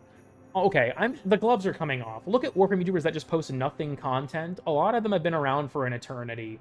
A good example is Pupsker.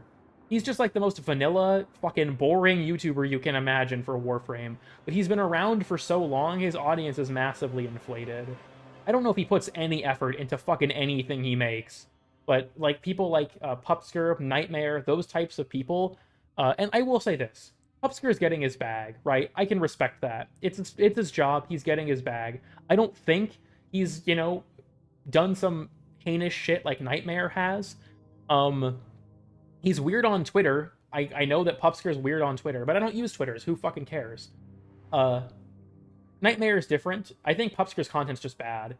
GHS is honestly another one, except I would argue he's done some shady shit. Like stealing Purple Flurp's Capturas, stealing a video from Bash Kawaii when he still played the game. GHS is a content thief, just outright. He has stolen shit from people. Like 2 years ago? Yeah, go fucking figure.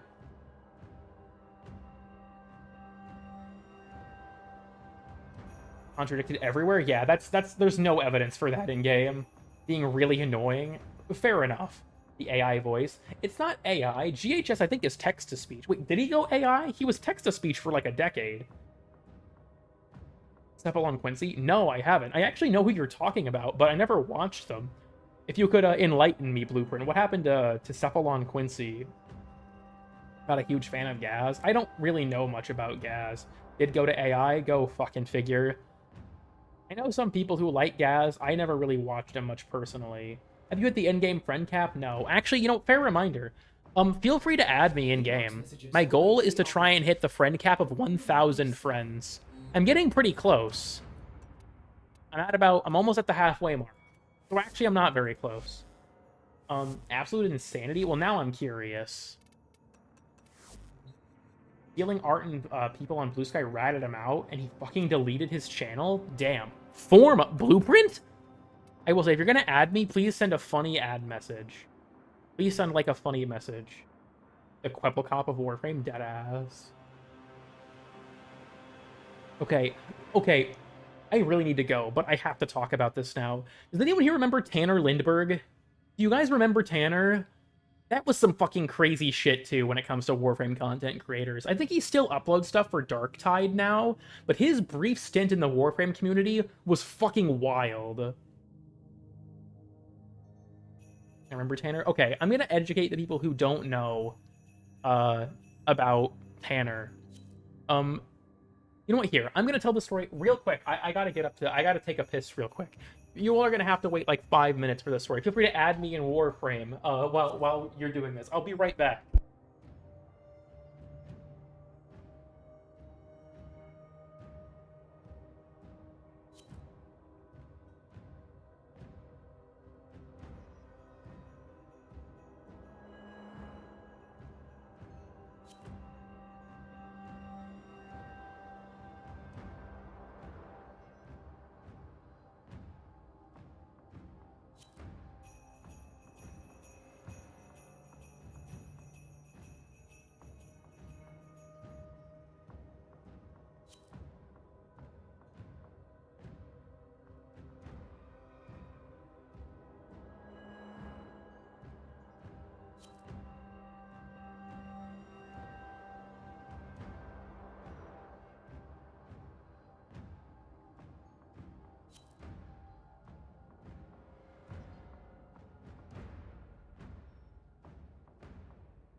Okay, everyone, I'm back. I hope you all had a nice brief break without me. Let's see. Okay, how many of these do I have now? 9. Okay, interesting. The real Shieldgate meta is Colorvo. True. join my crew on it. The Goonum? I never should have said that shit. What happened to Cool Kid 621? That's classified. You lost the game? Damn. Sick of bad jokes. Fair enough, fair enough. Lupa, thank you, thank you. Okay. So here's the lore now, here's the lore. Your most used Warframe? I played him a lot on Hydron back in the day. Okay. Sorry, I just bumped my mic. Hard as fuck. So, here's the thing. How do I keep getting friend invites from the same person? Okay, whatever. Sorry, I have a bad habit of bumping my mic. So, Tanner. Tanner Lindbergh does Darktide videos now, but when he was in the Warframe community, the content he posted was just low effort. Fucking, it was bad. I just think it was bad. His channel was blowing up at the time, and I genuinely do not know how. His content was super lazy. Like, I remember he did a video on the Saren Sobek strategy where he did it in a capture mission. It's completely unedited. He even dies in the mission one time. I watched it and was just completely bewildered when I did. Here's the scoop on Tanner.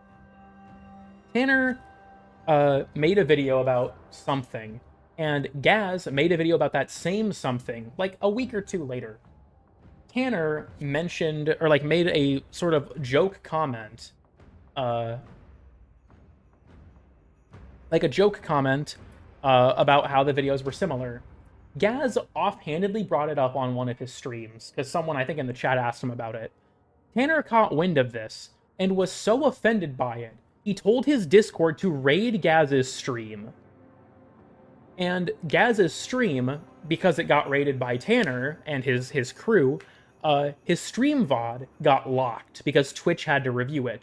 So Gaz couldn't defend himself for like 3 or 4 days, and Tanner just started making up a bunch of bullshit about it, like saying that Gaz threatened to get his channel taken down, threatened to get his Discord deleted, a bunch of shit that just wasn't true. And a lot of it Gaz couldn't prove because his VOD was under review by Twitch at the time. When it came back, you could watch it, and yeah, fucking, there was nothing in there that was anything of note other than what Tanner was doing. So, a few people in the Warframe community came out in defense of Gaz, namely Nightmare Frame, someone else, and Sabuchi. And Tanner made videos attacking all of them. Now, the video on Sab, he deleted basically immediately, because he knew Sab would fight back. And Sab fucking did. Sab joined Tanner's Discord, and found a bunch of messages of him being extremely racist and transphobic. Like, talking about how certain people at DE only have their job because they're trans type of shit. Like, it was really bad. If you ever want that type of stuff, you might have to ask Sab. I think he has it saved. So, after this information came out, and Sab, like, talked about it on Twitter, Tanner just went fucking nuclear. I think he deleted his Discord entirely, and I think he just moved on from the Warframe community after that. Sab has a much more accurate recounting of the situation than I do, because he was the one who relayed most of it to me. And he archived a lot of the stuff that happened, because when he came out in defense of Gaz on Twitter, a bunch of people were talking shit to him about it, so he just went and started archiving stuff to prove that he had a reason to do what he was doing. So I would say, like, if you catch Sab live, ask him about Tanner. He can probably provide more of the direct evidence, because he's the one who saved it. I think he posted this screenshots of Tanner being transphobic on Twitter, though, in a reply to someone accusing him of lying about it.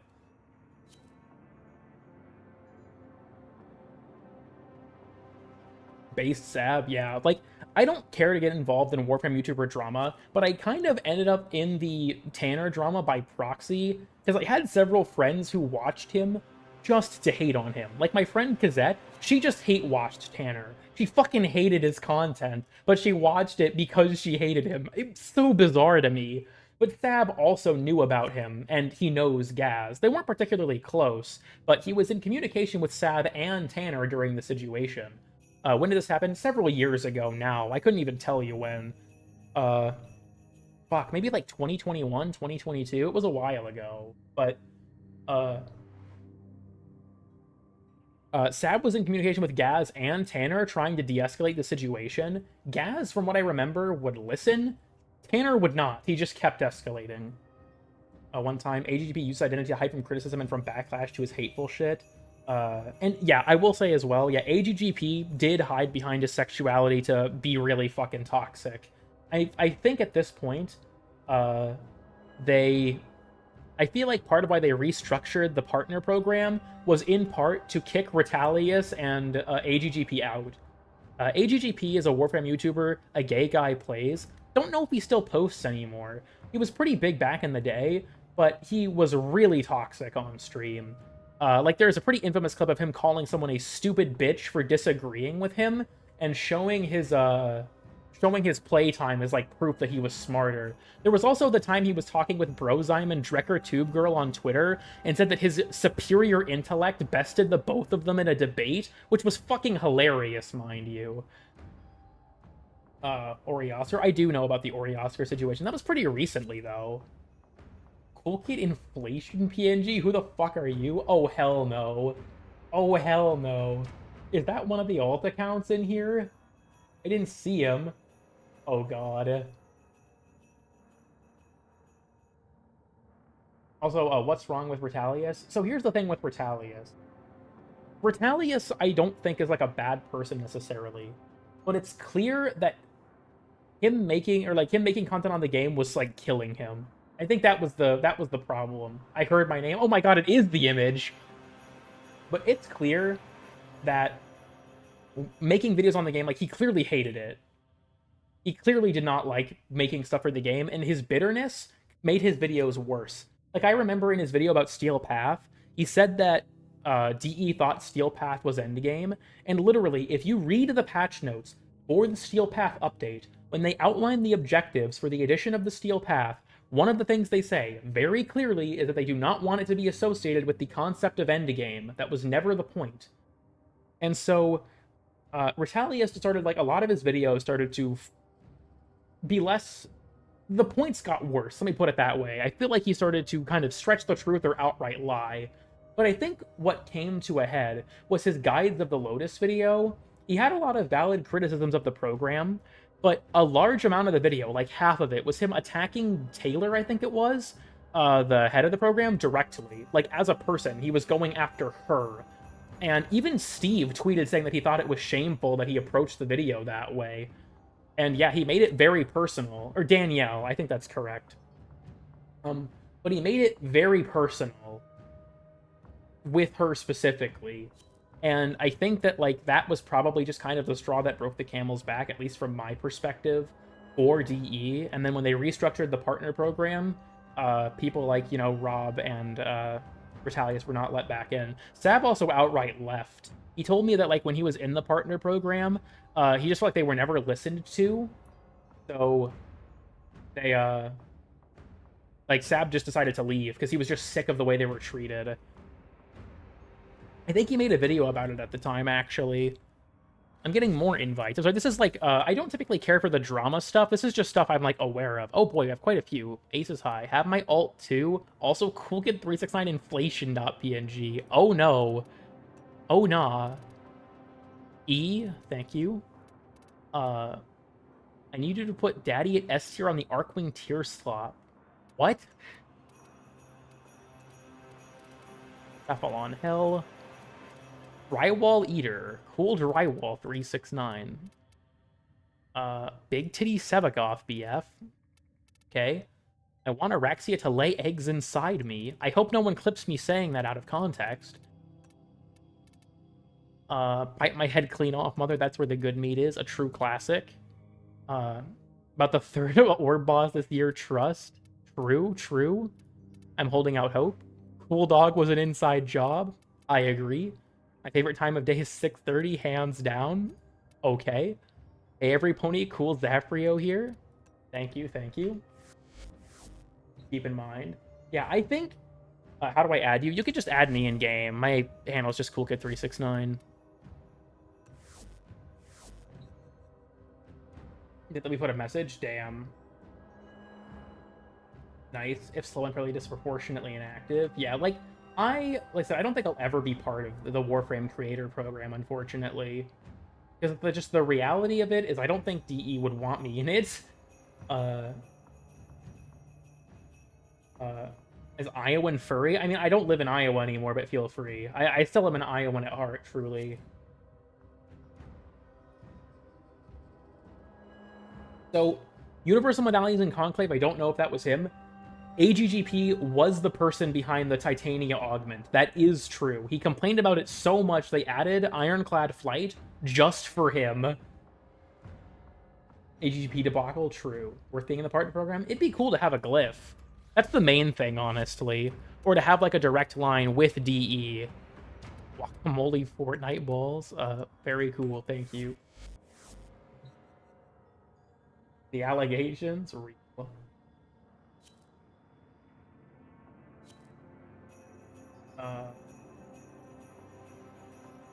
Used to generate AI or two? Jesus Christ. I didn't realize that Retaliate had fallen down the AI art rabbit hole. That's kind of depressing. Hold on. No, I wanna see the message. I wanna make sure that if there is, I can see it. It has alignment issues. Did you know the burst on Prime is an issue with the hand placement on its grip? I guess I've never really noticed. And it's mostly educational. I feel like the way I behave on stream would prevent me from getting into the program. Can you say Warframe with a British accent? Not well enough for it to make me sound... I feel like I just sound goofy.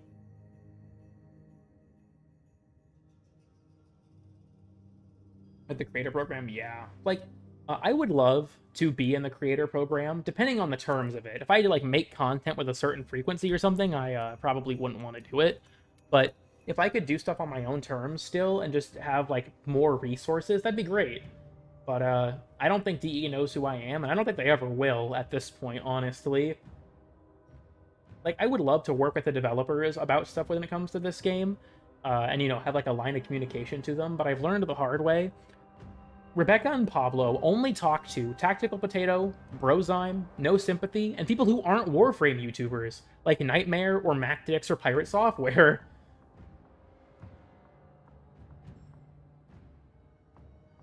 Are safe choices? Yeah.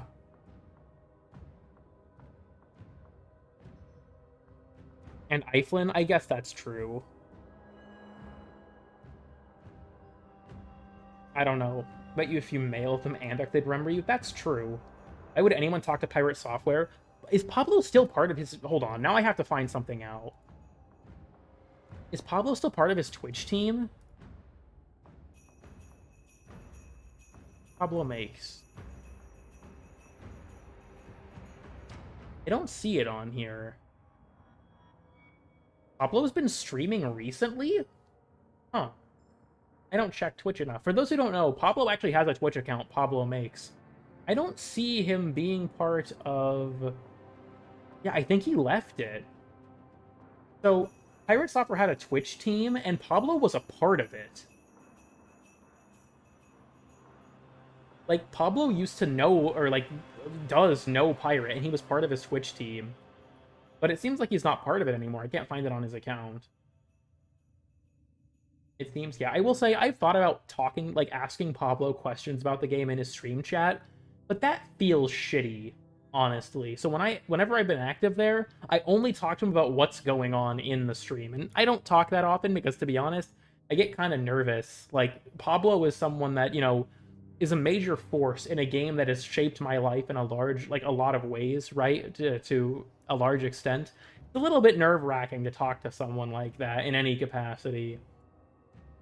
What is a Twitch team? People who are, like, friends can make a Twitch team where they all, like, cross-promote each other's content, and it's linked on their profile what team they're in. I wouldn't... Yeah, like, I feel like it'd be kind of shitty to do stuff like that there. I've tried to reach out to him on Twitter and stuff, but I've never been able to get a hold of him. Which sucks.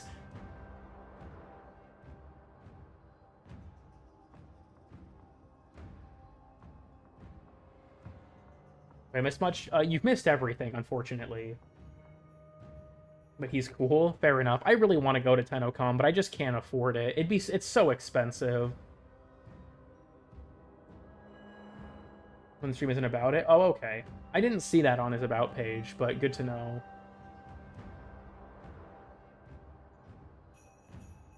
is chasing wherever he goes. Yeah, fair enough. Have you been following Stop Killing Games? Yeah, I have. Don't want to go to Canada? True. Can you say I love the Goonum, please? Well, okay, there you go, I guess. Hey, oh, welcome. I was actually talking about you earlier, Lady Xeno, with your Garuda video. I was talking about people who have, like, mained a Warframe and have really great videos about them. I forgot to keep up. It passed its goal, and it's now, the petition is, like, progressing into being evaluated, as I understand it. Crazy shit. That's really interesting.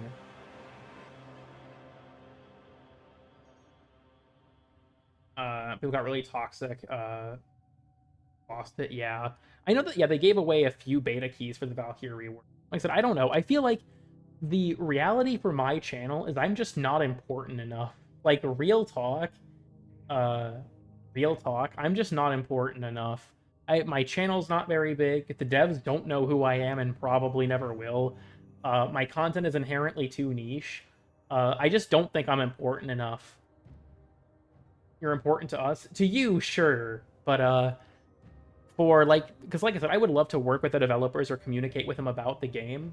I would love to, you know... I'm very passionate about Warframe. I have a lot of opinions about it, that's for sure. And I would love to be able to actually meet the developers. You know, they're my idols on some level. But I just don't think I'll ever be important enough for them to ever even know who I am, let alone actually converse with me. That, and I feel like if, like, Pablo watched something like DE doesn't understand Overguard, it might come off as a little inflammatory. 3 generations to experience. I think that they had mentioned that the game will go peer-to-peer once its support ends. Fearless and guide videos. Yeah, I try to make things that are different. That's kind of like my focus. I don't want to lock myself into one style of thing, but I want to make something that people aren't making, right? That's kind of the general idea.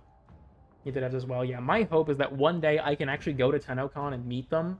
Like, buy one of the more expensive tickets where you get to, like, have a lunch with them and stuff, and just meet them and talk with them about the game. I think it'd be, like, a really, really cool experience. But here's the thing, right? Like, I may be, you know, funny Warframe YouTuber CoolKid369 on the air, right? And I feel like there's this kind of parasocial element where I'm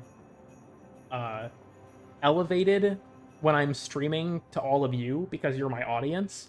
But I, like, you know, when the camera's off, right, I'm just Hayden. I'm just a normal guy who lives a fairly unremarkable life. And the things I do on the internet are ultimately not really that important or impactful to the game overall. And so I feel like it's just kind of like the reality is I don't know if I'll ever be able to afford it because I don't make a lot of money. I currently don't have a job, period. But even when I did, I don't make enough money for something like that. So it's like, I think there's this kind of perception from some people where it's like, you know, oh, well, if you do YouTube, you just use the YouTube money. But it's like, it's not that good. You don't know what you're talking about. You are an oddball. I mean, that is true. We get his attention, I think? Oh, hell no. And yes, my name is... I am Hayden Tenno from Dark Sector.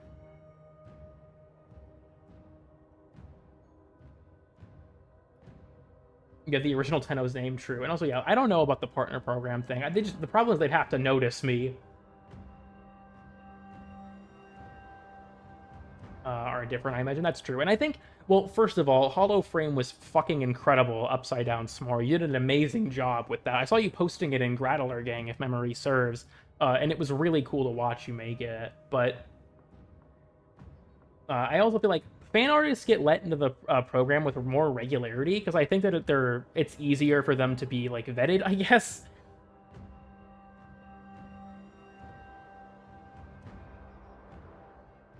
I don't know. I also will say, like, people like fan artists have actual talent.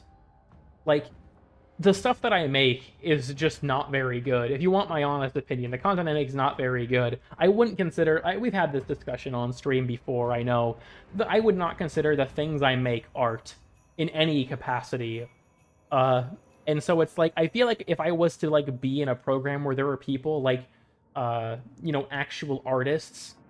I feel like a fucking fraud, dude. The things I make are not art. They're not very good. I feel like what I produce is so comparatively primitive, and I try at times to like buck that or make things that are more technically impressive. Like with Is DR Dead? I tried to push the envelope on that. I tried to do better cinematography for the Astronomy of Warframe series, stuff like that. But it's going bad. I am losing that war, I'll tell you that much. But I feel like the things that I make could be made by anyone. That's the thing that I think I kind of rest with when it comes to like my thoughts on that, is the things I make could be made by anyone. I don't feel like I have any intrinsic talent that allows me to make things that are truly unique. And so it's like, I don't know. I feel like kind of a poser in that regard. Absolutely terrible art. I mean, that's true, but I feel like to say that, like, to call myself an artist feels disingenuous, you know what I mean? I don't know. I've had this discussion on stream before, and I know some people might just see it as me, like, compliment fishing. That's not the point. That's just genuinely my outlook on the things that I make. I don't interpret the things that I make as art, or even particularly high quality. I don't even have hands. Well, yeah, but Wally, you're out there cracking the Vermink twinks in your concubine, so, like, you're living a pretty good life. You don't pay any rent, and you've got the Vermink twinks. But look at every billionaire. I wasn't born into wealth. Miku is making the content. I don't know. I feel like it's one of those things of, like, if I'm replaceable, then I don't know. You make art. I don't know. It's kind of one of those things that's hard to, like, the twinks. Okay, fuck. Now I have to. Dude, this stream is going way over what it was supposed to. Fuck, now I have to show this. People are gonna ask. Fucking swallows send their regards.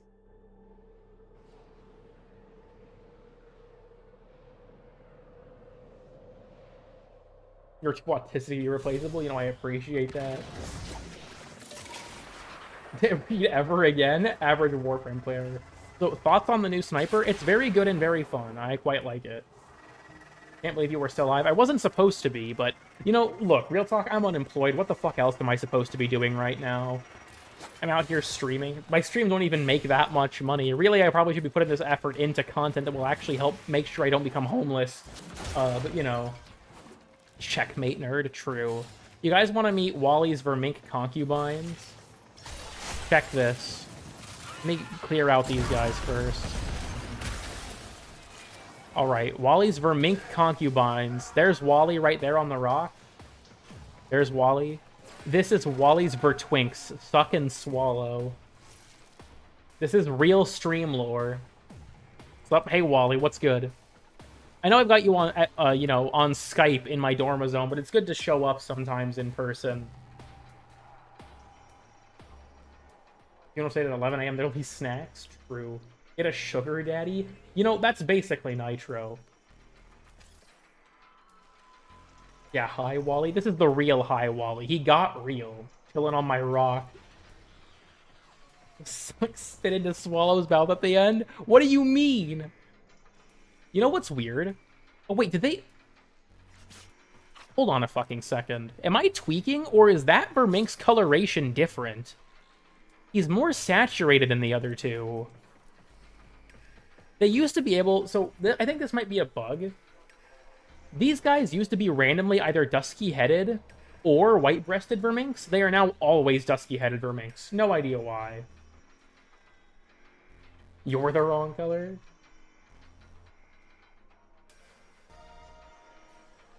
Most exotic concubines. Well, there's not a red-crested in here, because the red-cresteds have, like, the mohawk on the back, and he doesn't have one. He's just, like, a weirdly colored dusky-headed. There's a lot of cool stuff in the enrichment labs. Fish. If you want to see me, like, go through it in detail, it's in the Astronomy of Warframe video. Why is his tail red? I don't know. Because the red-crested ones have the mohawk, and he doesn't. So, he must not be a red-crested, but... He's, like, weirdly saturated. Is it the lighting, maybe? I don't know. Free my sibling? I can try. Twin. I should pull up as Caliban, like, Twin. I'm gonna save you, Twin. I'm gonna free you, Twin. He's in there. I'm gonna free you, Twin. I have never gotten him to get out of the glass more than one time. It happened to me once. I didn't record it because I wasn't a YouTuber at the time, and it never happened again. Come on, wake up, Twin. Wake up, Twin. Wake up, Twin. Wake up, Twin. Please. Please, Twin. What the fuck off, maybe? Unfortunately, I don't think he's coming out. I don't think he's getting freed. Also, real talk, what are these things? I noticed these when I was filming for the Astronomy of Warframe. What the fuck is this? Can I help you? Anyways. We got an old to piece. We also got the Kreska, some cans of Fanta, I think. Have you guys seen the Freddy Faz Fanta? My brother sent me a picture of it from the grocery store. They got Freddy Faz Fanta. OcuCore hologram. And then obviously in here, I believe, is the, the Batacore testing site. They're Synovia? Huh, maybe. That's actually a fair point. They do kind of look like Synovia. They're harvesting sentient penises? True. Well, yeah, that was Wally. Look at my local Walmart. The Kiata Core? Oh, hell no. I said I was going to end this stream 2.5 fucking hours ago. I'm such a failure of a streamer, dog.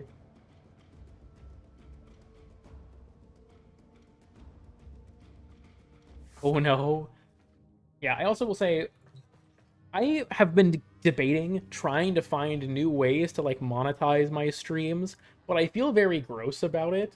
Because, like, I've always had my streams not monetized, and I think that ads are very disruptive to the streaming experience. So if I enabled monetization on YouTube, I feel like it'd just be kind of shit to watch. And I'd be like, maybe I could do, like, TTS through, like, Streamlabs or something. But I don't know. I feel like monetizing my content more than just, like, the sort of baseline amount, I don't know. It just feels right. I feel like that's the struggle. Like, same with me not taking sponsorships. Like, if I took sponsorships, this might be able to be my full-time job. But I feel gross about taking sponsorships, dude. Because it's like, I don't want something I made, because I'm passionate about this game, to be tainted by a product placement for a thing I don't fucking care about. I saw we have another... We have one more. Caliban Prime, or Caliban got them dogs. He really does.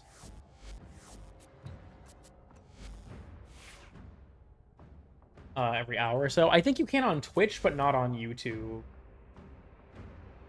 Begin with, yeah. That's the struggle for me, is I make these things, like, I feel like no matter what, the monetization of the things I make will hurt the quality of the content, just inevitably.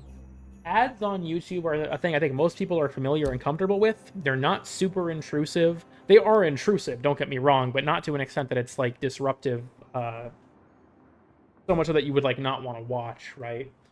But streaming is different. Aside from donations, these don't make money, and that's deliberate. I think that ads on stream suck.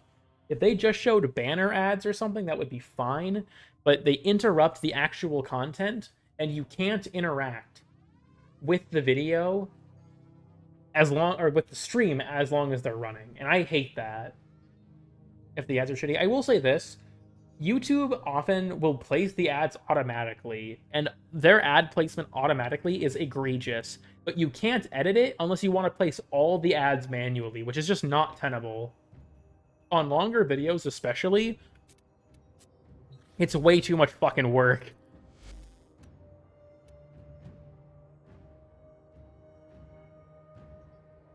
Or a scam, and that's fair. I don't know. For me, it's like, Atlas can box the corpus, but can't box his inner demons. True. there's something that just, to me, feels morally wrong about it. Oh, no, and it kind of just told me I started to make videos completely. Okay, so when you say creepy comment, I guess, could you clarify a bit as to what you mean? Because it's like... creepy comment in terms of, like, someone being, like, perverse? No, that has not happened. Creepy in terms of just being, like, generally weird or, like, rude? Yes, fairly frequently, actually. It sucks ass? Yeah, you know, that's fair. Fairly relevant they are? Yeah, I agree.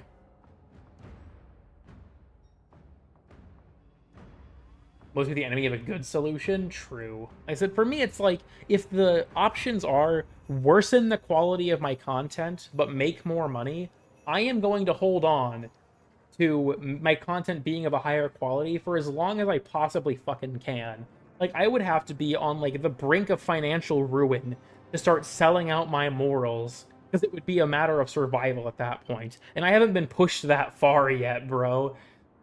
Thank you for the 49 crowns, LU. Good morning to you as well. I'd say the stream's gonna end soon, but fucking we've just been going. We've just been yapping. So if Euro just keeps sending me slurs, specifically the the one that she can say.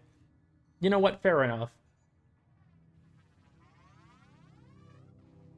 From products you like? No. I haven't even gotten that many. I've gotten like 3, I think. Valuing his morals.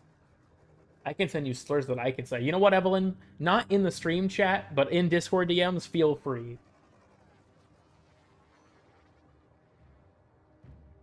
On death sort of start saving yourself? I don't know. For me, like, here's my thought process, and maybe this is self-destructive, but I don't want a transient condition to have a permanent mark on what I've made, right?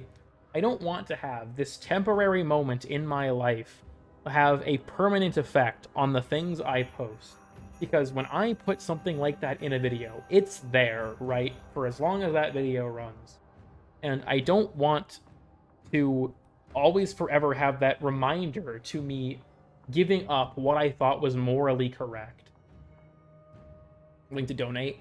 That's true. I will say, though, I fucking hate the concept of e-begging like that. If I was, like, in a car accident or something, then I would probably do it. But if I'm out here like, yeah, I'm about to be homeless, please send me money, something about that just feels gross. That's another thing where I feel like like with the new PC fund I had to do a few years back, my laptop was dying. I couldn't make videos anymore.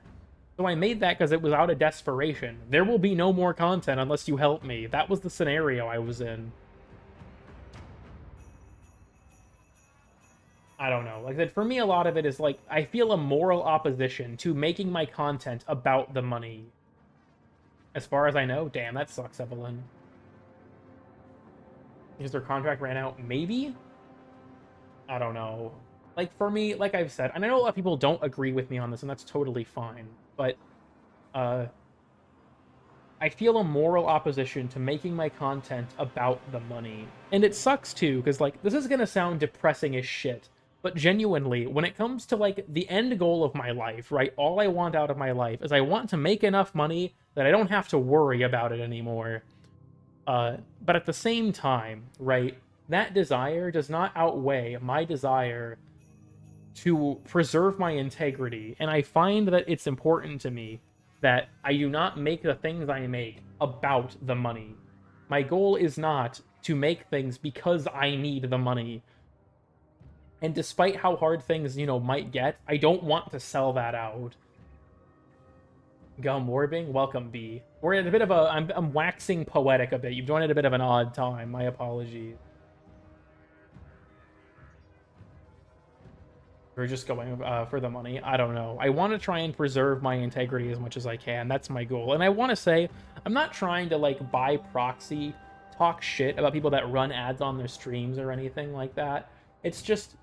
for me, it feels wrong because I make things, because I enjoy the game, because I'm passionate about it, and because I want to share my passion for the game with other people. I've been playing this game for almost 10 years. Or over 10 years now. I've been playing it since I was a kid. I picked up this game in fucking 7th grade. And like, depressingly, I think I know more about the one topic of Warframe than literally any other individual topic. Like, sure, I'm an astronomy nerd. I think networking is interesting. I like cybersecurity, all that shit. But when it comes to, like, my knowledge base, Warframe is a huge part of my life. And my goal when it comes to making things is to share that passion with other people. And I've always seen, like, when I first got the opportunity to be monetized, I debated not even doing it. Because I didn't want to add that sort of perverse incentive. I think it was a good thing that I did do it, but I'm sort of in the position now of just feeling like how do I put this? If I give myself an inch, will I take a mile type of thing, right? Like, how far can I go before it feels too wrong?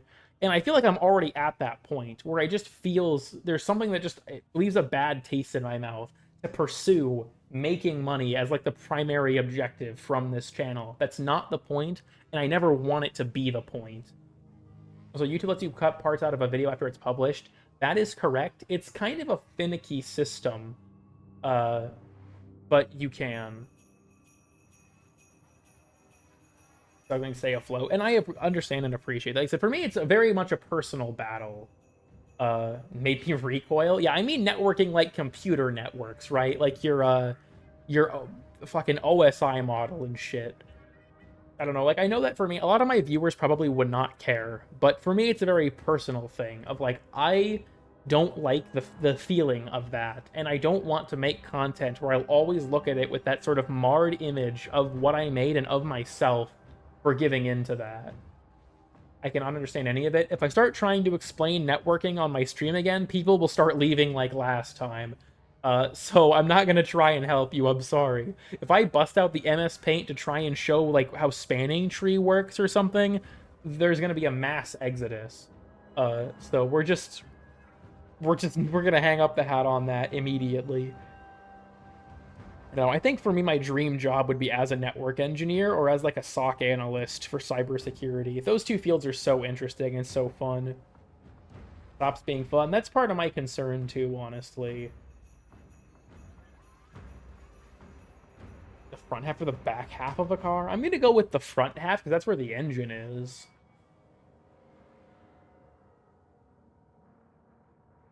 Everything, but it's evil. You know, that's fair. I've wanted to do a home network, but the problem is, like, what the fuck would I use it for? I don't know what I'd use it for. Mutual supporting one another? That's fair. Also, SOC analyst, SOC is SOC. It stands for Security Operations Center. There's also NOC, Network Operations Center, for network engineers.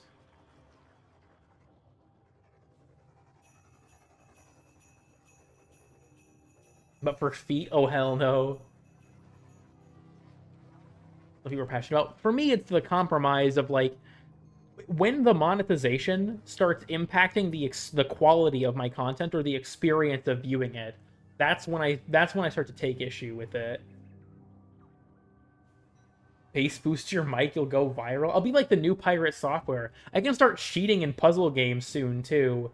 You know what? Hold on. I can grab MS Paint. I'll start cheating in puzzle games. I'll get a massive ego. Don't worry. I can be the new pirate software. Guys, I'm going to start claiming I've been in the games industry for 20 years, and I'm definitely a real hacker. Trust.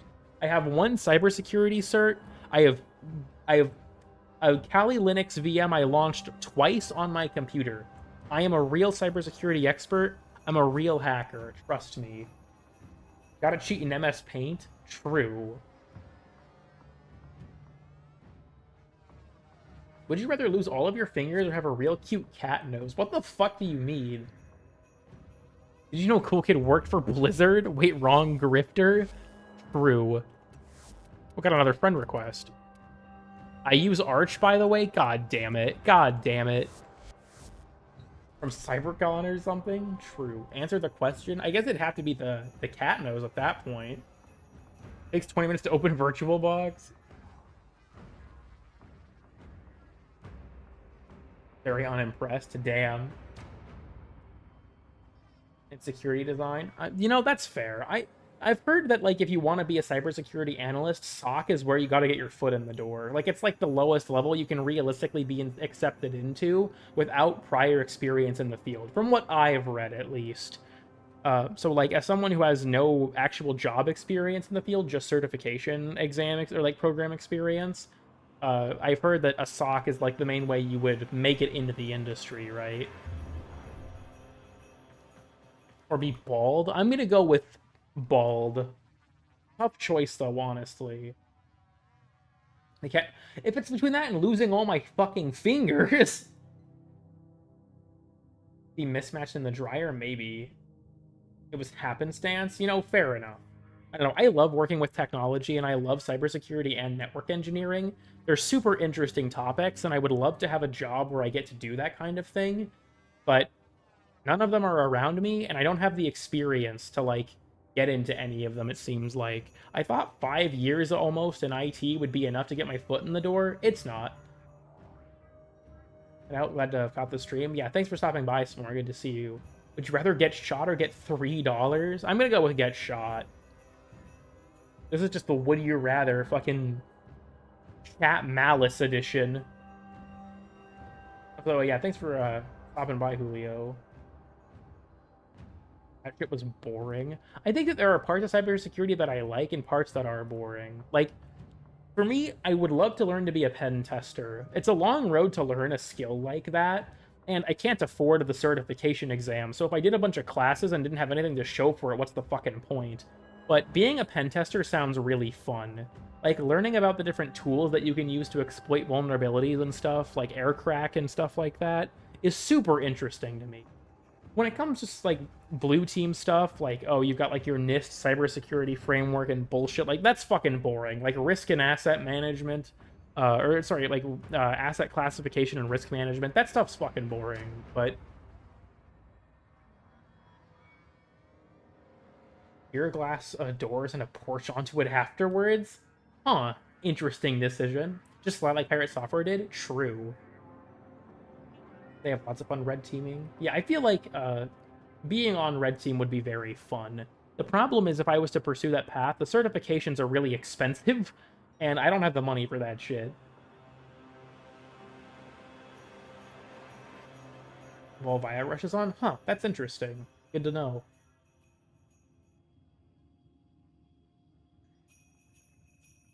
Do a penis tester instead? Real.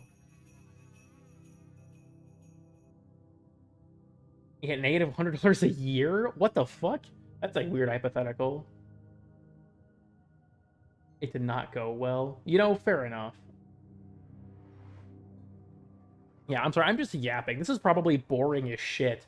I've just been standing here in my orbiter talking about fucking nothing for like the last hour. Why do you people watch this shit? Can you explain soul punch stacking? I don't even know what you're referring to. Is a death sentence? Probably. I'm gonna go with combust, Bayrot. I have nothing better to do. Fair enough. I mean, Wally, you don't need the employment considering that you're chilling in the corpus paid housing. I'm at gunpoint. Damn. Stock analyst. Screw. I don't know. Like, technology used to be such a lucrative field, but now you just can't get into it, man. AI fucking destroyed the tech industry. Before bed yapper video, you know, fair enough. Then the Kuva one? Damn. Multiple shadows of one enemy? Huh, interesting. I actually haven't heard of that. Slowly rotting away. Yes, but that doesn't solve the current plight, right? Like, even if AI is on a downturn, people are still getting laid off to be replaced by it and a bunch of stuff like that. So, like, it's hard for me to find a job right now because the fucking AI is destroying the industry I like working, or, like, that I want to work in. I'll see what the problem is. True. Never forget the Kuba jockey. Fucking, dude, Kuba jockey haunts me. The fucking, Kuba Guardians with the fucking, jesters on their shoulder. Fucking Kuba jockey. Dude, hell no. And I find that really funny Grok is actually just becoming fucking Mecha Hitler, dude. He's going insane. That's some crazy shit. Elon Musk ruining Grok because he wants it to spread misinformation and conspiracy theories. Crazy shit, dude. Crazy shit. Bullshit AI, you know, perhaps. If we keep building the Torment Nexus, it will fix everything it broke. True. You know what's funny? I saw job offers for people who are software engineers where they get paid $40 an hour to train an AI to code. That's such fucking depressing shit, dude. Training your own replacement like that? I don't know how you would even, like, accept that kind of job. Because you're training the thing that's getting rid of your industry. Software engineers have been hit insanely hard by AI. Like, training an AI to code is literally digging your grave. 40 an hour? Yeah, for like a few months. And then when it takes your job, you make nothing an hour. Just train it badly? I think you'd get fired.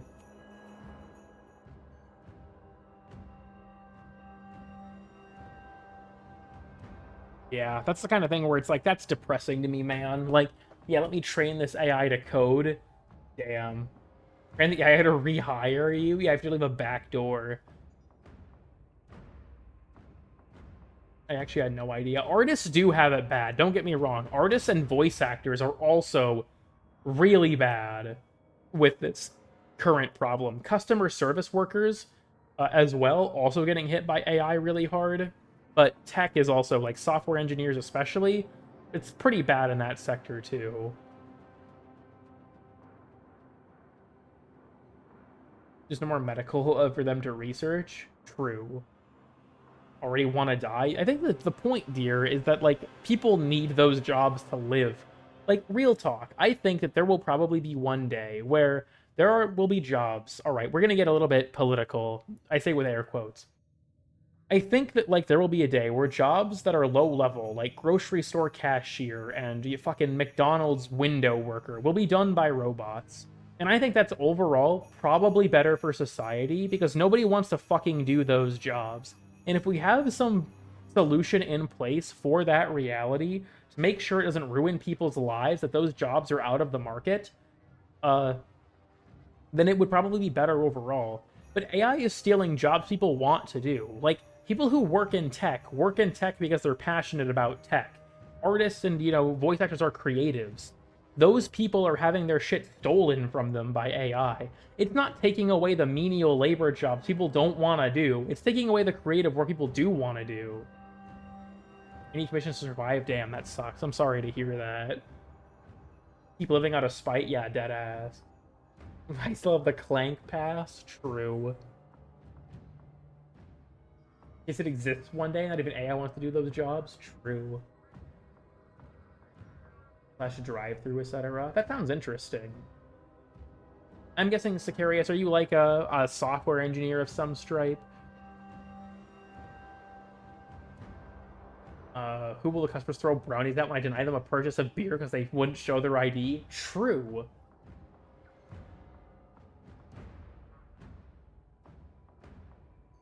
Going to bed, good night, chat? Yeah, fair enough. Good night. Thanks for stopping by. Is the opposite of a utopia. We're living in the worst timeline where the AI is doing the creative work and the humans are doing the menial fucking labor. It's fucking bullshit. My mom told me about this. So, my mom, for a very small amount of time, confronted me with reality. I'm sorry, bro. I'm sorry. But my mom worked in a factory briefly. This factory made components for missiles. It was the only job she could get at the time, so it was some pretty rough shit. But my mom told me about how one of the jobs that she was told about in this factory wasn't what she did, but there is a guy. Here's their job. Not Raytheon, no. Their job is they will stand with their face over a pool of molten magnesium, and if any moisture hits the magnesium, it will explode. And their job, I shit you not, is to watch it, and if they see any bubbles or disturbance, they have to tell everyone to get clear before it blows up. You have 7 seconds from the moment that moisture touches that magnesium before you die. That is your job. That is fucking crazy to me. What if they sweat? Well, they're in protective equipment.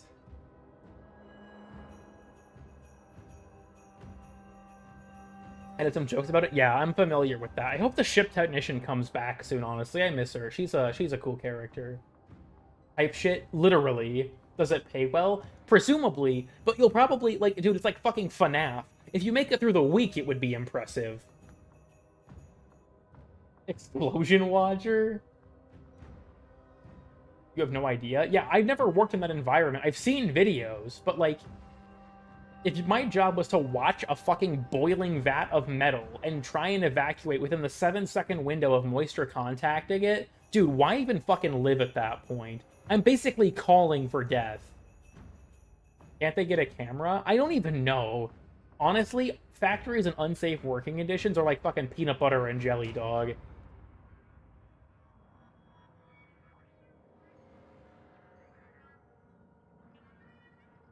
Unless you paid thousands for that? I have no clue. It's a small town in Iowa. They probably just get paid like 13 bucks an hour.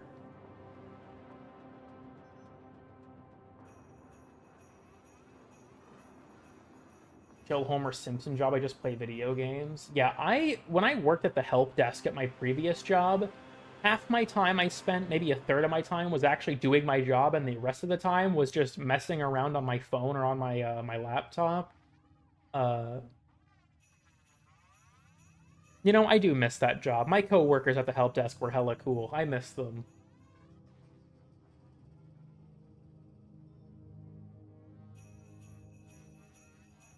Have half the factory employees in under a few minutes? Jesus. Warframe at work stream? Ah, hell no. Well, now, you know, this basically is the closest thing I have to a job, so... Death Puddle? Maybe that's the protocol now. My mom worked at the factory several years ago, and not for very long. She worked there for like a month. A good pay? Yeah, true. I don't know. I feel like I couldn't do a job like deep sea diver or something like that. I'd fumble, dude. I'd fumble and I get myself killed. An effort to fix. Yeah, like OpenAI is not profitable. Just playing Uma Musume? Fair enough. Dude, okay, real talk. This is gonna sound fucking crazy, but I genuinely think my ideal job is to be a forest fire watchtower, like, operator. Those people just chill in the watchtower, radio in from time to time to confirm that they're still alive, and watch for forest fires. Would it be scary as fuck? Yeah, realistically. But it'd also be pretty chill. Could be interesting. I will say that, like, I think that I only have the platform I do because of luck, because the iceberg video popped off, right place, right time. I would encourage you to create if you want to. It's fun, and I would say that, like, for me, you have to do it because you want to do it more than because you want to see it as an avenue to make money, I guess. Because whether or not you get to that point is honestly just fucking luck on some level. For a Firewatch position, I mean, that's fair. My ears are warm? Whatever you say, Glitch. A call of isolation in nature. There's no signal in the tower. Nightmare. Yeah, I think the iceberg and weird and obscure stuff are the two things that put me on the map, really, were those two things. In the woods? You know, that's fair, Cool Hunhow. That's fair. Reasonable crash out, as the kids say. I gotta cut this stream at the 5-hour mark, like, for real. This has been going on for way too fucking long. I was gonna quit at the 2-hour mark. You notice that my stream hasn't been buffering this whole time, by the way? It just decided it was gonna knock it off. It's an AO3 fanfic. Not for me. So when I was a kid, I wanted to write, like, comic books. I'm a terrible artist, so that never really came to manifest. But when I was quite young, like less than 10, I would, like, draw, like, comic books of, like, Star Wars and stuff like that. I think I've always kind of had the compulsion to, like, I've always enjoyed writing. I remember my sophomore year of high school, my English teacher pulled me aside and said, like, Hayden, I genuinely think you could be an author if you really wanted to. And I liked my 10th grade English teacher, but I'm gonna be honest, she was kind of a hard ass. Like, she would not, like, that compliment was something you had to fucking earn, you know what I mean? And being told that before I left her class was really impactful for me. I've always enjoyed writing stuff, and I think that, like, that's a big part of what my YouTube career is, right? Is that I write things for my videos, but I don't know if I could ever professionally write, and honestly, AI is fucking murdering those people too. But I've always, like, throughout my entire life, enjoyed that kind of stuff, and I don't know, it's something I think I'm sort of naturally good at. I'm not that good at it, but it's one of the things I'm naturally good at, I feel like. Or surprisingly hard to impress. You know, that's fair. I started to charge my classmates to make some poems for their girlfriends they could use, and that should make me bank in middle school. You know, you gotta get your money up, Bayrot. I respect that. You gotta get your money up. Anything to buy more of that Turkish ice cream. Or the chocolate box that my brother Hunter got that we split with the different Turkish chocolates. That shit went hard as hell, by the way. I wish pistachio chocolate was a thing in the United States. Read their shit. The thing is, like, writers are... I think here's the shitty reality of it. Is AI bad at writing? Yes, it is. But it's still replacing people. I think that the unfortunate reality... Same with, like, programming, right? AI is also not that good at coding. It works in a pinch, but it will leave long-term problems if you use AI to code stuff. But people are still getting laid off in droves. Like, even if the industry is, like, even if an AI is bad at a lot of things, industries are still laying people off with the hope that it will be good at their jobs.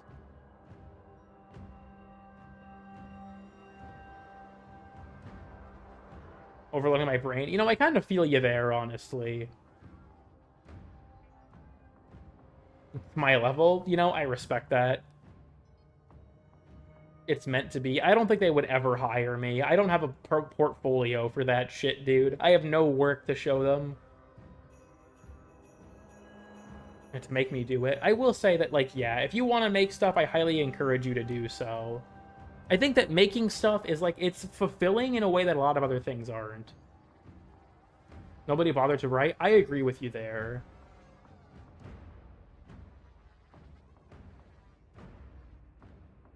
As a literal robot? Cool Necron. I didn't even realize. Damn. Pattern recognition software? Pretty much, yes. It's kind of hard to explain, but I think a lot of people conflate... People act like AI can reason, right? That it's intelligent, the I in AI. But the truth is, it's not. It's basically like a big... It's kind of procedural, I guess. Like, it can't really reason, but people act like it can. And yeah, I think that's a good way to put it. People anthropomorphizing it is, I think, a big part of why the AI bubble even exists. Never get rid of that. I mean, that's fair. It's like the infamous how many R's are there in strawberry question. Do you guys remember that? When people would ask AI how many R's are there in strawberry, and it was adamant there were 2 R's in the word strawberry when there are 3?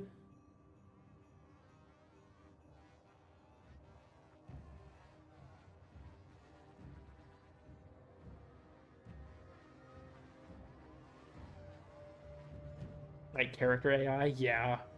I don't... It's kind of like a high-level illusion. It's kind of a high-level illusion. You know, I don't know a ton about AI. I'm not a professional in that field. I understand, like, how machine learning works, and, like, that there are token systems for it and stuff like that, for how they determine information, but I'm no expert by any means.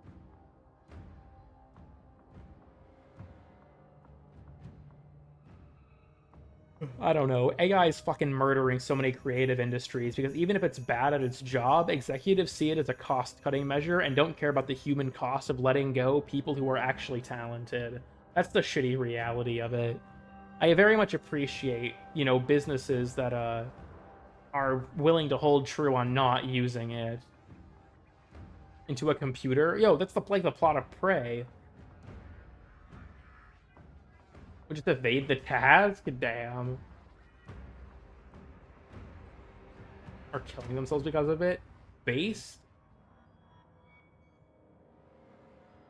Have filled in the gaps with your data? You know, fair enough, Rosie. I respect that. High-level illusion. I mean, yeah, but not like AI is. Tapping out now. You know, fair enough. Sorry, this is like the cool family lore stream all over again. I'm making people depressed talking about the state of how AI is ruining the creative world. And I will say, yeah, there are some uses for AI, but I think that the overwhelmingly, like, the most topical ones, like generative AI, right? Large language models, image generators, bullshit like that is what people are banking on these days. Like, there's use for, like, predictive AI and stuff like that. In, like, the medical field especially. I read an interesting article about them training a predictive AI on pictures of skeletons, and it learned how to detect certain, like, bone diseases before doctors were able to know. But that's not, you know, that's not Chat GPT, right?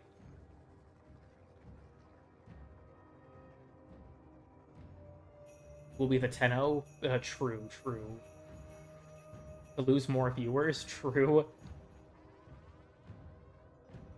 It's pretty funny. That would go kind of hard. Favorite relic?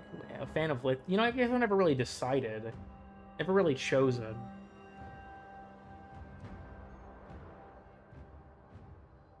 Kill someone if their faces aren't in the data bank? Yo, it's like Five Nights at Freddy's 2. That would go hard. Lith X1? About you making me depressed or something? True. Say that I traumatized you. That's what you gotta do. Say that I traumatized you. God, I'm still so annoyed that that guy, or I don't know their gender, I guess. That individual did that shit.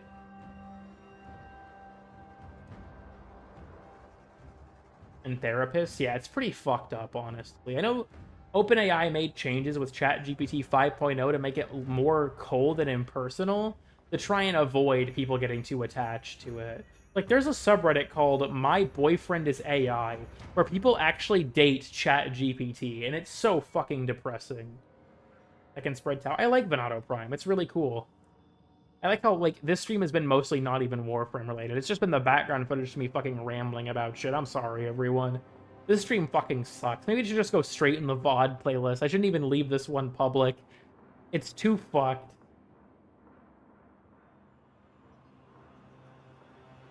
The Venato Prime does.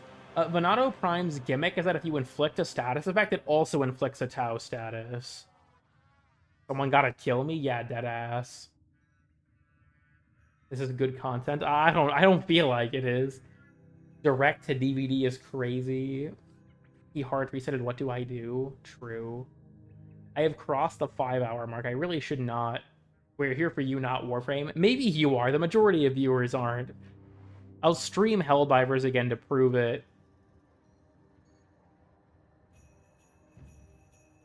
The coming apocalypse? Yeah, dude, fucking deadass. Instead with me. I mean, I could play For Honor, but then I'm just going to consider suicide. Well, this has been me waxing poetic and talking about shit nobody cares about for 2 or 3 hours. But I think I've got to pull the plug here. My throat's getting pretty dry. Have a good one. Yeah, see you, Rose. Thanks for stopping by. But have you played the First Ascendant? No, and I probably won't. I just don't feel like I have the desire to invest myself into another game like that. But I think tomorrow might be the day that I record the Nightmare Frame reaction thing, because it seems like it was actually a pretty popular idea, surprisingly enough. So I think I'm gonna go ahead. I might do that just for the fun of it, right? But thank you all for watching. This honestly only had a little bit to actually do with Caliban Prime Access, but it's whatever. It's what to expect with these streams. But yeah, thank you all for coming. The VOD playlist is in the description. The Discord's in the description if you want to do any of that stuff. But yeah, I appreciate you all watching. Make sure to, brush your teeth before you go to bed and when you wake up. And yeah,